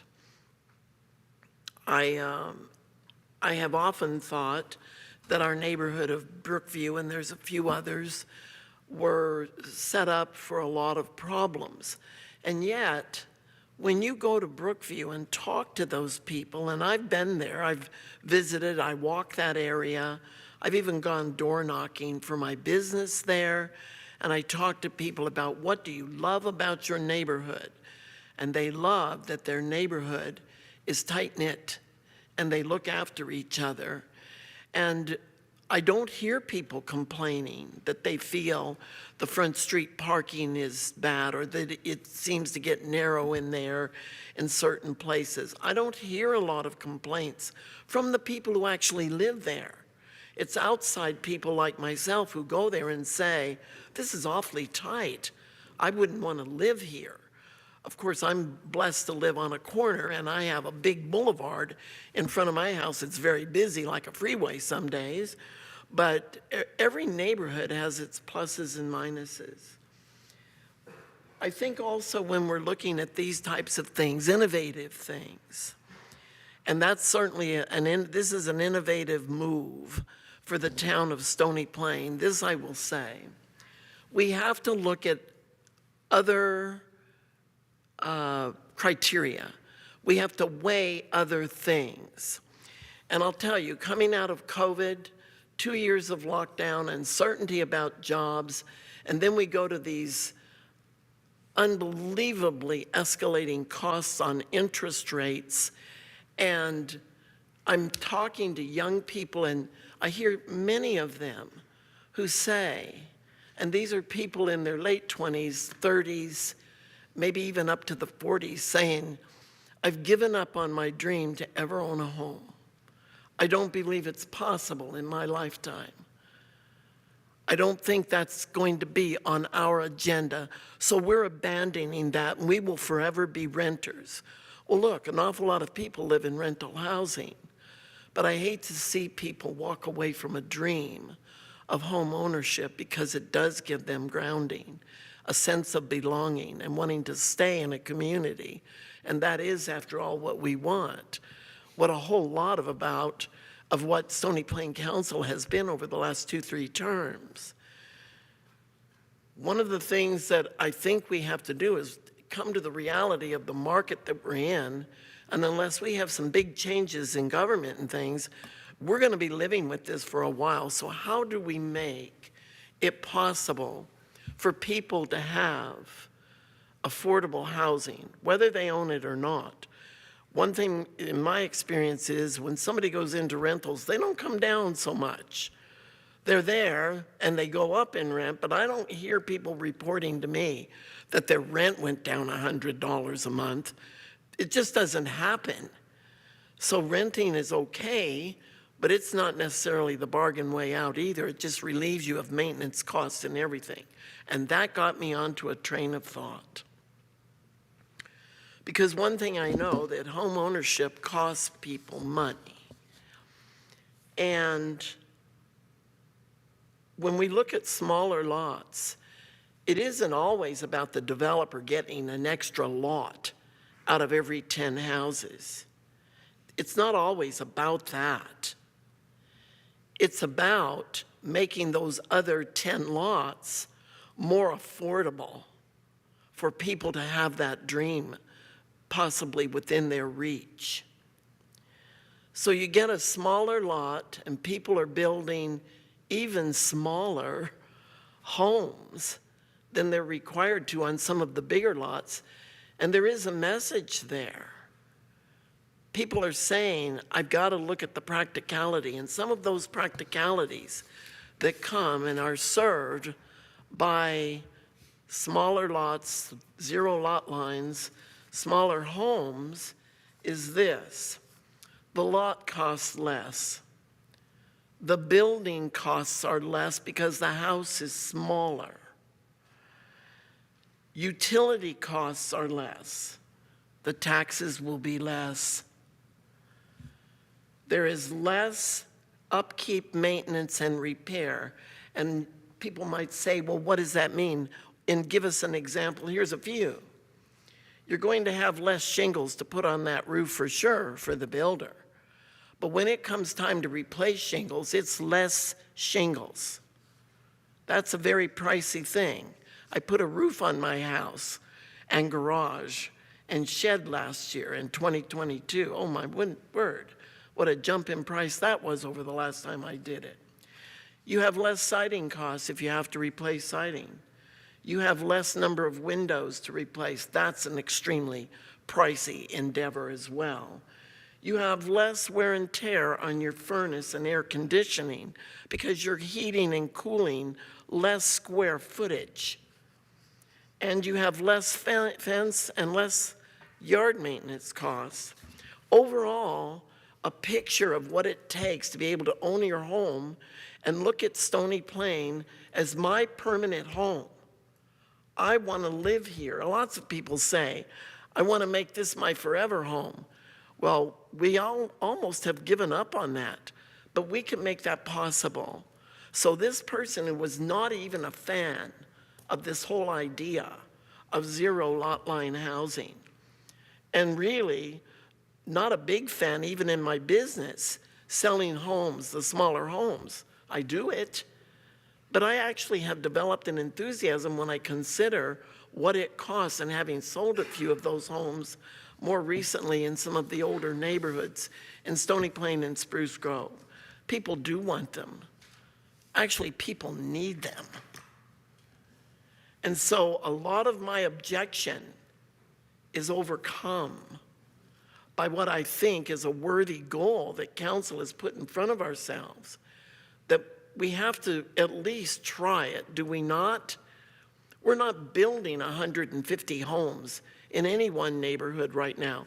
We've bitten off small chunks that we can try it and see how this goes and learn from it and make the next one better. And not just for this developer, but any developer. And we want to see the positive. So I've given you some of my thoughts on that, and that's all I really want to say at this point. Questions, not so many. Ideas, lots. Thank you, Deputy Mayor. I appreciate those comments and your suggestions. Members of Council, any more questions, comments, and debate? Councilor Loynes, go ahead. Thank you, Your Worship. Just going back to what one of the comments were that were brought up during the public hearing, there was concerns about safety for people walking due to the excessive parking and such. Can we go back to, we talked over about South Creek on how we're going to kind of solve some of those issues. Can we talk about what we're doing in the West Terra area that would kind of mitigate some of those concerns that were expressed?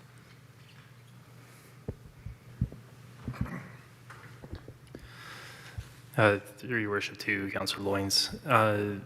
So speaking, I recall the comment was about the concern of additional parking over time as a result of the development going forward, and how there could be increased parking in areas in and around sightlines at crosswalks specifically. So a couple of thoughts on that, or I guess the guide on this is when there are issues with if there are noted issues that are brought forward to the town, regardless of the development, that there could be sightline issues, it's something that we have a program to investigate through our traffic safety program. But even going before that, if people, one of the things maybe I didn't hear it the way it was intended there, but what I interpreted there was that there was concern that some people may park directly in front of the crosswalk. And there are enforcement standards that prevent or deter people from doing that exact action for the exact reasons that the resident brought forward tonight. Certainly, the crosswalks in town are not meant to be. They're there to serve a purpose for safe crossing of pedestrians in the roadways. However, if we do observe that there are areas in town that require more attention, this could be increased enforcement. This could be education, such as traffic feedback signs. Ultimately, we try and do things before we get to engineered solutions, such as curb extensions, speed reductions, and other options that are available to us. We ultimately we can't. It's not that we can't. It's very difficult to assess that risk will happen at that location at this stage of the development process. As I said earlier with the parking discussion, some things that there are some things we can be proactive on. We can anticipate the uses around the area where people will make use of sight lines, how they're the speed limits and how they're going to traverse the areas, and those go back to our standards. But sometimes there are just things we have to react from feedback from those that live there and those that use the areas. And when we operate on both sides of that spectrum, we can make sure that we're not underreacting or overreacting based off of a concern. Because rightfully so, there are very serious concerns with making sure that it's not just accessible for vehicles, it's accessible for everyone that lives there. And those are certainly things that we take into account whenever we're looking at the developments. And then she also had mentioned about there being 2 sets of school bus pickups and drop-offs on both sides of the road along where the pathways are. Now, I haven't driven West Terra Drive in the last little while, to be honest. Do you recall if at those crosswalks there is signage, whether it's light-up signage or just general crosswalk signage that would indicate to both pedestrian and drivers that they need to pay attention? Through your worship to Councillor Loynes, I'm not specifically familiar with those 2 things. I don't believe there are what I call rapid flashing beacons there, which I think are the light signs that I think you're referring to. I don't believe those are there. I'd have to check if, typically it's our practice to put crosswalk signs out. Now, whether they're the fluorescent ones or the white one, or the older white ones, I cannot be sure. It's something I could look into. Ultimately, if there was something that was missing, we would work to address it.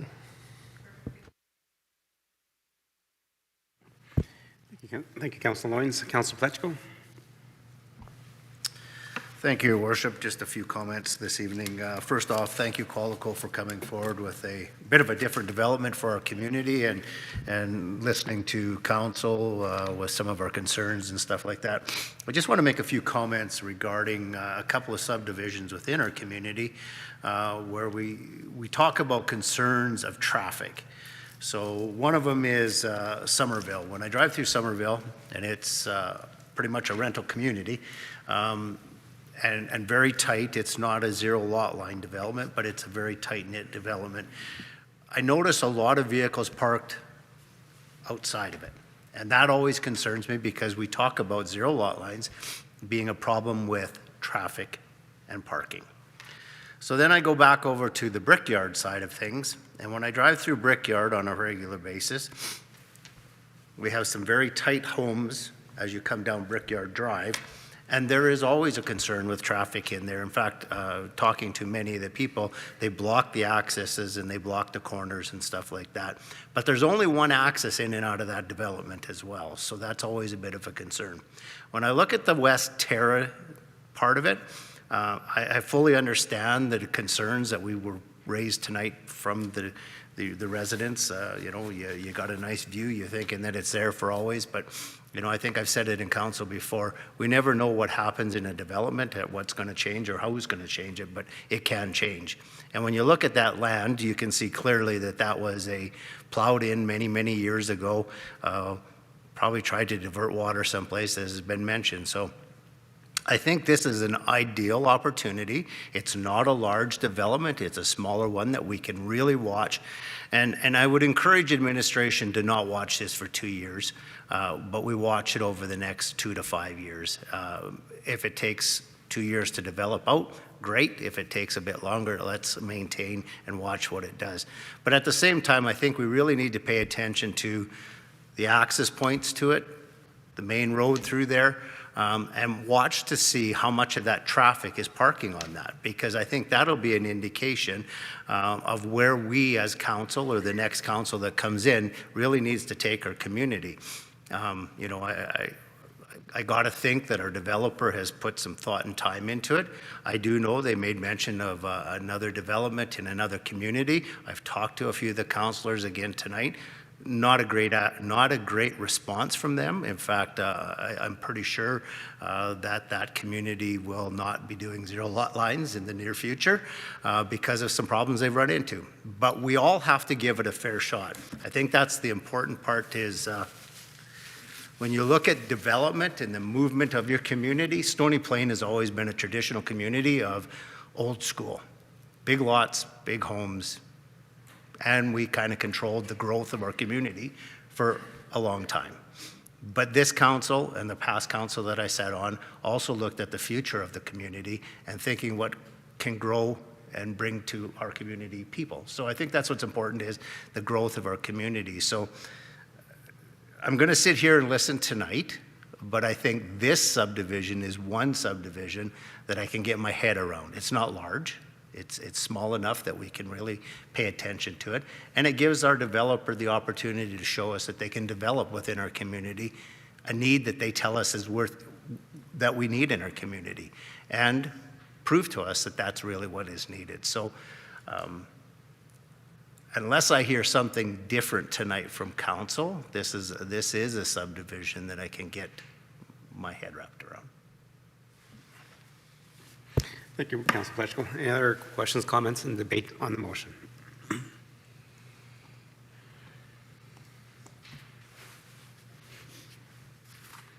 Councilor Laurie, go ahead. Thank you, Your Worship. Yeah, the Westera one here.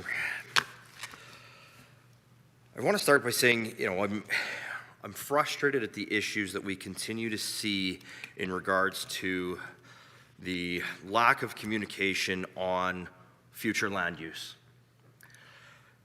When a resident buys a home in our community, we want them to understand what the rest of their community, what the rest of their subdivision. Apparently, Williams Alexa is. We don't have an answer for that, Councilor Laurie. That's something that every community deals. For those of you who couldn't hear, Alexa just told us that we don't have an answer, so. But it is, and we asked those questions tonight, and we heard it tonight, and we were able to see that the right information exists, but it is not getting to the right people. And I'm sure if somebody one day can figure out how to fix that problem, they will be very well off. I do not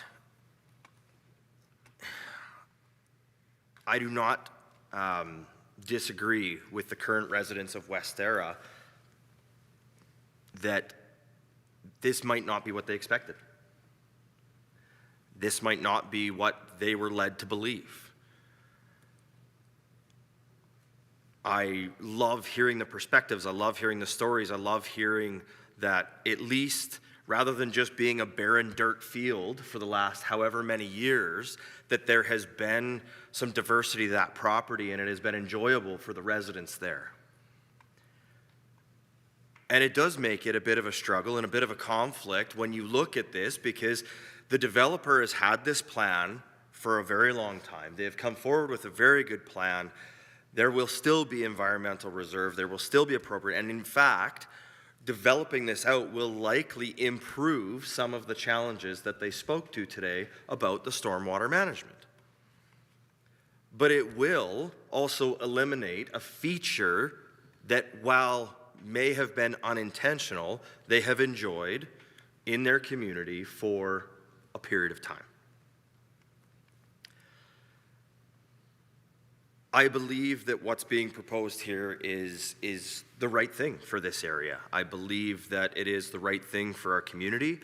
We have heard the feedback from the market. We have heard the feedback from our existing residents and prospective residents. We have heard from people who have considered Stony Plain and not purchased in Stony Plain for the reason that they don't have things accessible. I don't think zero lot line is as big and scary as a lot of people make it out to be. I mean, we have duplexes in our community. A duplex is essentially a zero lot line. There are just a few small differences in the way that you access your property, but it is a shared lot line. In fact, I would put zero lot line ahead of a duplex, and I live in a duplex, because a zero lot line means I do not have a shared living wall. And if I can get the same product at the same price without a shared living wall, and I'm not that concerned about yard space, etc., and in fact, for many of the reasons that Councillor Hansard mentioned, maybe I don't want all of that, I don't see why that option shouldn't be available. If there's one thing that I don't like about the Westera proposal in regards to the zero lot line, is it's too small.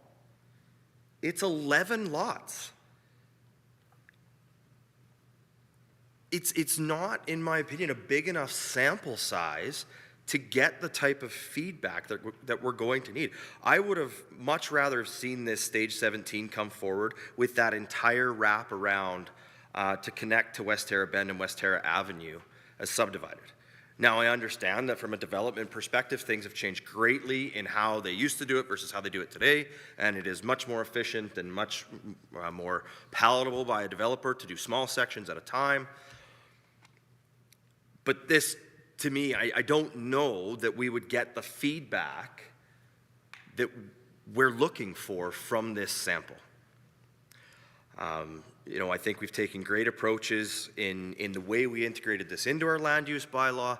I'm very pleased to hear from the developer that the lot widths of here will not be the narrowest possible, that these will still be the 22, 24-foot pocket that we see in our communities right now. They'll just be 0.9 of a meter closer to each other. Not only that, but they'll have front attached garages, which will provide for a minimum of 2 on-site parking spaces if they choose not to use the attached garage, with the potential of 4. We have plenty of areas of our community right now that don't have garages at all, that have very limited parking. And, there were several subdivisions mentioned. I live in one of those tight subdivisions, and it's a different feel. It is. But there are people who like that feel. There are people who that's the type of community they want to live in. There are people who that's the product that they want. So, I'm inclined to support this. I'm hoping that in the near future we see more from Qualico about that environmental reserve and how they plan to finish out the remaining portions of Westera here and turn that into a beautiful community amenity. Because I think that's the biggest pain point that I see here is the loss of this amenity that exists today will be felt by the residents who are there right now. And the sooner they get somewhat of an amenity returned to them, I believe the more comfort that will bring them. I appreciate the fact that this was brought forward the way it was. I appreciate the engagement that Qualico did with our residents prior to. I was most impressed when we got, I think it was first reading? When we got first reading, when we already had a package full of responses from residents that spoke to their challenges and spoke to their concerns, and it's given us an opportunity to absorb that, think about it, ask the questions during first reading, have those responses come back and hear from the community. So,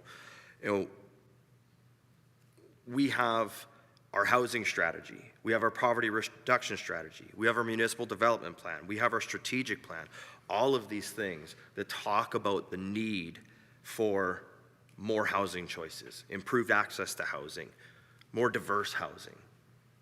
This is an opportunity for us to make this a reality, to have it in a location that I feel is reasonable for the use. I understand the concerns of the residents who own properties in and around that area already, and I just would like to ask them to trust us that this will not be a detriment to the community, that there will be a close eye on this, and that, as we heard, we expect administration to report back to us. We expect administration to keep an eye on this. We expect to hear the good, the bad, and the ugly so that we can make sure that the appropriate actions are taken to make sure that the residents in our community that already exist and that are coming to our community have a positive experience and enjoy Stony Plain just as much as everybody else. Thank you, Your Worship. Thank you, Councilor Laurie, for your comments. Any other comments, debates from members of council? Councilor Anderson, go ahead. Thank you, Mr. Mayor, and thank you to Qualico this evening. There's a few things that stand out for me. I think Councilor Laurie mentioned one just about the public engagement, but I think we had a lengthy discussion as council about zero lot lines. We had a lot of feedback when this proposal came forward in terms of our land use bylaw, and I think we had a very robust discussion. And I think in this particular proposal for West Terra that conversation was heard by the developer. And so Qualico, thank you for taking that into consideration when you brought this proposal forward. And be a little bit on the flip side to Councillor Laurie in that I like that it was 11 lots. Can certainly appreciate where Councillor Laurie's coming from and wanting to kind of see it flesh out and, some of the good, bad, and ugly that may come from that. But it is very new, and it was a very robust discussion amongst ourselves and our community about what this would look like and what this would mean. And as has been alluded to and it's spoken directly to by council tonight, this is a big shift for a lot of people who live in our community. And so I think taking it piece by piece and step by step is a helpful approach. The other piece that I appreciate particularly about the West Terra is the balance that we see there between the semi-detached on one side and then the zero lot lines on the other. And, Councillor Laurie mentioned our housing strategy and such in terms of needing to have diverse housing options available in our community. Zero lot line in these narrower single detached homes, I don't think are the only affordable, homes that we can build for our residents. And, the semi-detached is certainly an option that, provides lesser costs to, some of the maintenance and those other things that have been spoken to. Having said that, I do like this particular proposal. I appreciate what the residents brought forward this evening, and again appreciate Qualico's foresight in bringing a biologist. So I believe Megan, thank you for being here as well to answer some of those concerns, and they're very real concerns for the residents that live in that area. And so, much of what I've heard, particularly about this area, a little bit zero lot line, but the water and how the water moves and the wildlife were the other major concerns. And I think those things were spoken to tonight. I don't know that there's ever a perfect solution, but I think we can find wins on both sides. And, as Councillor Laurie mentioned, there is a loss of this amenity, this view, the opportunity to watch the wildlife, but it's not gone, it's just moved. And so, as I had spoken to earlier this evening, my affinity for pathways and building a livable community and, what access to that environmental reserve, at least, as a walk by for people to be able to go and see the birds and see the wildlife, I think would go a long way for the residents there. Having said that, based on what I've heard this evening, based on the conversation of council and the feedback of our community, all things considered, I think this is a development that, I could support and that I could take back to our residents, proudly and talk about how, we're looking to move our community forward. And so we'll leave it there for now. Thank you, Councillor Anderson. Any other questions, comments? Councillor Loynes, back to you. Thank you, Your Worship. I just wanted to make note, it was mentioned that I had asked a question that was not answered in regards to property value. And I wanted to thank Jamie from Qualico because he did answer that question. I asked him to just put it as simply as possible if having zero lot lines would affect residents' value. And he made it very clear that it wouldn't because zero lot lines do not change your home. Your house is what your house is. And your property value is based upon what you do within your home, what you do outside your home, and whether or not you have lot lines or no lot lines, that doesn't affect it. So thank you, Jamie, again for answering my question and making it clear. Thank Thank you, Councilor Loynes. Any other questions, comments, debate? Okay. Seeing none. Definitely appreciated the residents coming out and having all those submissions within our package that we were able to read. The 3 additional packages, the letters that came in after the fact that when the addendum packages were done, and also the members that came out to speak to council and just to share their concerns with that. And I appreciate that because, it gives us the understanding of what's happening there. We heard things about having water pool back there that none of us knew about because we don't live there. We don't have that lived experience right there. But hearing from the developers of the subdivision and the fact that there is a caveat on the back of those lots on Westera Avenue that water is supposed to flow, it makes me feel a little bit better. That was addressed, and over the course of 10 to 12 years, those things change. Right? The homeowners that originally built or bought there have moved over, they've changed over once or twice, and the new owners do not understand what that caveat means. And it's, I guess it's kind of a bad situation, but I think the question asked by Councilor Laurie is how do we get residents that move in here to understand that? So for the properties that do have caveats on, we've dealt with many times within our community, is that when there is a land title transfer, maybe there should be a letter going out to a residents to signify that just in case your realtor didn't tell you or your lawyer didn't tell you, surprise, this is what you have on your lot. Because that might alleviate some of the situations that we've had during many of our public hearings regarding when we start looking at new developments in our community. Okay. There was questions about drainage. So I pulled out the old Lake Westera area structure plans, which was approved in 2013, I believe. I think that's what it is. Let me just check the date on it, just to make sure that I'm correct. No, 2003. So 20 years ago, so not 2013. Looking at the old area structure plans that was approved by council at that time, turning on to page 9, it shows the area that we're talking about. You can see the natural area that is south of the area that we're talking about, and then there is a little kind of drainage ditch that goes that way. But you can also see on the map, back in 2003, there is no pond there. There is no wetland. So back in 2003, there was no pond wetland there. On the next page, on page 10 of the area structure plan,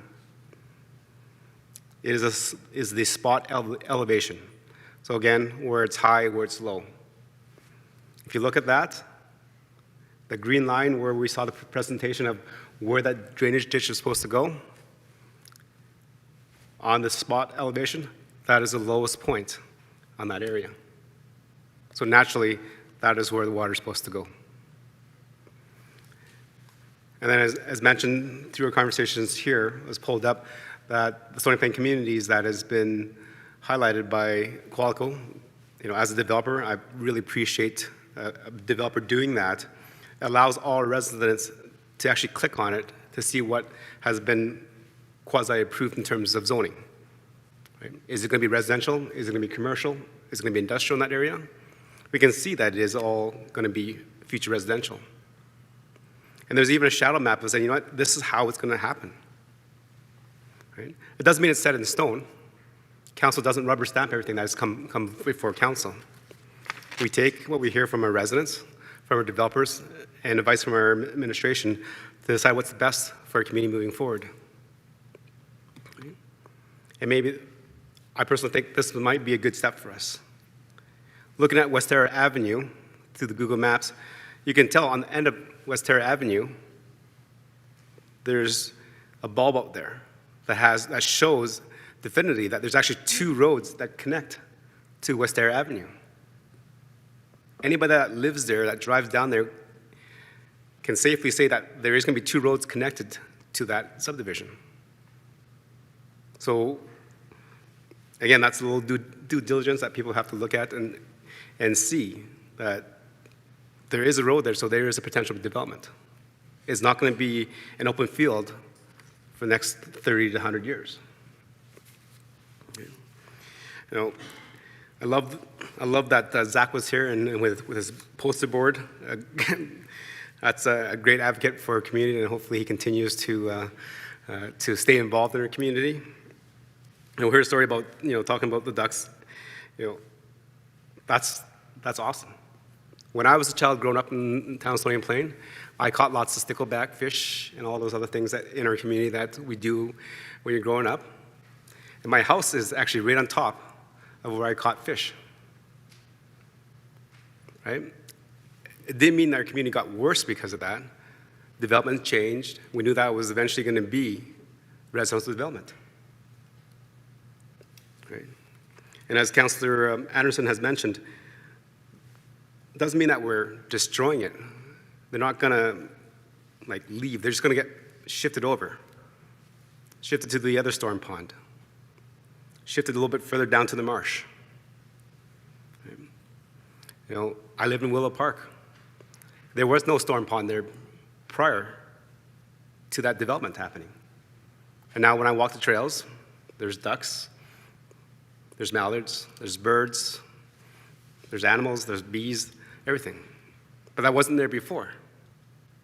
So to think about that what's there now has to stay is kind of not rational. It will evolve. And then those animals, I think I should mention some bighorn owl. Right? There is habitat for them, but it's not here. It was never here originally. Okay. One of the other speakers talked about the elevation from Highway 779. Based on the map from Lake Westera, there is elevation changes there.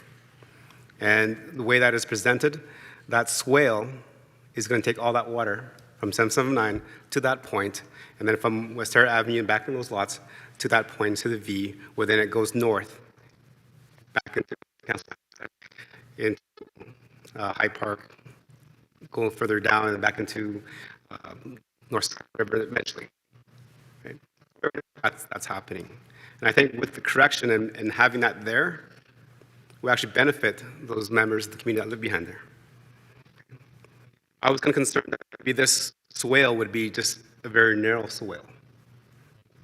But it's 6 meters, 20 feet. That's a huge swale. No matter how you look at it, that's a big swale to take that water away. I think. And from the presentations of the two presenters that spoke against the development, they're not against the zero lot lines.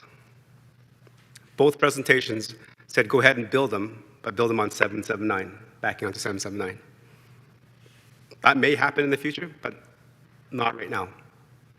The town of Stony Plain prides in a responsible manner, sustainable. So we don't run water pipes and sewer pipes and kind of leapfrog areas of development already. So to do that means we go against our own law. I'm trying to build sustainable into adjacent neighborhoods. So we maximize the use of our infrastructure.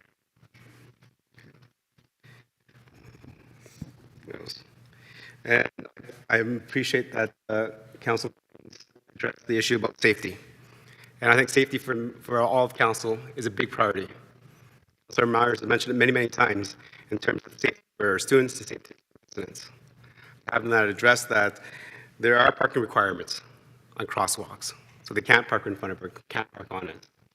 If you look at Google Maps, the one crosswalk that's actually marked does have the pedestrian crossing marks on there, and they are high visibility yellow signs, easily seen. There is nothing here where the proposed stage 17 is, but hopefully that gets developed as well as stage 17 grows and residents continue to move into that area.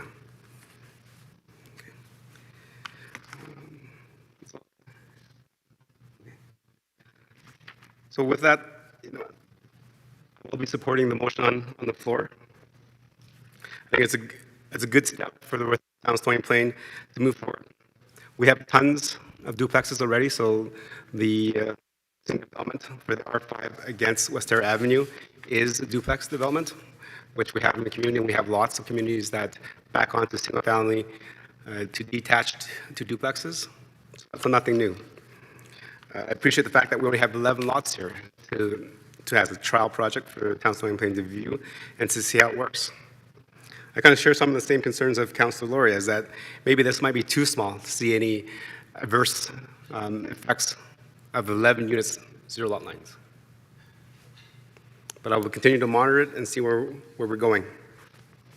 I just want to address things about 0 lot lines, because I think a lot of people think for them. That's okay. It may not be for you, but it is for somebody in our community. Right? I think we mentioned duplexes. It may not be for you, but it is for somebody. We talk about apartment complexes and condos. They may not be for you. In Plain, we look at providing as many option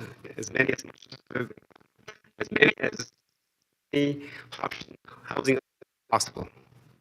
And this is a new housing option within Plain. There is this proposal and the one coming forward, and definitely in our community. So I will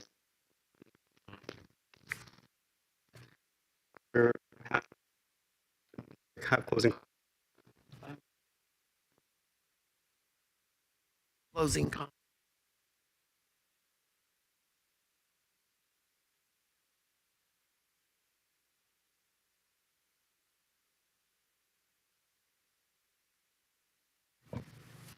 That Town Council gives second reading to bylaw 2670 LUO 23 to amend land use bylaw 2654 LUO 22. Thank you. Thank you. I'll call the question. All those in favor? And that's carried. 7-0. We go to 8.2, administration. For a quick recap, please. Your Worship, administration has no further presentations on the matter before for South Creek Stage 5. Worship.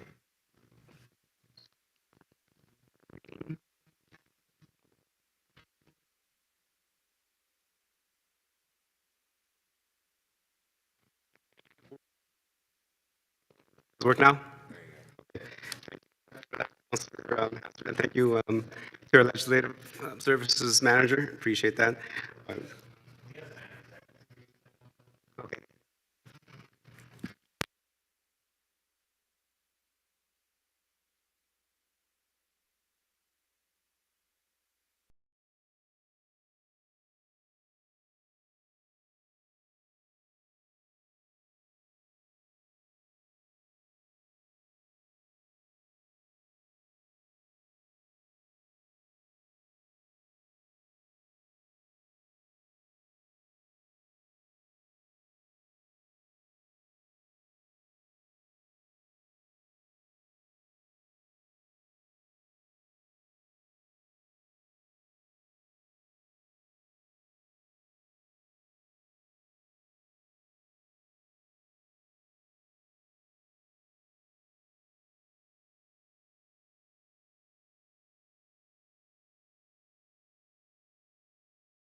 Okay.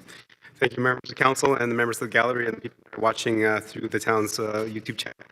We had a little, just a brief intermission there as the IT staff tried to reconnect the microphones. As I mentioned earlier, this is a new system that's coming out, as we're still in the process of waiting for our system to come in. This system is run Wi-Fi. Phones and everything else that we have are interfering with it. Have to be. Members of council, 8.1. Motion for third reading. Council Pletchko. Yes, thank you, Your Worship. The Town Council give third reading to bylaw 2670/LUO/23 to amend land use bylaw 2654/LUO/22. Council, you have the. Any additional comments or debates for third reading? Councilor Meyer, go ahead. Thank you, Your Worship, and I'll be very brief since everybody made very good comments that I much agree with. Having listened to administration and Qualico's presentation on the drainage concerns, I do feel those concerns have been addressed and we should be fairly confident in the plan going forward. As well, I would like to echo Councillor Hansard's comment in regards to on your comments, Mayor Choi, about providing housing options. I think that being a very important need in this community. So I'll just end it there. Thanks for your comments. Councillor Meyer, any other comments, questions, debate before I call the question? Seeing none, I'll call the question. All in favor of third reading? Okay, that's carried 7. Thank you. Now moving on to 8.2. My apologies. Go ahead and do a quick recap. Thank you, Your Worship. Has no further presentations on this item tonight. Thank you. And then I'll move to Councillor Meyer for a motion for second reading, please. Yes, thank you, Your Worship. The Town Council gives second reading to bylaw 2669 LUO 23 to amend land use bylaw 2654 LUO 22. Okay, thank you very much. Members of council, motion's on the floor. Open it for questions, comments, and debate.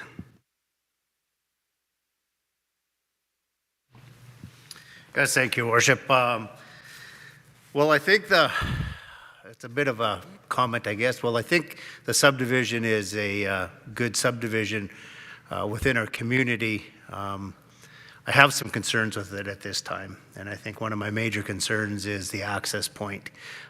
You know, I think you made mention, General Manager, you made mention that after the fourth one, they would have to put it in, and it was pretty clear on a number of occasions through Qualico.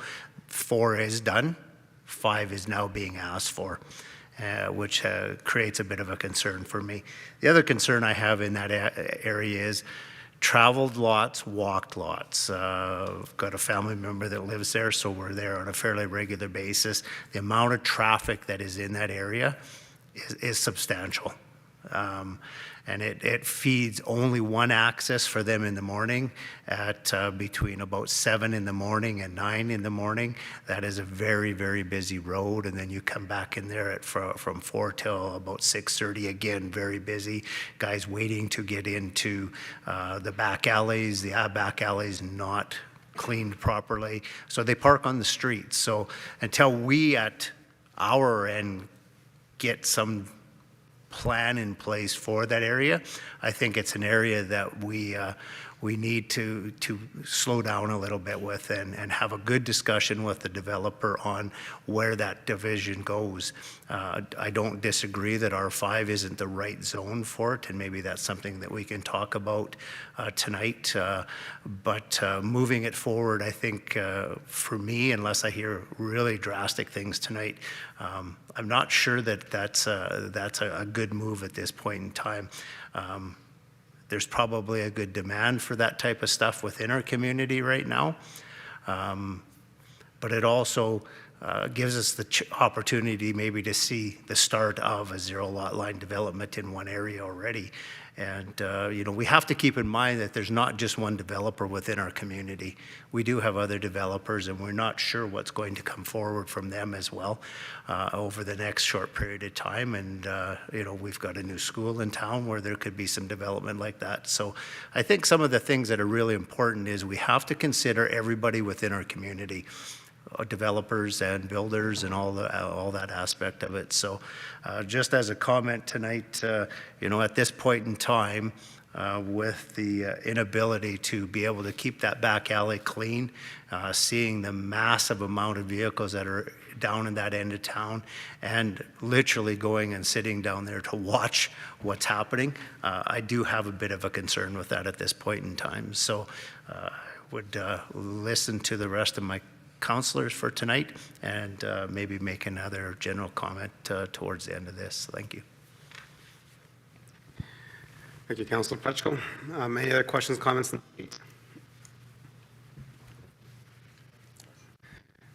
Councillor Liberty. Thank you, Your Worship. Just a quick question, and I'll ponder on some thoughts still here. Through you to administration. So we've already kind of talked about the service level change, and like I said, I agree that it does have to be a full community conversation.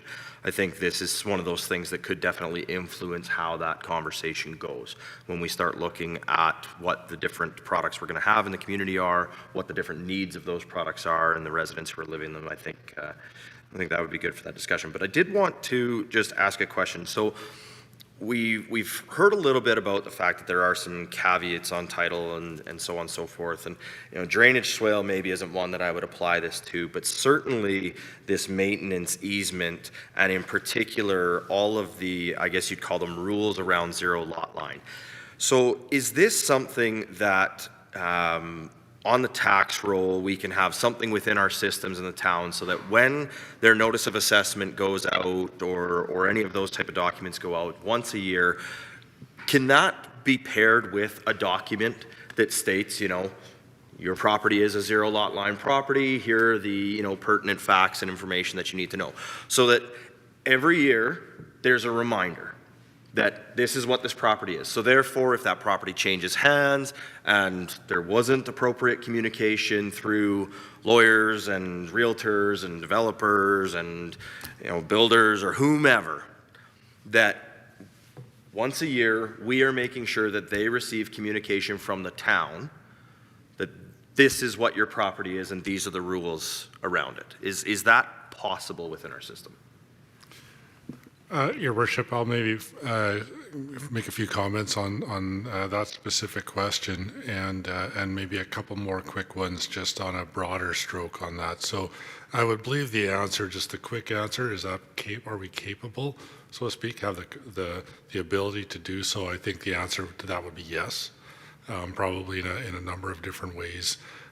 So quick answer, yes. Bit of a follow-up thought to that. I've heard a lot tonight from my own staff and also from council that we've had the opportunity to see some of these take place in other communities around the metro region, and I would certainly say myself that as an organization, as individuals, we try to being a learning organization is one of our internal principles, and I think that would stand true for council. So again, broader answer.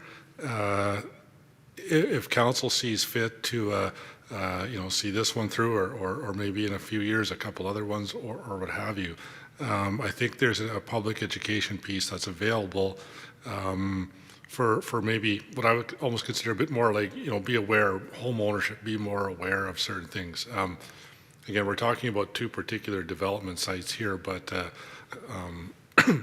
we have a number of different neighborhoods that have some that have a lot of easements on them and some that have very little. There's ATCO. There's other easements out there that I know in my 12 years, I've seen some homeowners, have to move substantial parts of their properties for ATCO, and nothing against ATCO, but they come pretty heavy if they got to get in on an easement. We tend to be a little lighter if we're coming in on something, but so I think there's a piece there about education. home ownership and so on. Again, some people, like anything else, you get burned once, you're going to be much more aware of what's on your title, or what could be on your title, or what is in that, what looks to be a field. But some, not so much. If I was to go back to the day I bought our first house, I'm not sure I was triple checking things. I do now. I haven't bought any houses lately, but I would if I was going to. So, quick answer, yes. Broader answer, probably a portion of education that could be done community-wide. And sorry, one other thing I would say is, I think as I was listening to those conversations, one of the ways I would look at it is almost like a neighborhood-wide, because I know there's certain neighborhoods that have a lot of this. So as opposed to targeting just specific property owners too, you could go a little bit broader, mail drop in neighborhood every year or two. Hey, check your title, or that sort of thing. I'll stop there, Your Worship. Excellent. Yeah, thank you. And I can appreciate that. I think ATCO probably wouldn't be looking to get at their easement, maybe every month or so, like a homeowner on a property line might be. I'll reference this. City of Fort Saskatchewan actually has a fantastic page on their website with tons of different resources that walks through everything, goes through the common challenges, the questions, what if I want to install an air conditioner? Can I store my garbage bin or my bicycle there? Like all of those different types of things. So I'd really encourage us to have those strong resources in place as quickly as possible. I think that regular communication with those particular properties would be important. Ultimately, I don't want to see us having to see a new enforcement officer in the next corporate plan to deal with zero lot line issues. So if we can take some proactive measures and some preventative measures by providing good community education to those particular properties, and yes, to the general public as well, I think those would be some very positive steps to take. I'm still thinking on my other thoughts on potential debate, Your Worship, so I'll move on from there. Thank you. Any other members? Councillor Hansard, Deputy Mayor, go ahead. I would like to speak. Button. I would like to speak to Councillor Laurie's question, comment, suggestion about sending notices out. I often hear people say, I was told that this was always going to be park. I was told that it doesn't matter. The onus is on the homeowner. You don't ask your lawyer. The lawyer may or may not have the answer about what's going on with the land behind you that you don't own. The realtor may not. Many realtors sell properties here. They're not from this community. Have they gone in? Has the buyer, with the onus being on the buyer, go to the municipality and then hope they get treated well? When they get there and ask the question, can you tell me what's going on with the land to the west, the land to the south? Is that scheduled for development? And that if they go to the horse's mouth, there's no excuse for this, and the town doesn't need to send out yearly notices. What happens? What happens if one time somebody doesn't get the notice and the development comes up? It's as if we had never done what Councillor Laurie has suggested. I think we're opening a kettle of worms that we don't need to climb into. The onus is on the homeowner, and don't believe what people say they were told when they bought their house, because the person they ask may not have been the real source they should. They should go to the municipality. They have all the answers. Thank you for those comments, and I appreciate that. And definitely, you're right. I don't want to open a can of worms that maybe that gets a little too unwieldy. I think my Councilor was not about providing notices to everybody what's happening in terms of future development in the areas of Stony Plain. It is what their lot is zoned at. So if we're rezoning these zero lot lines, on their property tax notice, you'll have like, I don't know, 1 to 1,000, and they make a little blip that from 1 to 1,000, they get this little asterisk, and then it gets added on there. It says, you are 0 lot line, blah, blah, blah, check this out. And then I would actually echo those comments about registered swales and stuff. It's just have little asterisks there, so that kind of points it out to people. It's not about what's happening tomorrow behind their house. It's about your lot. Your lot has this. That's it. So it should not change. So I'm trying to get that. You made a good comment, but that doesn't directly tie to that because that wasn't what I was asking for. If I may, I understand what you're saying, that he's wanting us to sort of single out the 0 lot lines and have a very protectionistic attitude about them because they're a new project we're undertaking. It's on your tax bill. It's on your title. So all people have to do is be responsible and notice those things. If you don't know, it's not that hard to get a copy of your title. I just think we're asking for the town to become the babysitter of something we should not become the babysitter of. Responsibility comes with home ownership. A renter isn't going to care. So be responsible, look after your property. If you've got questions, come to the town, check your title, check your tax notice. And if you then have questions, well, I don't know what to say. Call me. Okay, thank you, Deputy Mayor. Any other questions, comments, and debate on this? Councilor Anderson, go ahead.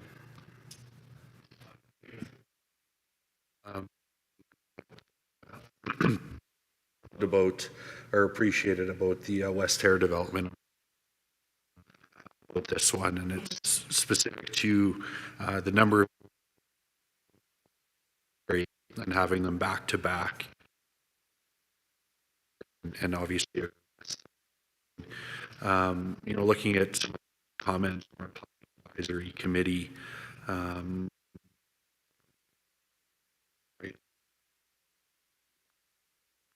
more comfortable with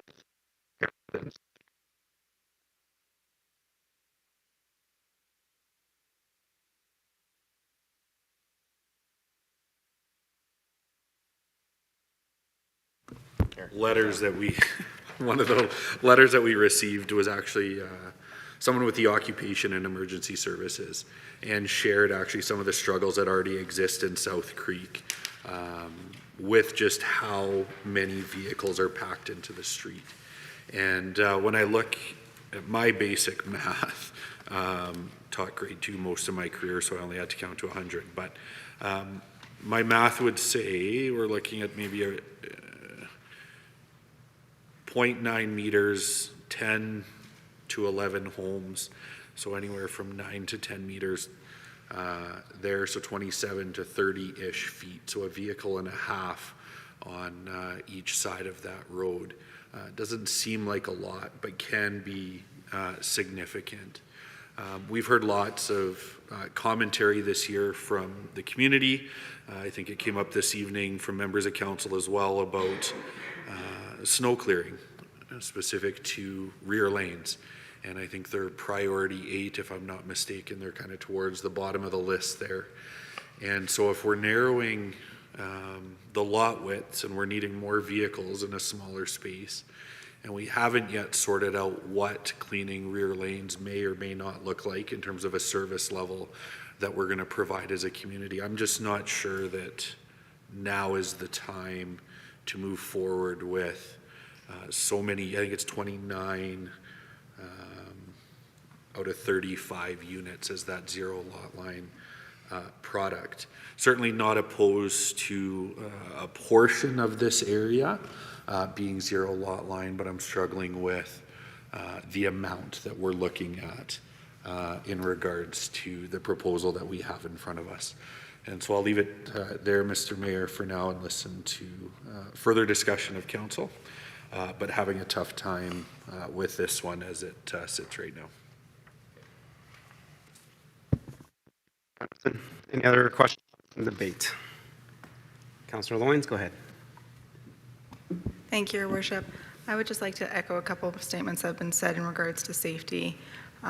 Again, I have the same concerns about only having one entrance into this area. I currently live in an area that is also a single entrance, and being at the front of it, as being number 2 house, I'm okay with getting out. But as for my neighbors, it is concerning for them that if something were to happen, they don't have that same availability to get out or for somebody to get in when required. We recently changed the parking in the area I live due to concerns and watching parking become an issue to allow emergency vehicles to come in and out freely, because there was an incident, an ambulance struggled to get in because people are parked on both sides of the roads. I do see that becoming a concern in this area, and sitting back, I wonder if this is the right move altogether. Okay, thank you for your comments. Any other questions, comments, and debate on the motion? Councillor Meyer, go ahead. Thank you, Your Worship. Like my fellow councillors, share a concern about the single entrance as well as the back alleys. I think the single entrance is a greater concern, though. I'd be curious if administration, through you, could speak to timelines in regards to a second entrance. Again, they briefly touched on it, some discussion there. Okay, administration. Through Your Worship, to Councillor Meyer. In terms of the timing, what has been discussed in the past, again, is the next phase. So the one number I guess I'll bring to your attention is right now zoning is already in place for stage 4B. Based on the subdivision that has had approval for that, there's up to 56 units that could be built at this point in time. So, like right now? With the zoning in place right now, correct. So in essence, the 35 units being proposed is sort of in place of the 56 units. So again, this is one of those things that when we looked at it, it seemed from a traffic management standpoint easier on the traffic that would be created by 35 lots, regardless of the type of, zero lot line or not, as opposed to the 56 units that could be built right now with that consideration. Okay, just a question through you for clarity. So if I'm understanding this right, the 35 units would be the option on the table, and that takes the 56 units off the table, or could they be built in conjunction? Through Your Worship, to Councillor Meyer, again, the intention being that they would be able to build one more stage before they needed the second access has been what has been in place for the last decade. That next stage could be 4B, which has zoning already in place, as opposed to what's being proposed tonight, which is for the 35 units, and putting that zoning in place to allow for those 35 units. Okay, so what I'm, again, if I could, I'm curious to know, can they proceed with both, or is it one or the other? Through Your Worship, to Councillor Meyer, the intention is they would only be able to do one before they would require the second access. Okay. Okay. Thank you for that question, Councillor Meyer. So just for clarity understanding, there is a stage 4B and then a stage 5 that they're considering right now. If council gives approval to stage 5, that means the developer can only do one or the other, either stage 5 or stage 4B. Is that correct? Your Worship, yes, prior to requiring a second access. That's the key component. Okay. Deputy Mayor, go ahead. Thank you, Mr. Mayor. Councillor Meyer asked the question I was going to ask, but the answer is not sitting real well with me, because if we allow the 35 units to be built, but no access road is created because it's not required with this development, then we still have to wait for the next development of the 56 lots. So that means they get 2 developments before that access road becomes mandatory. And that doesn't sit well with me, because that means we'd have 35 plus 56. Now our choices are 35, we don't get the second access road yet, because if I understood what was said, the understanding was they'd be able to build one more stage without having to build the access road. And the access road was earmarked to happen with the 56-stage development.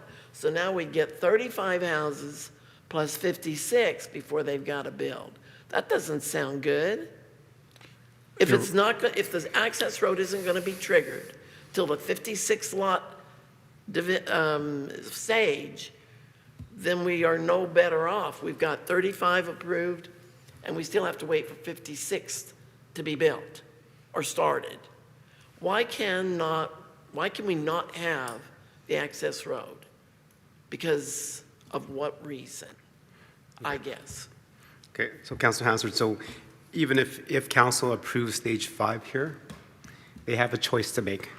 Either they build stage 5 or they build stage 4B. They cannot build both. At this time, because the market does not absorb those houses? No, as asked by Councilor Meyer and answered by administration, that they can choose to do one or the other development. Then they will need a secondary access road before they do the other. So it's not that they get to do stage 5 and stage 4B before they build the next access road. It's one or the other, Okay. then a secondary access, then they can do the other.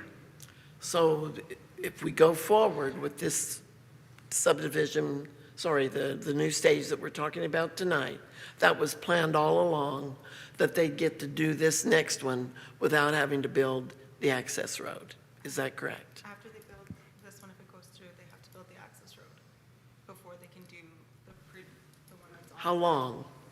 Like So- as soon as this one is finished, now we get the access road? So Councilor Hansard, so in terms of timing, there is no right answer, because as we know, we can approve stage 5, and the developer can sit there for another 10 years and not develop stage 5 or stage 4B. Okay, so the commentary around a secondary access is the number of dwelling units and number of cars per day or trips per day or whatever that they consider that. And it is going to be triggered when one of those subdivisions are built. So either if they do stage 5, it triggers it. The next one, they have to build the access road before they do the next stage. If they do stage 4B, that triggers it. They have to build the secondary access before they do stage 5. So the secondary access is in between those two stages. Okay. Councilor Pletchko? Yes, thank you, Worship. I think one of the things that we really need to be considering tonight is the safety portion of this. Administration has felt good with 35 units, and it's already approved. That, if I do math real quickly, most households have 2 to 4 vehicles. I'll use 2. That's 70 vehicles that come out of there. Not a big number. But if we approve a 56 site, that's 0 lot line, and we use 2, there's 112, there's another 50 vehicles. The amount of vehicle and traffic that's coming out of there requires a second access. So whether we approve the 56 or we allow the 35, we really need to consider the amount of vehicles that we're going to be considering in that aspect. And really, a new 56 development, much tighter than the 35 that's there, is going to have substantially more vehicles in a substantially less area. So I think that's one of the concerns that's for me tonight still is the access. If that access was there, I don't think there would be as much concern. And if I knew that that access was going to be built around the same time as that development was going to move forward, I don't think I would have as big a concern. We've seen accesses within this community where they don't put them in, and we're still debating on whether they should be put in or not. So I think that's one of the concerns that I have now is past experience says there's a point in time where we really need to have that heart-to-heart discussion with the developer, even though we know we need to move this development forward, and I think it's an important development for our community. We also need to let the developer know that we also think that it's important for our residents that they be safe. You get access vehicles down in there with the amount of vehicles that are where it's a dead-end street, which is what it is today. You've got a little bit of a dirt road that gets cleaned on occasion. It's muddier than crap when it's wet and dirty out there. It's not really a turnaround access. It's not an easy access. You talk about the path that's there that can be an emergency. It's not a vehicle path. It's a path for people to walk on. I think it's even irresponsible of us at point in time to think that that would be a good access point in a situation. I think we would see people driving across farmers' fields is what we're going to see to get out of that. So really from a safety aspect, and again, I think the development is a good development for our community. It's not a big development. It's 29 units of zero lot lines plus a few other. It's probably not unreasonable, but I think the safety aspect of it for me is something that if it was it would be part of my deciding factor tonight. All right, any more comments and debate, questions? Councillor Lowry, go ahead. Thank you, Your Worship. Yeah, I appreciate a lot of the concerns that have been raised. I too have had some challenges and some concerns with the secondary access into South Creek, given the size that the subdivision is getting to. And that's actually where I think this is a positive, because as we heard, we were looking at the next phase of South Creek being 56 units. We are now looking at the opportunity for that to be reduced down to 35 units, meaning that we would have less traffic if stage 5 goes ahead than we would if stage 4, B, or C, or whichever it would go ahead. And at the conclusion of this stage, that access road is then required. So not only would we have less units to, call it, worry about from that aspect, but the likelihood of 35 lots in the configuration that have been presented to us today being built out and occupied, I would hazard a guess that that would happen in a much quicker time frame than it would 56 potentially single family or duplex style lots that were proposed in the other part of stage 4.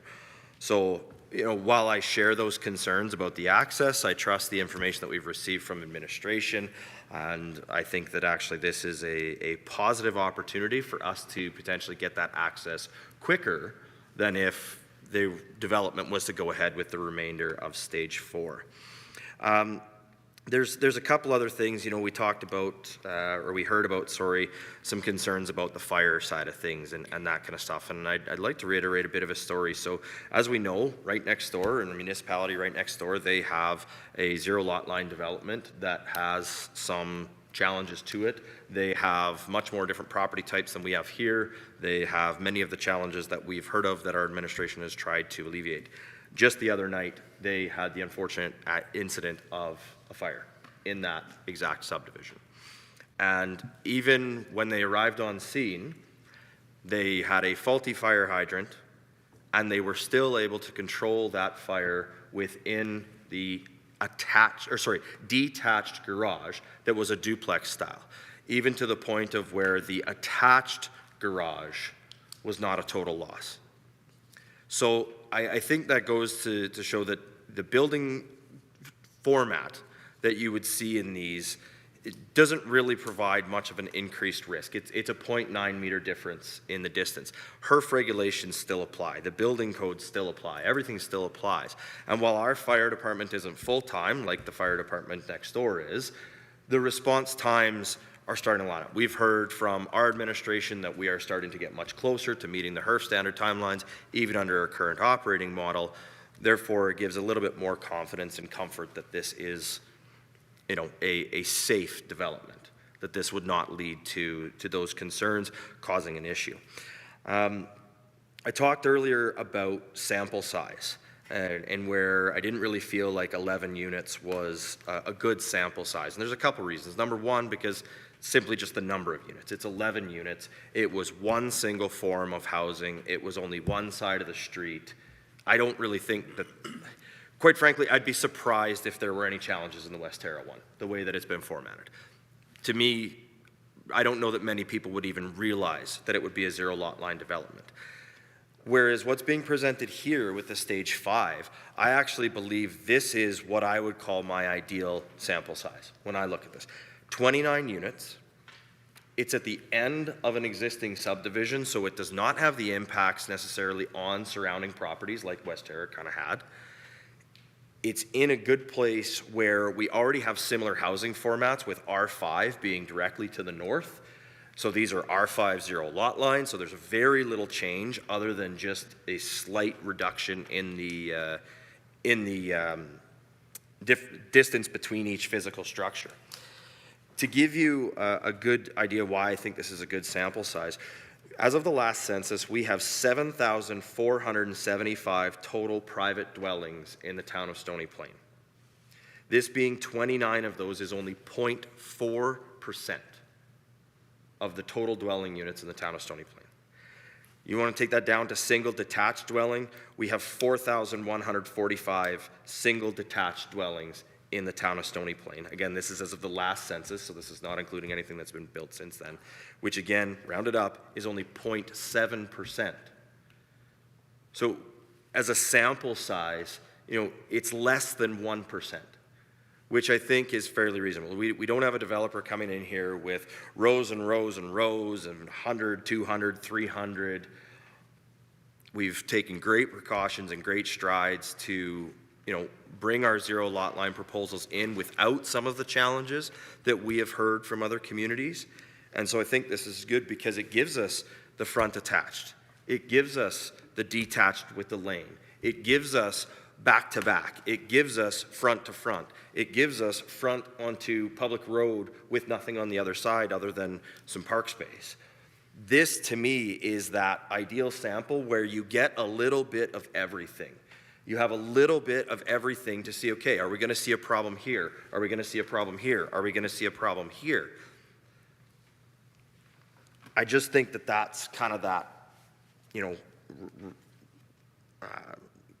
testing theory side of it. To me, it looks like that's where we're going to see it. If we're going to see a problem, this is where we would see it.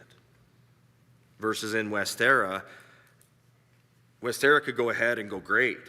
And we could think, okay, all right, we get our review back, and the next one we go even bigger with this type of a setup. And then we run into problems that we didn't see because of the way that that sample size was configured.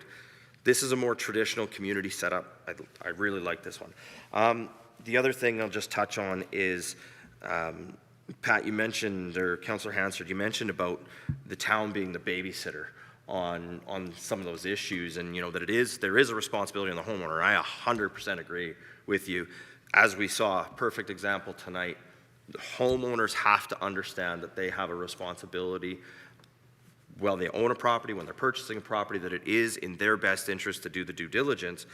But the town is also the babysitter when it comes to bylaw matters. And the town is also the babysitter when it comes to neighbor disputes and those type of things. And so I think taking some proactive steps to inform the residents who own that specific property of the call it conditions around their property, I think is a prudent step, because hopefully that will prevent problems before they occur. And we won't have to come in with potentially bylaw officers to mediate an issue after it's already happened. We hopefully have provided those particular property owners with the information about their property to prevent those problems from occurring in the first place, which increases and enhances the community feel. If we are making sure that the residents in these properties understand the conditions around their property, that this maintenance easement exists, then that ensures that those two property owners side by side are on the same page and should have the same understanding of their properties, versus having to have a bylaw officer go out there because property owner A wants to go clean the zero lot line side of his house, wants to spray his siding down with his pressure washer once a year, and property owner B does not want him going on his property. So I think this is a great proposal. I'm very supportive of this in the fact that I feel we're going to get a good, well-rounded sample size here that's going to show, it has the potential to show where we might be exposed to challenges. And yeah, that's what we've got on that. Thank you, Your Worship. Thank you, Councilor Laurie. Any other questions, comments, debate? Councilor Anderson, go ahead. Thank you, Mr. Mayor, and thank you, Councilor Laurie, for your commentary there. I think you summed up what I'm feeling. I think I just interpreted a little bit differently. And so you had mentioned you'd be surprised if issues came up in West Terra based on its design and configuration. And I think that's what we want. You know, I think we want to be able to provide diverse housing options to our community in a way that isn't going to create challenges for our public works staff or the snow clearing or the parking or whatever it is. Like, if there's a way that we can bring zero lot lines into our community, yet mitigate or plan for some of the issues that other communities have experienced, I think that's to our benefit. And in my opinion, that would be the right approach to take when we're looking at bringing a new product in. And I think something like West Terra can give us a model to work off of about a balance of, options. There's the standard, lots. They have the semi-detached, the other side, the zero lot lines, the single detached. And we can find something, hopefully, that works, that allows us to bring this in and make housing more accessible and provide those increased opportunities. As opposed to when I look at, the South Creek, yes, it's only, 29 lots, which isn't tremendous, but if we can already foresee the potential of challenges coming up. We have already spoke to some of them around the servicing, around the service levels that are offered currently, and needing potentially a service level change. In my opinion, I think that's a reason to slow down a little bit in terms of the number that we're looking at bringing into this area. I'm not opposed to R5 here, obviously. I appreciate Qualico's desire to invest in our community. I'm not wanting, our developer to have to go back and come back and with a new proposal and go through the public hearing again. If there is a way that we can approve the R5 with, a percentage of zero lot lines and allow them to work without it, with administration on what that looks like, I think that would be my ideal scenario. But I do think that if we, kind of collectively look at West Terra, we've heard lots of commentary tonight from council that we see that as being a good option to introduce us, that, maybe we want to stick with, biting off smaller pieces as opposed to jumping in with so many in such a tight area. So. Thank you, Councilor Anderson. Any other questions, comments? Okay. See none, I'll provide some of my commentary before we call the vote.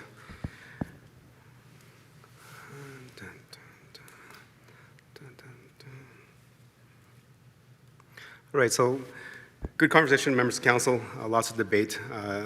Definitely some alternative views on some of the same aspects that we're seeing here today. So I'm going to ask council to turn to page 129 of their package, please. I can't get the answer to that on Apple Watch. Stupid thing. Keeps on bumping that. I don't know how that's happening. So ladies and gentlemen, members of council, we're looking at this. This is the current zoning of South Creek. When we're talking about the 50 lots that are already approved in 4B, that is the second half of the R5 units and the R2 units. That has already been approved, council. So if this developer decides to go ahead and build those, that is 56 units without a secondary access, period, done. Okay, so make that really clear. I think there's miscommunication about can they build both of them before they need the second access road. The answer is no.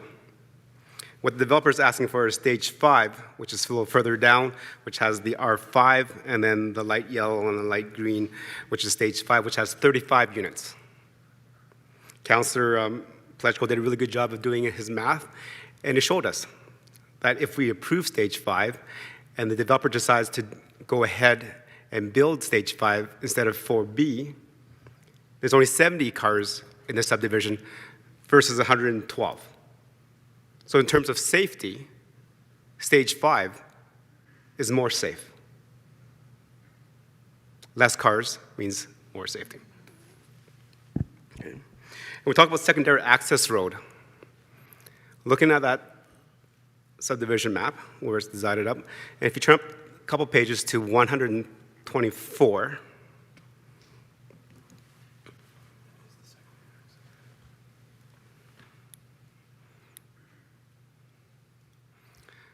so stage 4B is just north of that water management facility.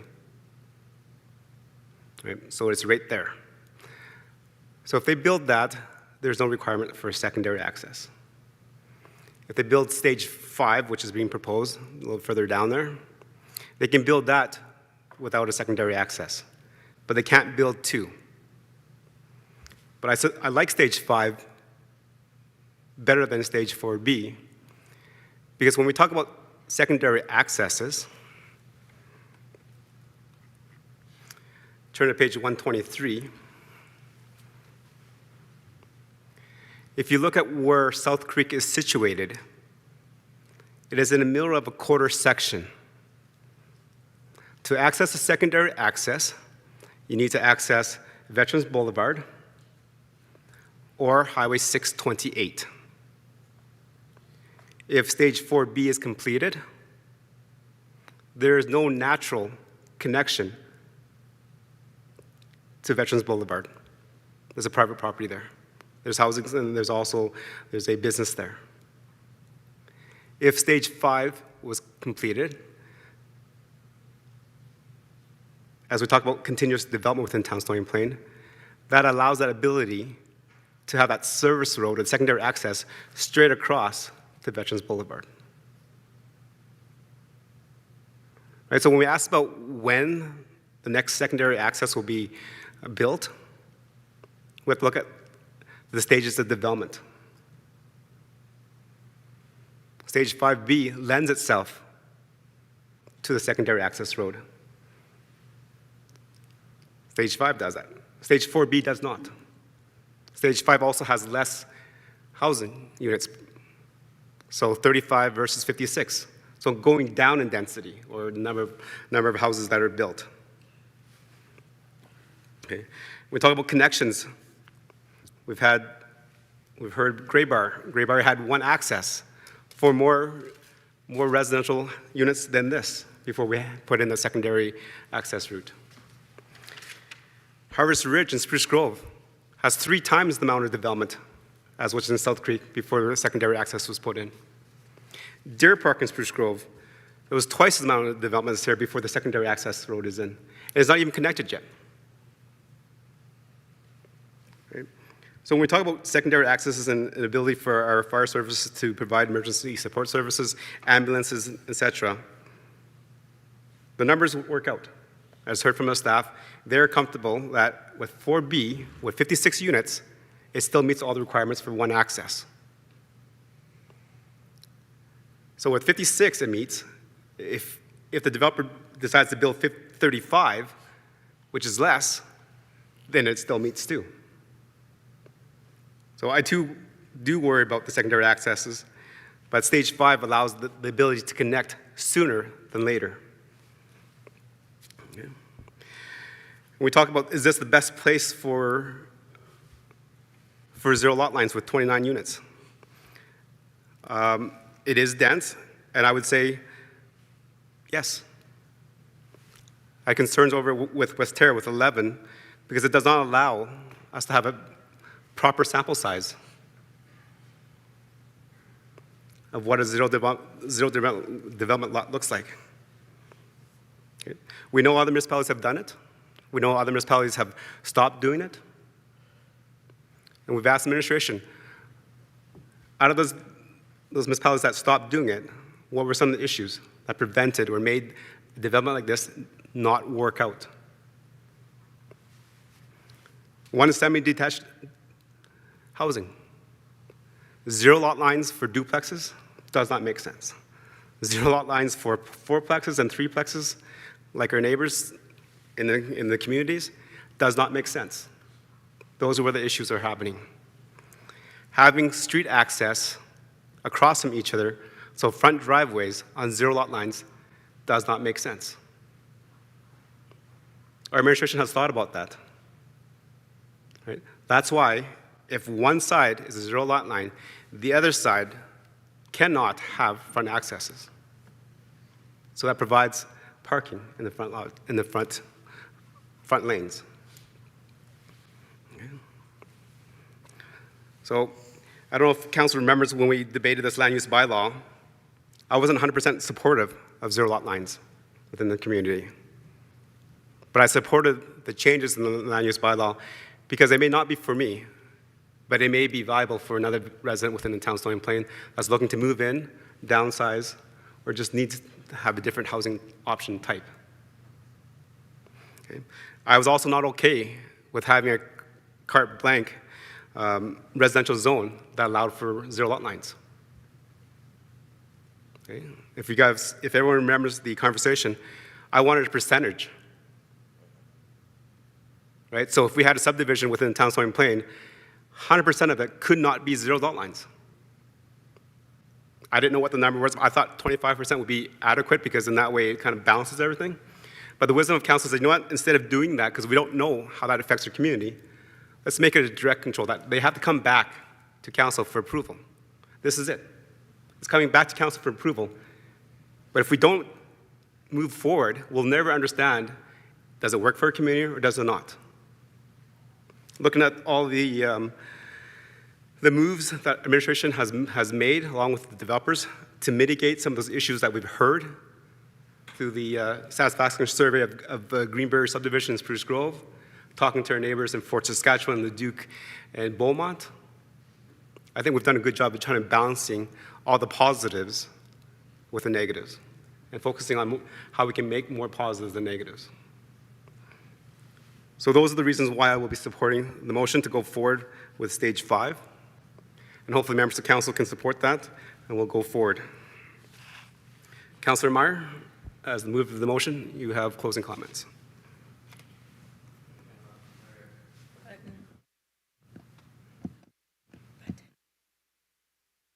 No closing comments. Thank you. I'll call the question. All those in favor? Opposed? Okay, that's carried 5-2. Okay, moving on to third reading. Councillor Anderson, you're next up. Thank you, Mr. Mayor. I move that Town Council give third reading to bylaw 2669/LUO/23 to amend land use bylaw 2654/LUO/22. Thank you, Councillor Anderson, and thank you, members of council, for the great conversation and bringing the forwards that we hear from our residents forward to council to have that debate and conversation. Any more suggestions, comments, questions before I call the question? Okay. Seeing none, I'll call the question. All in favor of third reading? Opposed? Okay, and that's carried 5-2. Thank you very much. Council, moving on with their agenda, moving on to number 9 is business items. 9.1 is the 2023 appointment of the Assessment Review Board. Administration. Thank you, Your Worship, and good evening again to the members of council. Agenda item 9.1 is the appointment of the Assessment Review Board members. The town of Stony Plain has been a member of the Capital Region Assessment Services Commission since 2010. They provide an independent professional commission that require formal training to hear assessment complaints. Part 11, sections 453 to 458 of the Municipal Government Act outline the legislative responsibilities, including the establishment, qualification of members, and composition of the boards, and that's under the sections of 453 all the way to 484. In addition, our very own town bylaw 2623 AS 19 states council shall appoint the list of panelists, the names of the chair for the assessment review boards, and the clerk as well. Therefore, administration recommends the appointment of the following members: Darlene Chartrand, Tina Grosco, Richard Knowles, Stuart Henning, and Raymond Ralph as panelists.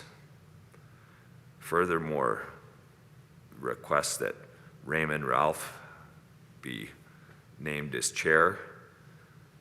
And lastly, Gerald Amarin as the ARB clerk for the 2023 Assessment Review Board. That concludes my report. Thank you. Thank you, Administration. Members of Council, we do this on a yearly basis, as we do, as mentioned by the General Manager, that we contract our assessment services. Any questions, comments for clarity and understanding? Okay.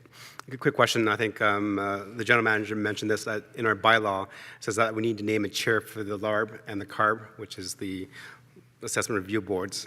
One does single family and one does multifamily. But on the motions is that is to only appoint Raymond Ralph as chair of the assessment review board. So does that chair cover both LARB and CARB? Thank you for your question, Mayor Choi.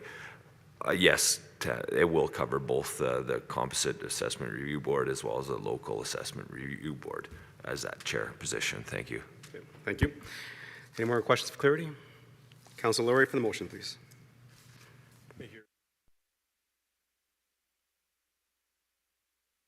Services Commission as Assessment Review Board Clerk for 2023.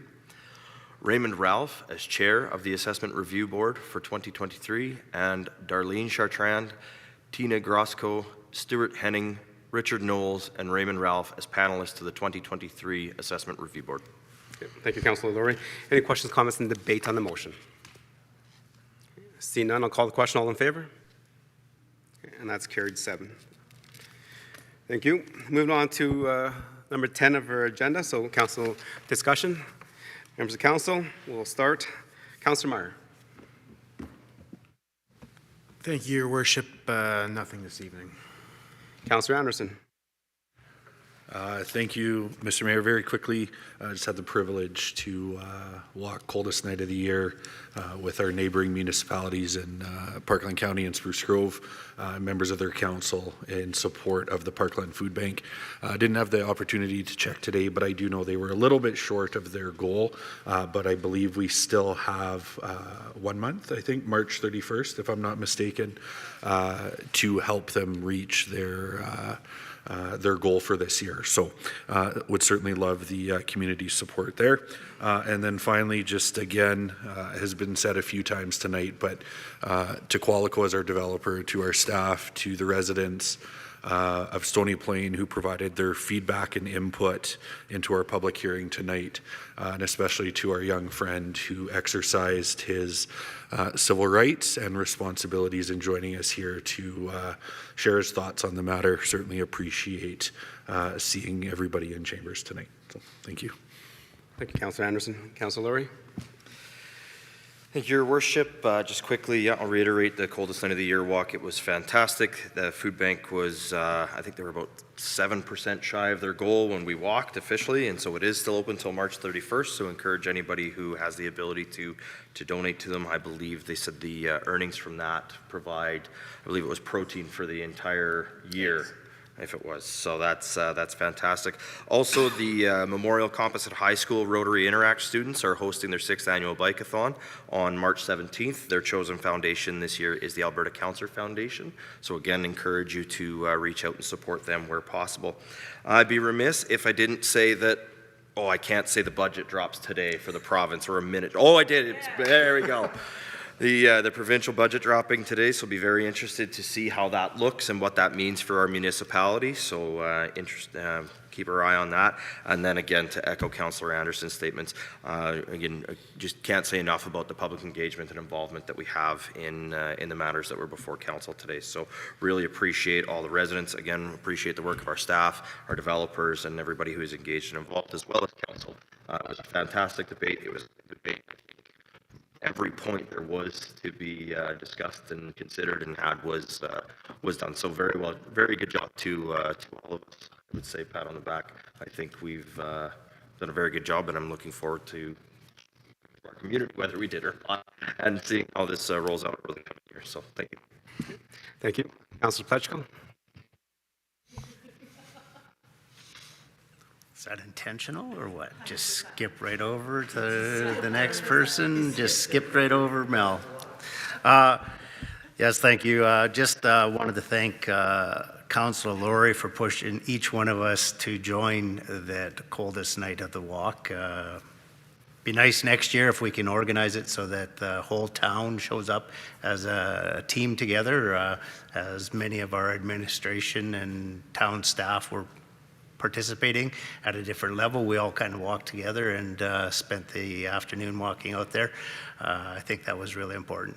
Tonight was a really good debate. We had on a number of things tonight. It sets a new course for the town of Stony Plain and a bit of a new direction. So it's going to be exciting to see where we go and how we get there and what our residents really think about what it was decided upon tonight. So thanks for everybody for the participation and the feedback that we got.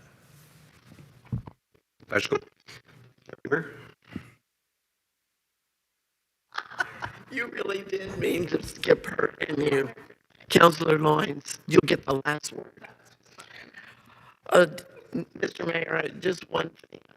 There's so many things you can say about all that council's involved in on a weekly basis, but I will tell you, it's the least favorite thing I do is walk outside on snow and ice in cold weather. And even though it was warmer on coldest night of the year walk day, it was windy, and I thought it was really cold. However, the camaraderie with council was outstanding. The thing that always gets me is when the food bank reported that last year they fed over 28,000 people. 28,000 people. And of those, just over 11,000 children. And this is in our home area. You can hardly say no to a donation or walking. And so I did my least favorite thing. I'm glad I did. And we got some good pictures out of it. But I wanted to just say that I'm proud of everybody, with whether it was our staff or council, and the fact that this will enable, and this was the other astounding piece, goal was by this local food bank to help put protein, meat, or other protein in the food baskets once a month.